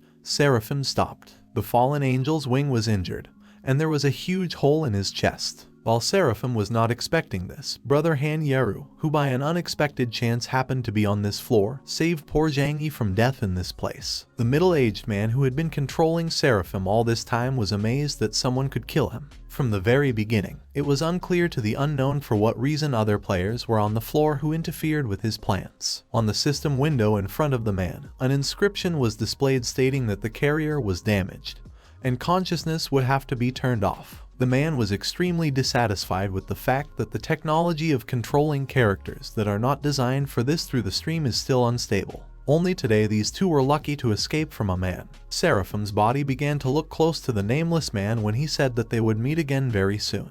After a while, the sky above the heads of the only people present on the 30th floor began to open up to light. Holding the essence of life in his hand, Zhang Yi asked what Ba Huang was doing in such a place, because this dungeon is intended for only one user. Both guys were visibly battered by such an unexpected and difficult battle, which was clearly not in their direction. Contrary to Zhang Yi's question, he said that he was extremely glad that Ba Huang was in this place now alive and well, and all thanks to his sword. Zhang Yi also noted that he had never seen Ba Huang use such a cool punch before. Ba Huang himself, in turn, was even more shocked than Zhang Yi. The guy simply could not believe that he had killed such a strong boss as Seraphim, a fallen angel, on his own. At the same time, in the Tower of Eternity, a middle-aged man was reviewing the scene from the 30th floor. He kept asking the Apocalypse Elf to reproduce all the battle scenes again, while he obediently obeyed his master's orders. Looking at every second of the battle, the man noticed something suspicious in one of the frames. At the same moment, he asked the Apocalypse Elf to enlarge the right corner of the screen in order to get a better look at everything.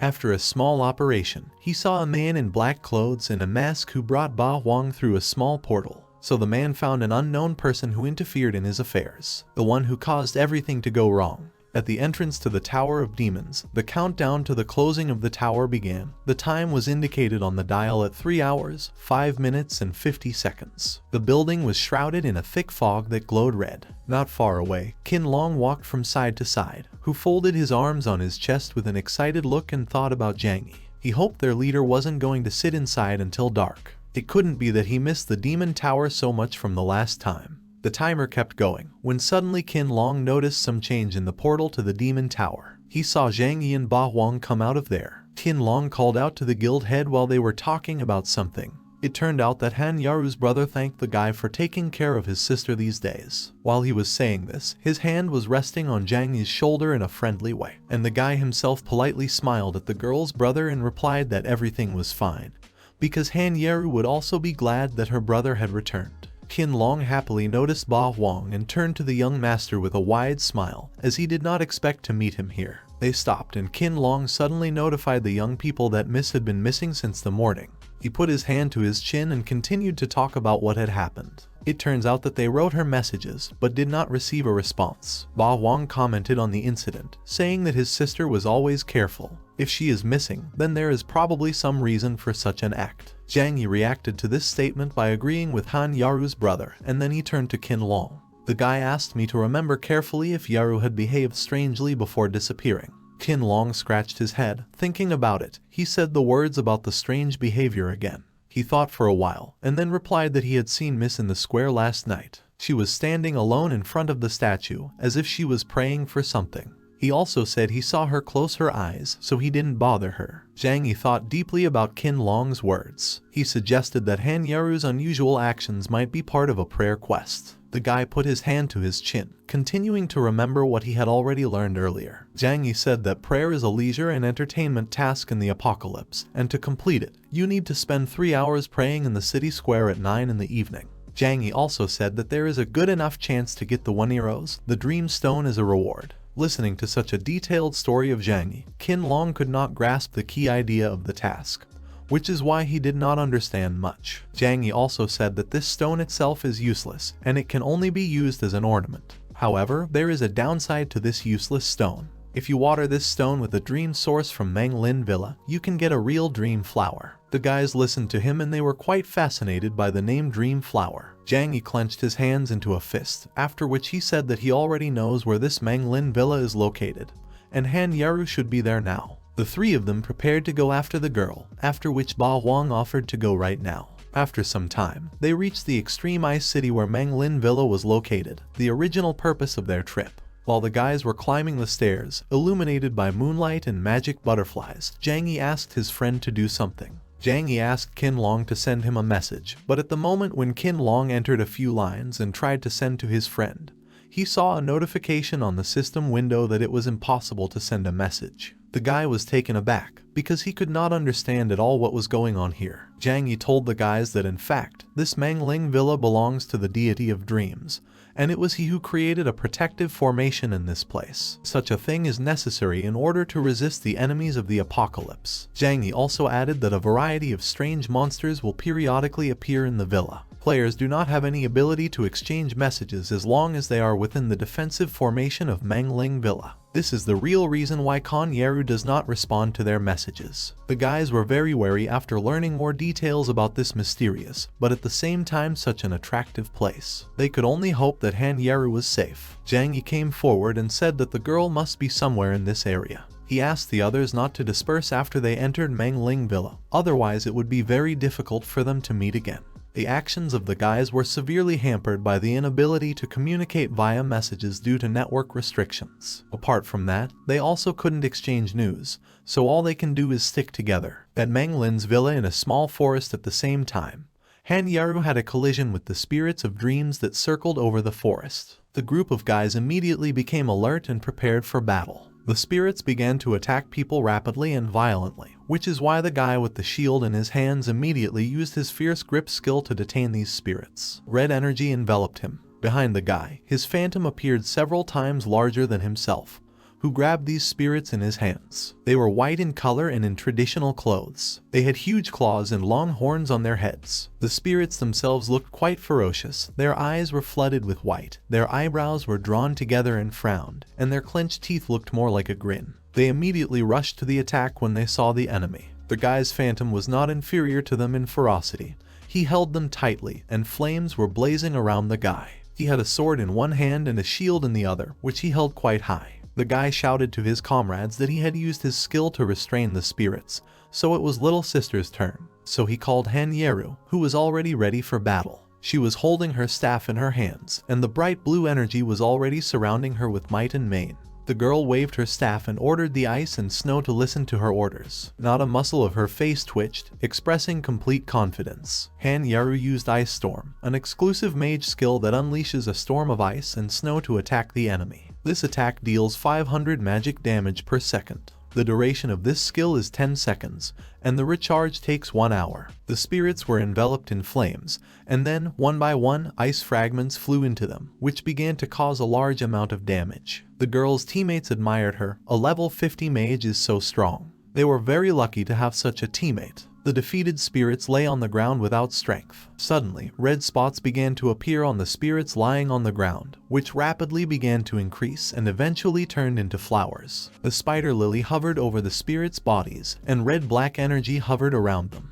The girl who was with the guys noticed this and attracted the attention of the others, saying that a flower had grown out of the body of this dream spirit. She walked up to him and stretched out her hand. At that moment the energy began to spread even further, beyond the body. Han Yeru shouted at the girl not to touch the flower, but it was too late. The girl stretched out her hand to him and her fingers lightly touched the flower petal. Everyone froze in fright and shock from what was happening. The girl who touched the flower recoiled from the body of the dream spirit, and spider lilies began to grow more and more around it. The girl exclaimed in incomprehension of what had just happened. A guy with a shield and a sword ran up to her and shouted that after the death of the dream spirit, there was a chance that an elite monster of the blood flower would appear. He also commented on what was happening by saying that he did not expect to meet him at all. Someone walked along the red carpet of flowers towards the guys, simultaneously calling them poor people. The steps were calm and graceful. A girl with red lips was walking towards them. Spider lily petals and red energy were flying around her, and the girl herself told the guests that it would be better for them to go home.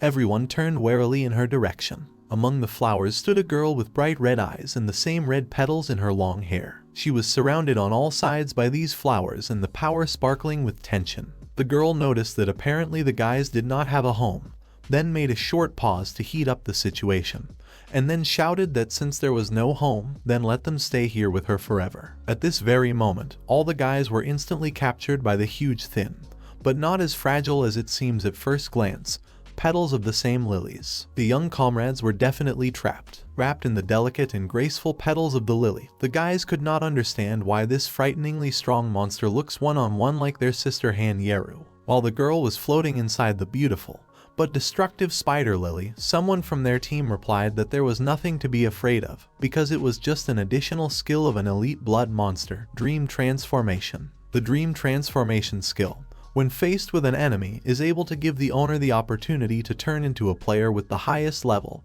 and at the same time copy his equipment and skills. This is the whole reason why the demon looks like Han Yeru. The girl with dark scarlet hair asked Sister Han Yeru to help her. However, she herself was trapped at such a moment. Han Yeru tried as soon as possible to understand what needs to be done in such a difficult situation, from which, as it seems, there is no way out. The girl said that the flowers that envelop them constantly live in semi-darkness. After these words, a certain guest came to her, and she pulled out a neat and bright purple stone from her cloak. With a deft movement of her hand, Han Yeru threw a stone into the largest cluster of spider lilies. After meeting with the light from the stone, the flowers withered in the blink of an eye, like the souls of people who finally rested. The team that Han Yeru was in also understood the essence of these colors. Spider lilies should be afraid of light, so they need to use spells containing the power of light against them. A girl with dark scarlet hair called the attention of flowers to her with a loud cry, after which she activated the sunshine spell. Solar sparks fell from her body and hands as if she was the bright star that everyone loves so much, the sun. Sunshine is an exclusive skill of all priests. It is able to cause a ray of sunlight in a certain area,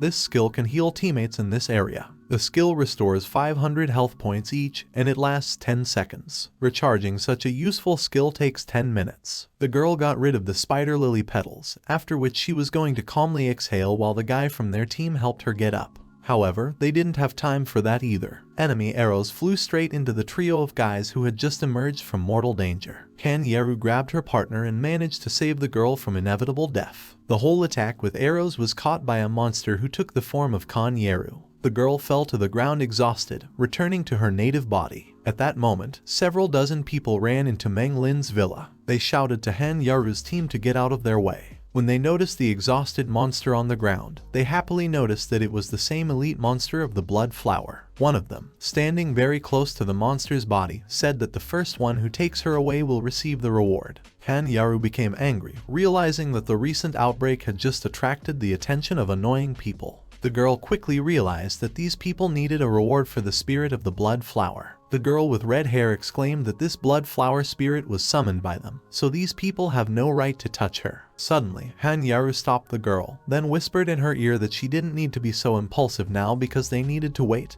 and observe the situation. Han Yeru said that it would be better if people spent their strength fighting with the spirit of dreams. To everyone's surprise, the beastmen also entered this small skirmish. The beast with big teeth, Zhu Wuhan, ordered people to go away, because there is a blood gate in this place. Cutting many people with their weapons, the crowd of red-robed beasts ordered them to get out of the way, because this spirit of the blood flower belongs to the blood gate. In fear for their lives, people ran away, stumbling and falling. Noticing this commotion, the guy from the Han Yeru team whispered to the girls, telling them that these people were representatives of the Blood Gate, the largest guild in the Extreme Ice City. These guys really like to bully ordinary players. The name of their guild seemed painfully familiar to Han Yeru, after which the girl realized that she had already met these beastmen.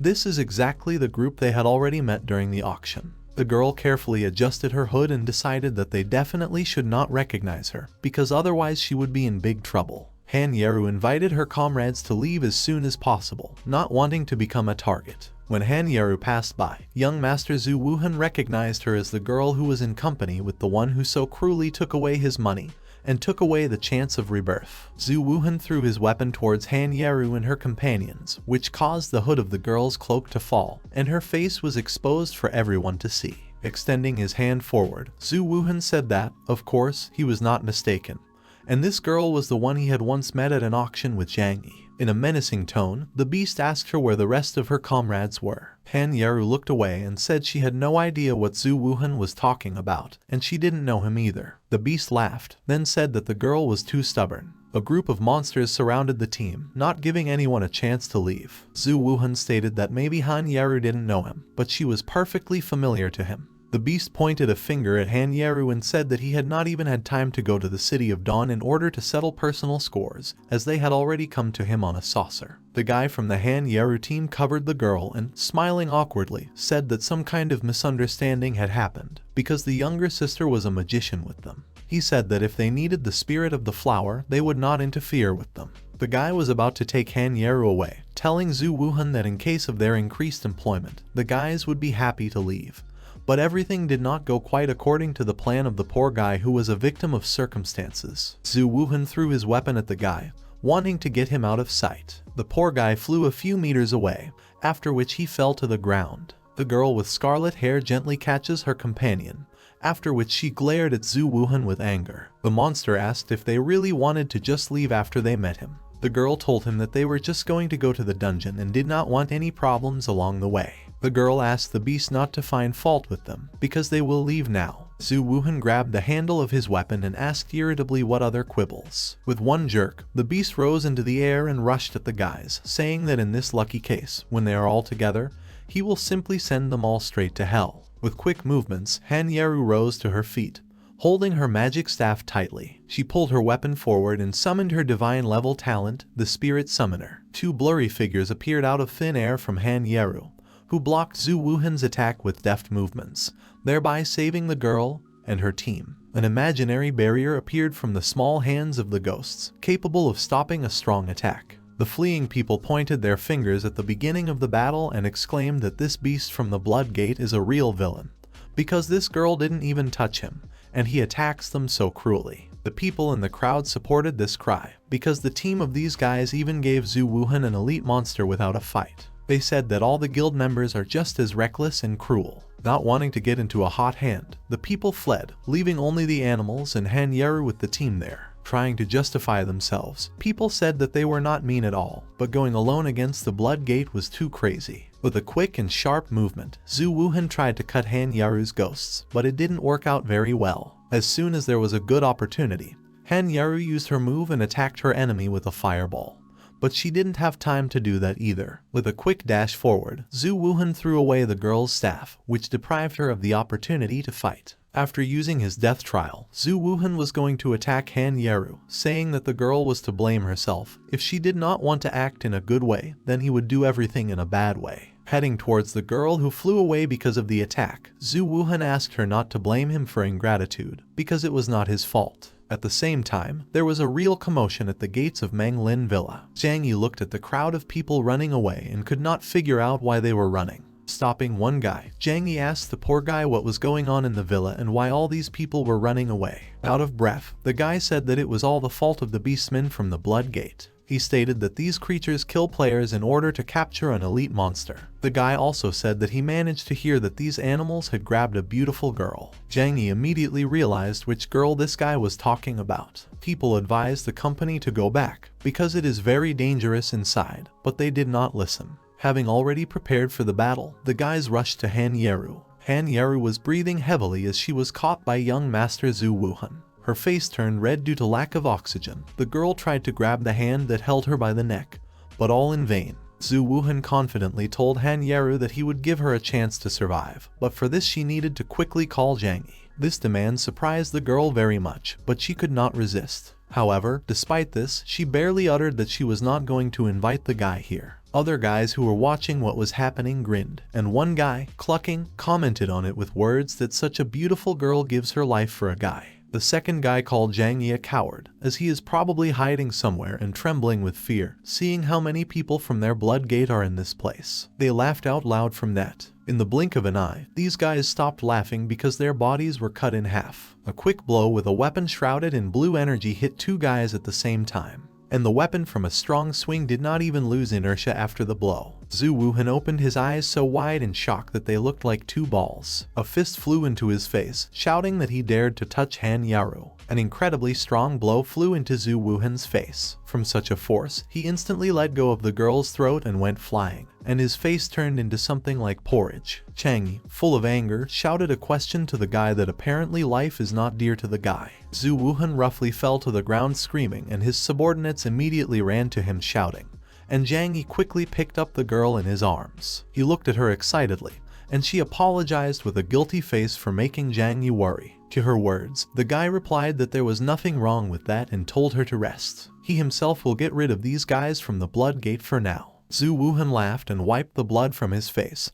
He turned to Zhang Yi with the words that he did not seem to understand the situation, because the territory they are in now belongs to his guild. Zhu Wuhan ordered his subordinates to capture this guy, and he would torture him for a long time. The guild members began to surround Zhang and Han Yeru, and the guy quickly looked around. Suddenly, some kind of commotion started from the end of the crowd. Someone flew into the air and screamed. It turned out that Ba Huang came to the rescue of the guys. He attacked the Blood Gate Guild from behind and was approaching them quite quickly. Along the way, Ba Huang destroyed his opponents, shouting threats at them for daring to intimidate his sister. He was obviously serious, as he spared no one on his way. Qin Long arrived with Ba Huang. They finally got to the guys and surrounded them, thereby protecting them. Zhang Yi quickly informed them that they were fine. However, Han Yaru is seriously injured, so they need to take care of her first. He added that the people of the Blood Gate have always been treacherous, so they need to be careful and not give in to provocations. Zhu Wuhan's subordinates shouted that they would protect the head and would always be there if something went wrong.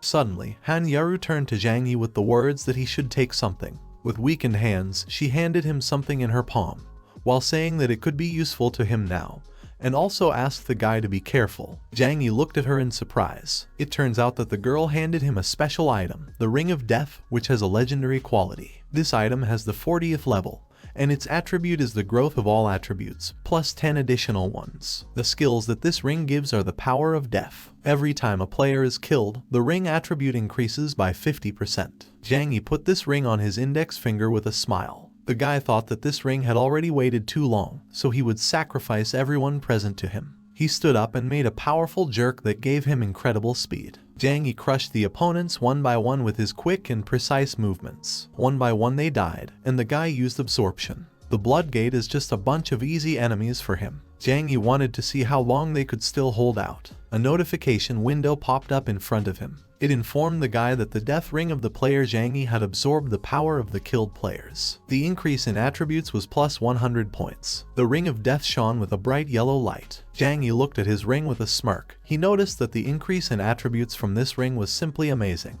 With him, he is not something that Zhu Wuhan cannot be afraid of, and even a berserker of the second rank is not his opponent. Zhu Wuhan yelled, asking his subordinates why they were standing and doing nothing, and then ordered them to shoot the guy immediately. The guild members immediately pulled the string of their bows, directing arrows towards the guy. Zhang Yi looked at them with a smile and thanked them for the arrows, as this is enough to activate the skill. Arrows flew one after another towards the guy, and a notification window appeared in front of him again. It said that a passive skill, the Roar of the Infernal Dragon, was activated, which is an exclusive skill of the dragon race. This skill has the second level, and every time you take damage there is a 1% chance to summon a hell dragon. It deals 400% of the owner's attack power to all enemies within range. In another way, it is also called true damage. Zhang Yi shouted to the others to feel the dragon's wrath. A huge dragon appeared, which created a giant energy ball. He lowered his mouth with a roar and sent a jet of flame straight at the opponents, hitting a large number of enemies at a time. Immediately, the screams of those who are burning began to be heard. They begged the boss to save them. Zhu Wuhan, gripping his weapon tightly, used the bloodthirsty rage skill. Jets of energy began to envelop his hands. Zhu Wuhan uttered the words that he did not believe that Zhang Yi had become so strong in just a few days. His loss was an accident. He was sure that the guy must be bluffing again. Full of determination, he shouted that he would avenge his brothers of the Blood Gate and went on the attack. However, he didn't even have time to take a few steps towards Zhang Yi, as the guy broke Zhu Wuhan's weapon with one blow. The beast was discouraged for a moment, and the next second scared. The veins on his forehead bulged and sweat broke out because Zhang Yi's sword was pointed directly at him. Zhu Wuchen told the guy not to do this. He tried to explain that the Blood Gate is the first guild of the Extreme Ice City, and if the guy attacks him, then the people of the Blood Gate will not let him go so easily. Zhang Yi replied with a confident look that he had already killed the guy once, so do not underestimate him, since he would not be afraid to do it a second time. He went on to say that they, the members of the Blood Gate, are all cruel and evil. The guy said that if so, he would do this world a favor if he killed him. He calmly and firmly responded to the threat that if they wanted to take revenge on him, then let them come and try. Zhu Wuhan did not even have time to beg for mercy, as Zhang Yi made a swing with his sword with the words that in the next life the guy should become a good person. At that moment, he got rid of his enemy. A window immediately popped up with a notification that player Zhu Wuhan was killed by player Zhang Yi, as well as information that the player has no chance of resurrection, so he is dead. The Zhang Yi guild quickly dealt with the remaining enemies, and Qin Long turned to the guy with the words that they had dealt with the people from the Blood Gate, and then he asked them what to do with the elite monster. He added a comment that he had heard that many awards were given for his murder. Zhang Yi asked not to kill him yet, and then turned to Han Yaru with a question about whether she had received 1 euros for the prayer quest. The guy told the girl to try to give it to an elite monster, to which she agreed. Han Yaru approached the girl with the spider lilies and gave her the 1 euros. She accepted it gratefully, and then she turned to the guys, calling them pious warriors who returned the dream stone to this place. She asked them to follow her, folding their hands in a prayer gesture while holding the stone between their palms. Qin Long exclaimed and turned to the head with the words that he had obviously read some secret guide to the apocalypse, since he knows a lot. And Han Yaru just asked him where the girl was taking them. Zhang Yi calmly replied to her that they should just follow her because she would lead them to the source of the dream. They came to a small lake, and the girl who led them suddenly turned to the lake with the words that it was time for the sleeping soul to wake up. The surface of the water suddenly stirred and drops one by one began to rise up. A miniature girl with hair and eyes the color of this lake suddenly appeared out of the water. She waved to the arrivals. She greeted the chosen one who had finally arrived. The girl is one of the 10 gods of the apocalypse, that is, corresponds to one of the 10 cards of divine talent. The girl gradually got up and headed towards the guys who came. She told them that she had been waiting for a very long time. It was a very long time ago. Many years have passed since then. The comrades stood on the shore and looked at her attentively. She had elongated elf ears, which made her appearance even more mysterious. She said with a serious look that as the first player who found her, she would give him a special reward. At that moment, a beautiful sky blue flower was floating next to her, which, after the girl's words, slowly flew towards Han Yeru, who was looking at him with obvious admiration. This is the dream flower she was looking for. The girl stretched out her hands to him, and after that a notification window appeared, in which there were congratulations for the player Han Yeru on receiving the dream flower. The girl threw herself into Zhang Yi's arms with tears of happiness in her eyes. She happily said that now they would be able to save Xiao Hai. The guy hugged Han Yeru in response, and his cheeks turned slightly red from such a gesture from the girl. He agreed with her and replied that thanks to the girl, they now have a dream flower. Qin Long awkwardly turned away from them and turned to Ba Huang with an offer to go and check the surroundings, in case there was a blood gate ambush somewhere. Ba Huang closed his eyes and turned his head to the side, thereby pretending that he did not see anything.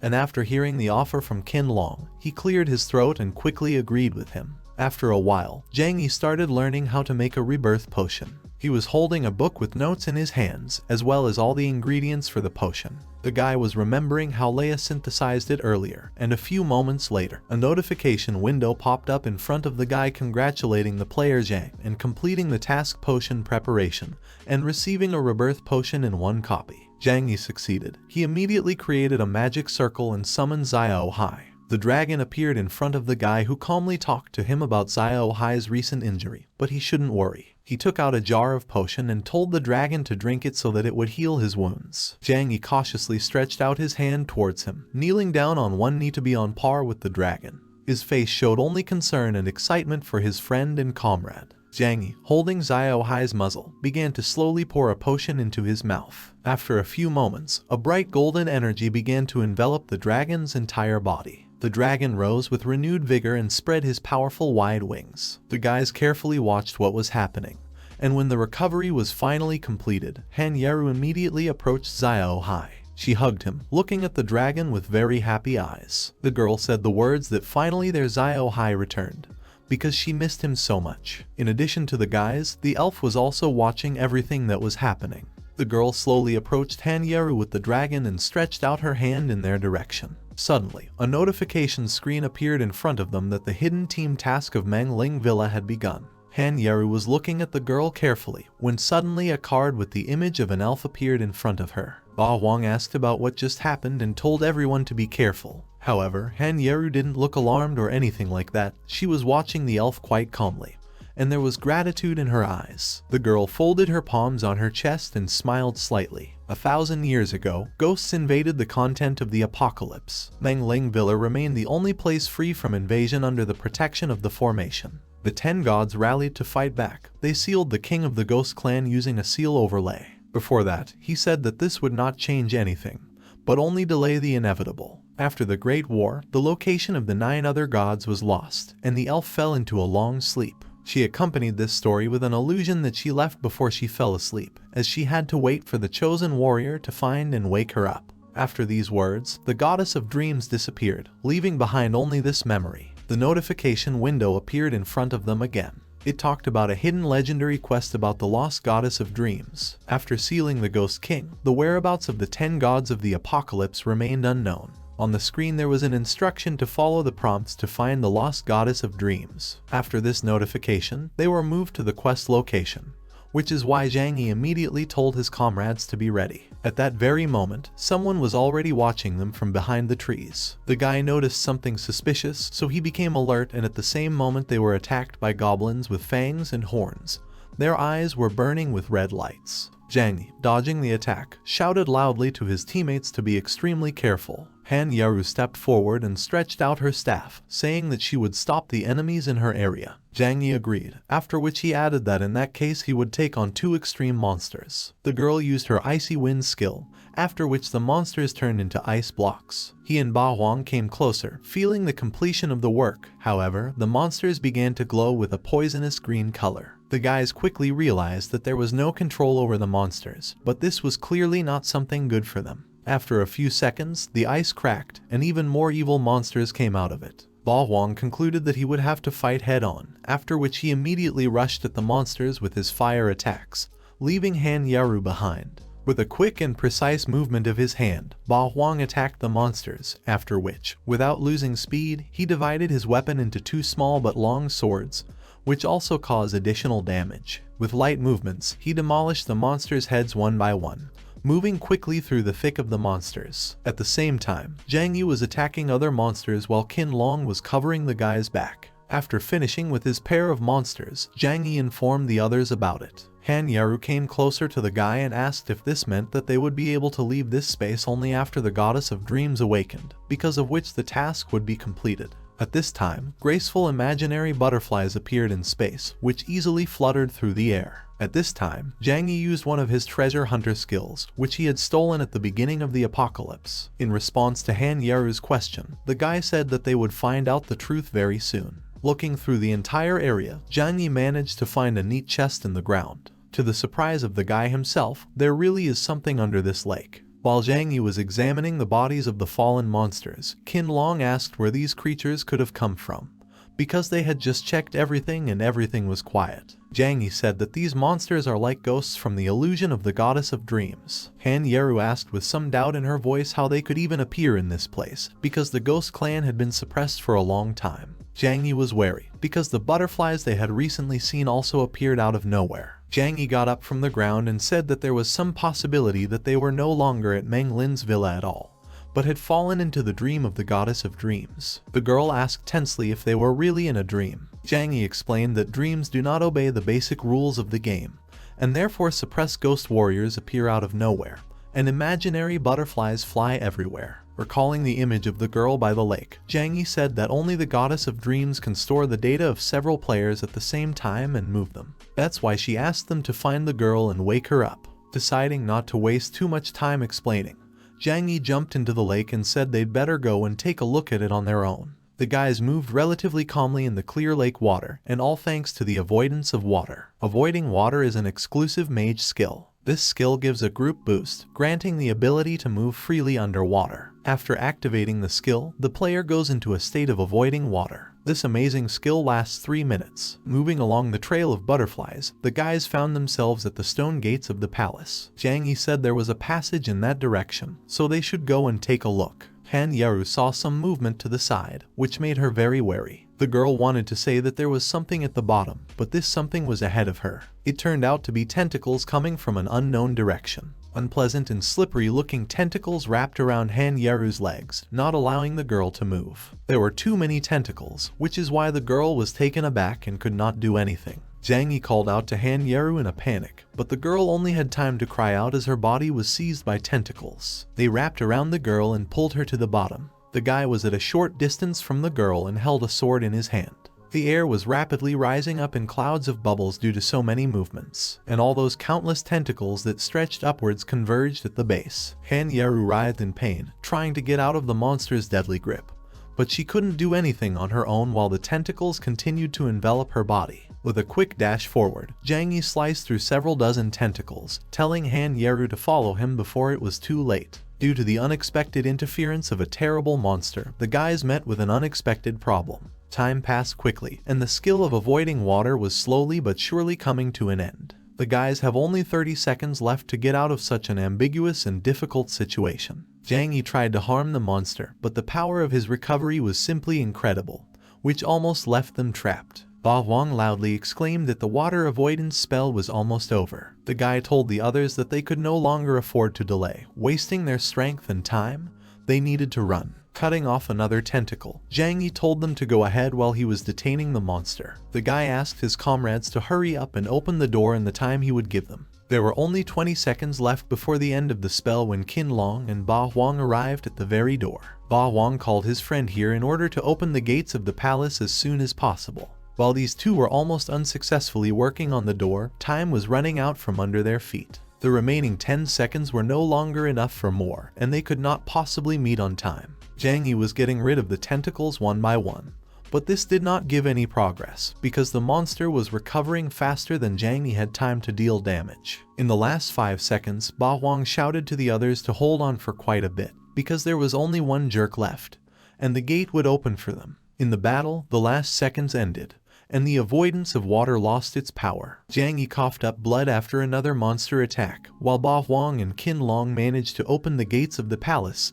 However, there was one problem. There were blocking charms on the gate. Zhang Yi struck the last blows necessary to get out of this situation himself, after which the guy noticed Han Yaru behind him. Zhang Yi stretched out his hand to her, then grabbed and pulled towards the gate. At the last moment, before the tentacles managed to grab the girl, Zhang Yi was able to drag her over the barrier. The monster, unwilling to give up at the last moment, grabbed Zhang Yi's leg, trying to pull him out and take him for himself. While Qin Long and Han Yaru were pulling Zhang Yi towards them, Ba Huang swung his sword in order to strike and get out of the monster's grip.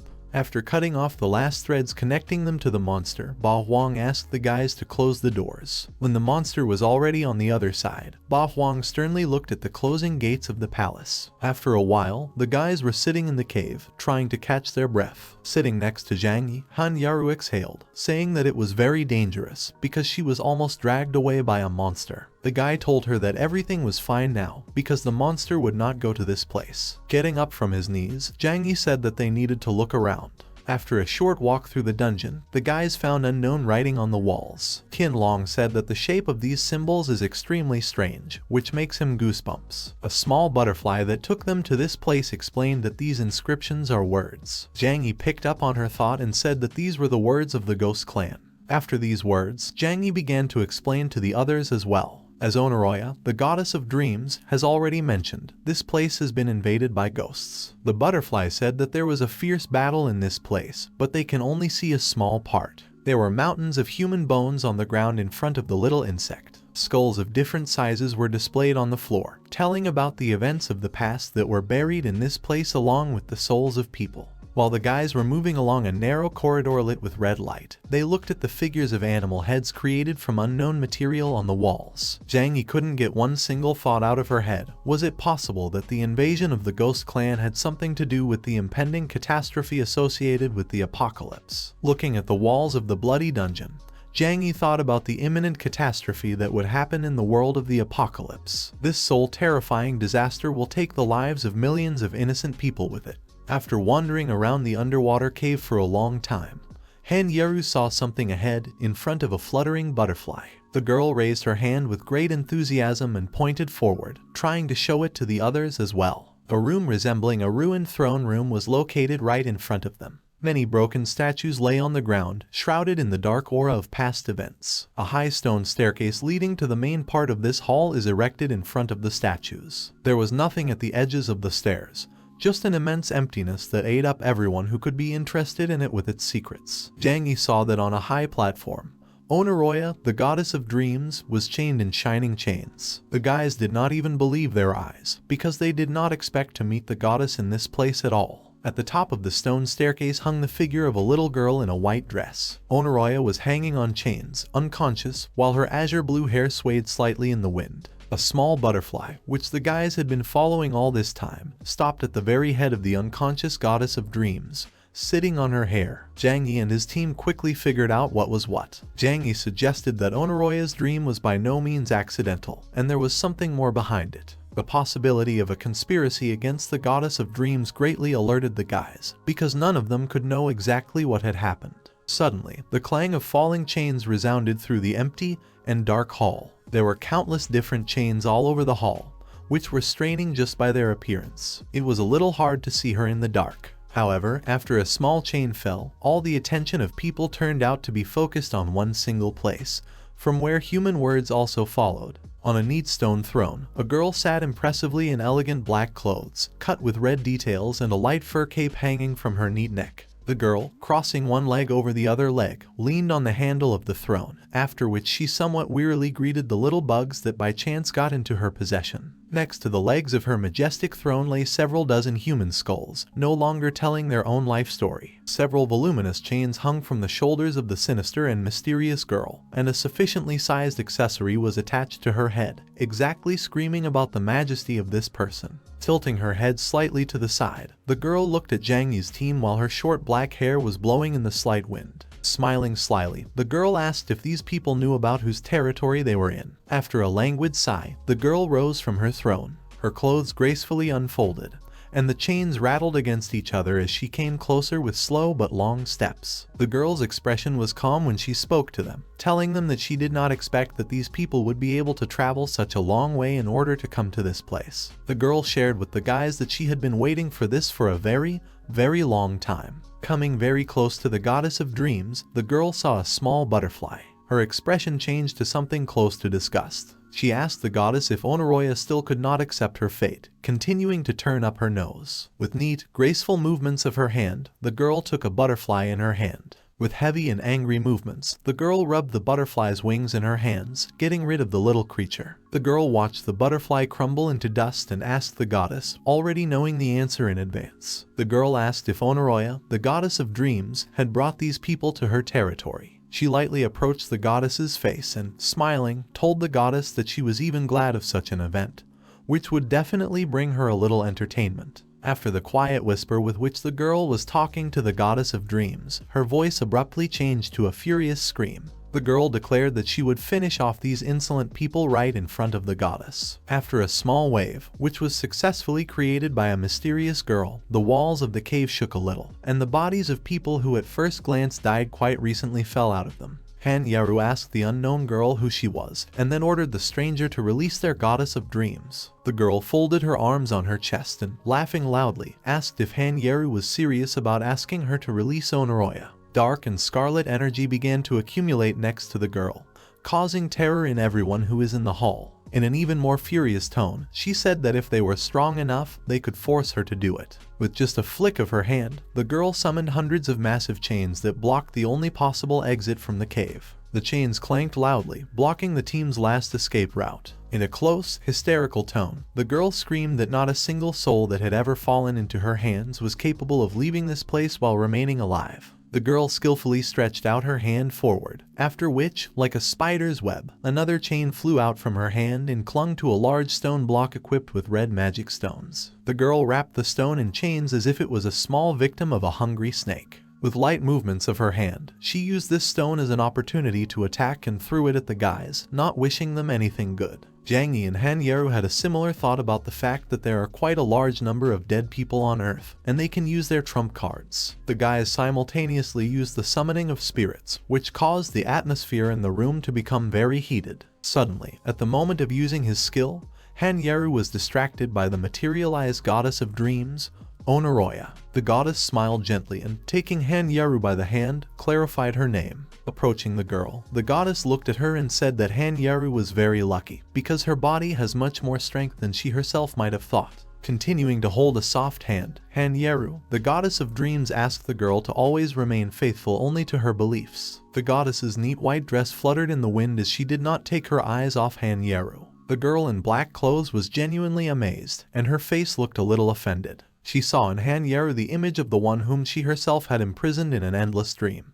The bodies of the dead people who had been lying quietly on the ground all this time began to rise one by one, while Han Yaru used her technique of summoning the dead. The brazen living dead stretched out their dirty hands to the girl. A crowd of creatures with red, full of rage eyes tried to reach the girl, who was full of emotions incomprehensible even to herself. Not wanting to be a victim of a technique like this, the girl again used her chains to pick up a stone from one of the tops of the room, after which she hurriedly threw it at the living dead. Throwing huge stones around the hall, the girl said that even Onoroya, the goddess of dreams, could not defeat her with this trick, so why did these people so confidently decide that they could cope with it? Ba Huang came forward with a gun and asked what would happen if he added it to the bill. Qin Long also came out with him, not wanting to be on the sidelines when something so serious happens. The girl directed her soul-locking chains at the new figures, saying that they already had a little left. Chains wrapped around Ba Huang and Qin Long's hands, preventing the latter from using a bow,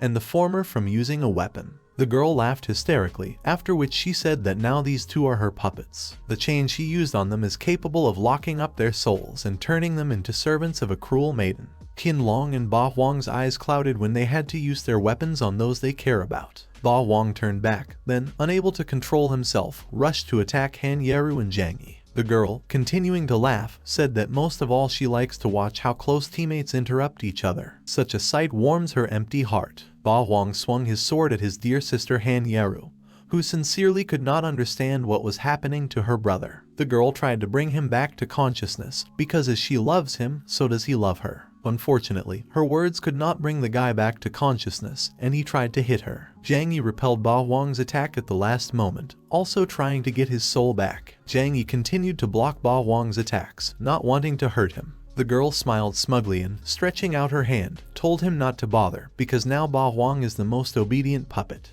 While Zhang Yi was taking Ba Wang's attacks, he asked the guys to run as soon as possible. The attack was so powerful that the guy was thrown back after blocking it, and Zhang Yi used his sword to slow down. The chains that wrapped around Ba Wang's wrists controlled all his movements. After he attacked Zhang Yi, the guy immediately switched to another target. This time, he was going straight for Han Yeru. The guy was completely out of control.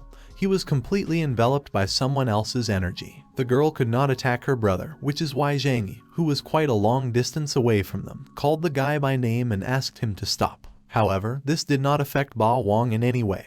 He continued to approach his own sister with a red sword in his hands and in absolute submission to that sinister girl. Han Yeru was trembling slightly as she could not harm her loved one. The girl turned to her brother with a trembling voice, but at that moment another person, Qin Long, was aiming directly at her. He had already pulled the string of his bow under the order of that girl that he should not feel any pity. He should just shoot that girl's heart. 3 arrows were already ready to be fired. Zhang Yi, seeing that the girl was being attacked from behind, shouted in panic to Han Yeru to turn around to face the attack from behind. The arrows were already flying at her back, and the girl did not have time to react so quickly to escape from the trajectory of the shot. However, at that very moment, a dead man appeared in front of her, who covered the girl with his whole body. All 3 arrows hit directly into the body of this spirit, and the girl stood behind him in shock. The summoner of spirits Han Yeru has improved significantly, because now the undead summoned by her can move independently, and are able to protect their summoner in a similar situation.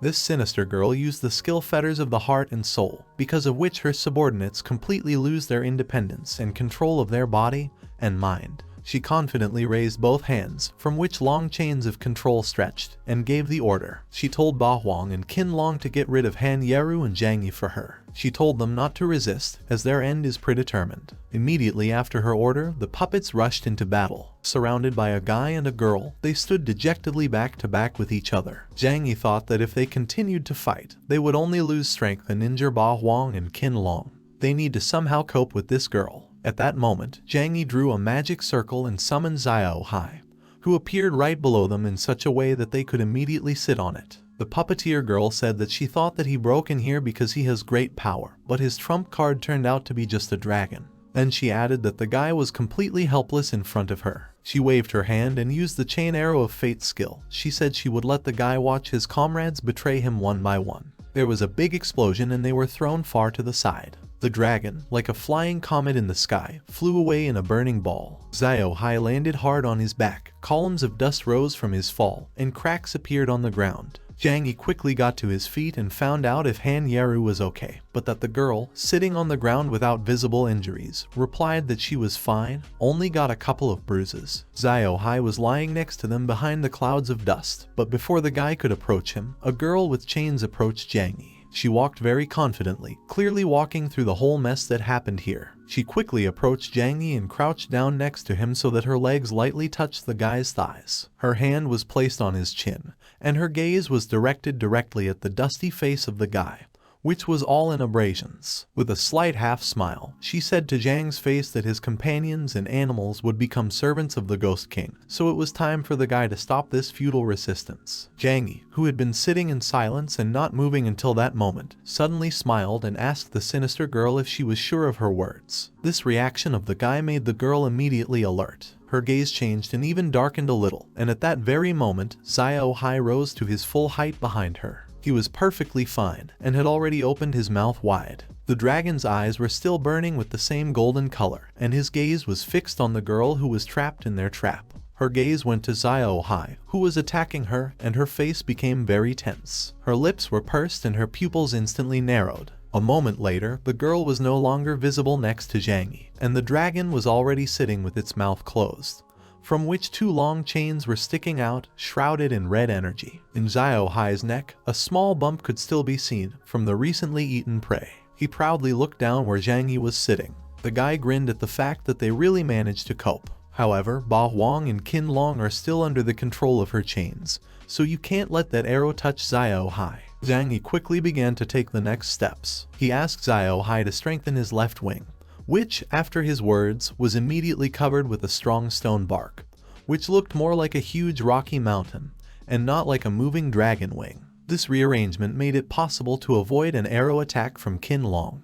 The girl didn't understand what was going on because they had already defeated the guardian ghost, so why were her brother and Qin Long still not awake? Zhang Yi suggested that perhaps the spell-breaking time was not over yet, or maybe the guy suddenly fell silent, and then abruptly shouted that the girl might still be alive. A new spider lily flower has grown from one in the old skulls on the ground. A sinister puppeteer girl appeared in front of them, saying that she did not expect that she could be deceived by such a small trick from Zhang Yi. She stood straight without damage and with a very gloomy look that was more like emptiness than darkness. And next to her, the dry petals of a spider lily were circling in the air. They not only hovered around her, but also lay under her feet like a carpet. She went on to say that, unfortunately for them, it's not enough to beat her. The girl warned them that the guys should not underestimate her. The appearance of the girl surprised Zhang Yi very much. He thought about transferring the soul into the flower, and then another suggestion came to his mind that she might have used the dream flower to switch places with him. However, this is an ability of the dream spirit, which can only mean that the girl puppeteer is also a dream spirit. She spoke again, saying that she admits that the guys were more stubborn than she expected,